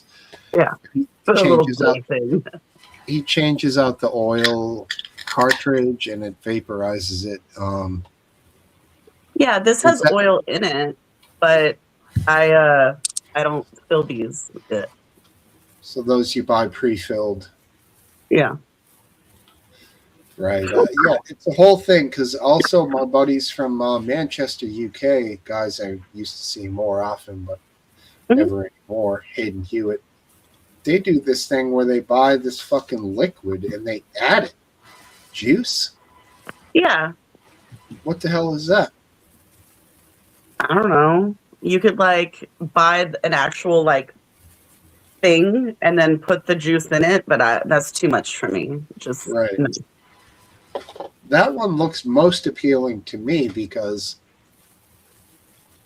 it seems like you can really customize the flavor of the terps that you want.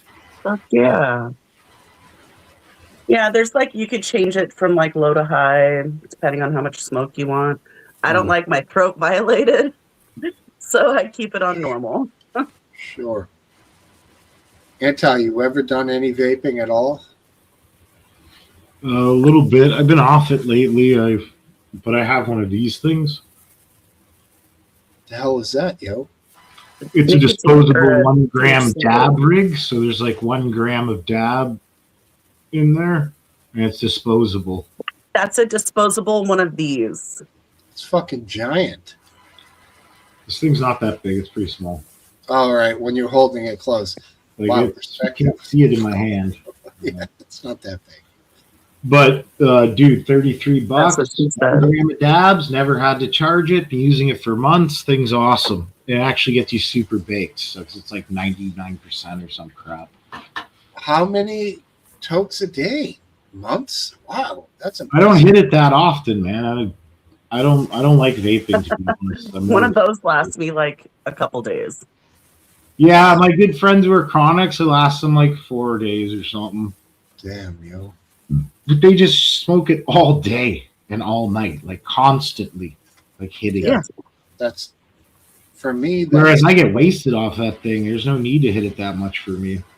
Yeah, I'm the same. I like to wait, as the old Rastas would say, wait till the working day is done, and then, man, have fun.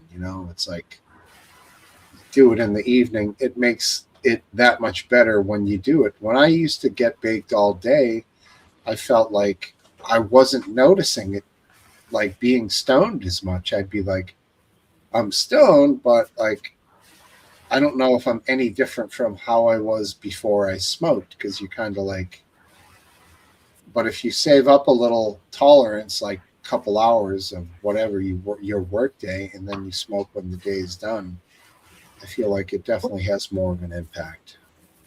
That's just me, though. It's exactly the same way I am. I said that on the show the other day. I was like, if you just get baked all day, you'll just become immune because you'll never know the difference between being sober. And so how would you get high if you were always high? You wouldn't, right? Exactly. I work a normal job. Like, I don't get high and go to work. I don't get high during work. I only get high at night and on weekends. Fuck Exactly. shit up, boys. I treat it essentially like alcohol now. Yeah, hit up those channels, Mr. E, because I don't go live on the other channel you used to show up on. So hit up Anticore Productions and hit up Scumtown. Hell yeah. We ready to make the Mr. E showed up and partied quite often, but I haven't gone live on that channel in weeks. So he probably was like, thought I quit going live, but I didn't. That's why he asked earlier what happened to Scum TV.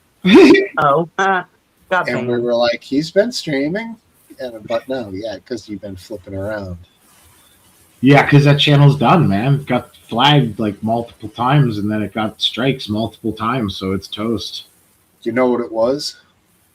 Of course I do. I put out one of my albums that I had written and never released on the internet in its entirety, and it was like a heavy, kind of angry album, I guess. Had some vulgar stuff in it, like heavier stuff, and they banned it for hate speech and violence and all this other stuff and insinuating violence or death or whatever. Because there was lyrics in it that were like that, right?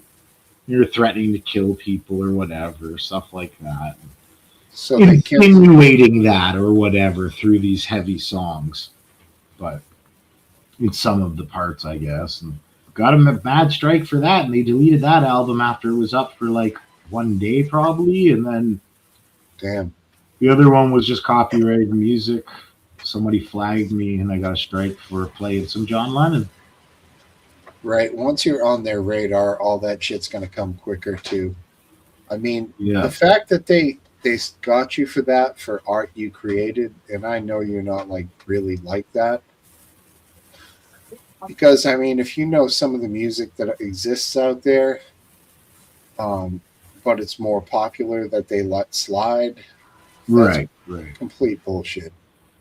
Yeah, I guess. I don't know. Yeah, I thought it was fine. It was up for like 24 hours. Then all of a sudden, I went to the computer the next day, and it was like, nope. Do you know the song "Dead Skin Mask" by Slayer?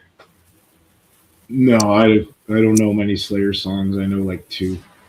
That one is one of their best, and it's like about like basically a serial killer type story.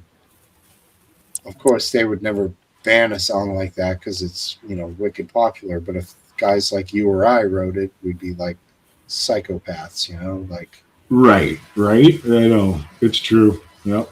And I'm like a huge Slayer fan. They're probably my top 3 favorite bands of all time. So,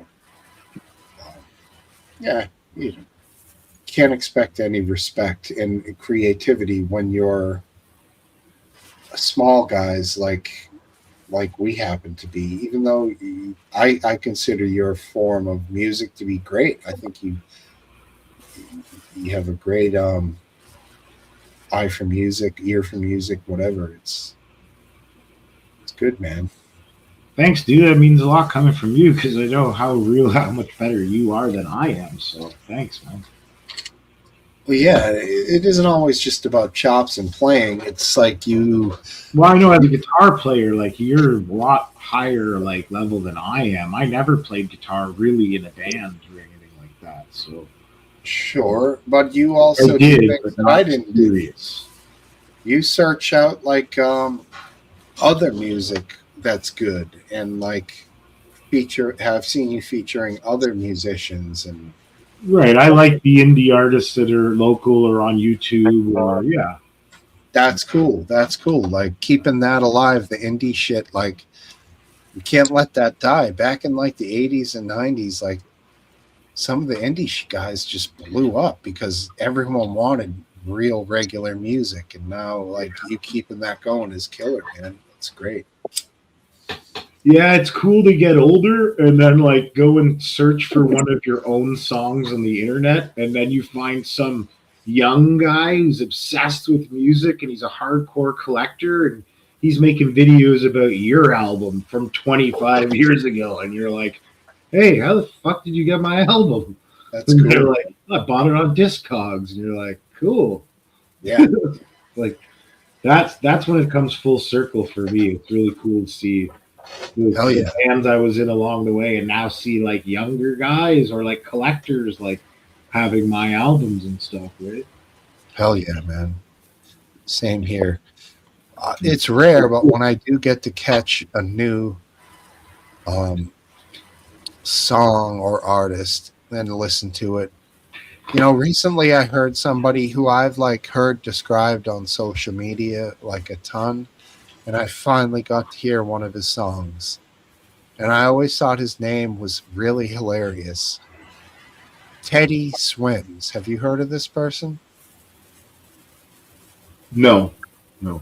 Well, my review is I don't like it, but it's music and it has a band, and at least there's that. You know what I'm saying? Like, so, but it's not that good. It's a really popular new artist, but not my favorite, unfortunately. I heard one song. You guys, he hasn't come across your radar at all? No. All right. The only thing that's come across my radar, like that got viral there for a bit, was that French band from Canada that had the two people dressed up in polka dots, and this is a drummer and a double necked, I guess, guitar bass player that loops shit. I don't know. My son showed it to me, and then it was just like been viral on the internet. Now they're everywhere. Yes, something Quatrain, something like that. I can't. Yeah, my buddy at work tried to tell me how to say the name. I can't say it. I like Antoine. Oh, another thing or something. Yeah, they have half spaced frets on their instruments. Yes. What's the actual terminology? It's like metro notes or something. Microtonal. There you go. Which is cool to have the half size frets, but for Western music like that we play, it's nonsensical in my mind, because what we do is what the old guitar players would do to simulate horns in blues, because they couldn't afford a horn section. The old blues players would either bend or play with a slide, and you could play a whole solo using microtonal notes using bends or with slides. But having the extra frets added on, it's cool, but it's kind of cheating in my opinion. That being said, what they're doing, I cannot do. I can play a lot of stuff. They're doing something I can't do, so I'm definitely, hands down, envious of that. I don't want to come off as a dick, but I think adding the extra frets to the fretboard to make microtones, nah, not for me. I think there's other people that do it, right? They're just like the first one that's kind of been like gone viral recently doing it, right? So yeah, they're taking it to another level, I guess, with the whole gimmick and everything. Yeah, I mean, I'm not gonna lie, the tempo was kicking, the beat was kicking, it sounded cool. I just don't think I could be like jamming out to that shit more than that. Once that wonder of like discovery wears off, I'm kind of like, all right, I'm good. You know, it was cool. Oh, Mr. E, just type in Scumtown and just go to channels, and you'll see that it's my channel. You'll figure it out pretty fast. I can't drop links because like I don't have a wrench. Only wrench people can drop actual links, or Steve, I guess. Well, can I do that here? You can, but and like your mods can. No one else can. All right. Oh, he's got it. He's good. You don't have to worry about it. Yeah. All right, Shel, where are you gonna fire it up next so we can? We're gonna go to Anticorp Productions, I guess. That's what your plan is. Let me. I'm pretty sure. I think that's what I planned. All right. So, all right, Steve, you do your exit, and thank you for having me. And Yep. Blue, I haven't seen you forever. Good to see you. Good to see you, bud. Good to see you guys. Everybody in the chat, Mr. E, everyone lurking. Have a good night. Salud. See you, man. Are you going to head over to his joint? I hope you do, Blue. All right, here we go. Let us play out a little ditty. Let me fix the audio so you guys can actually hear me. You're going to pick up my fans too, which are probably somewhat loud right now. Sorry about that.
Good night.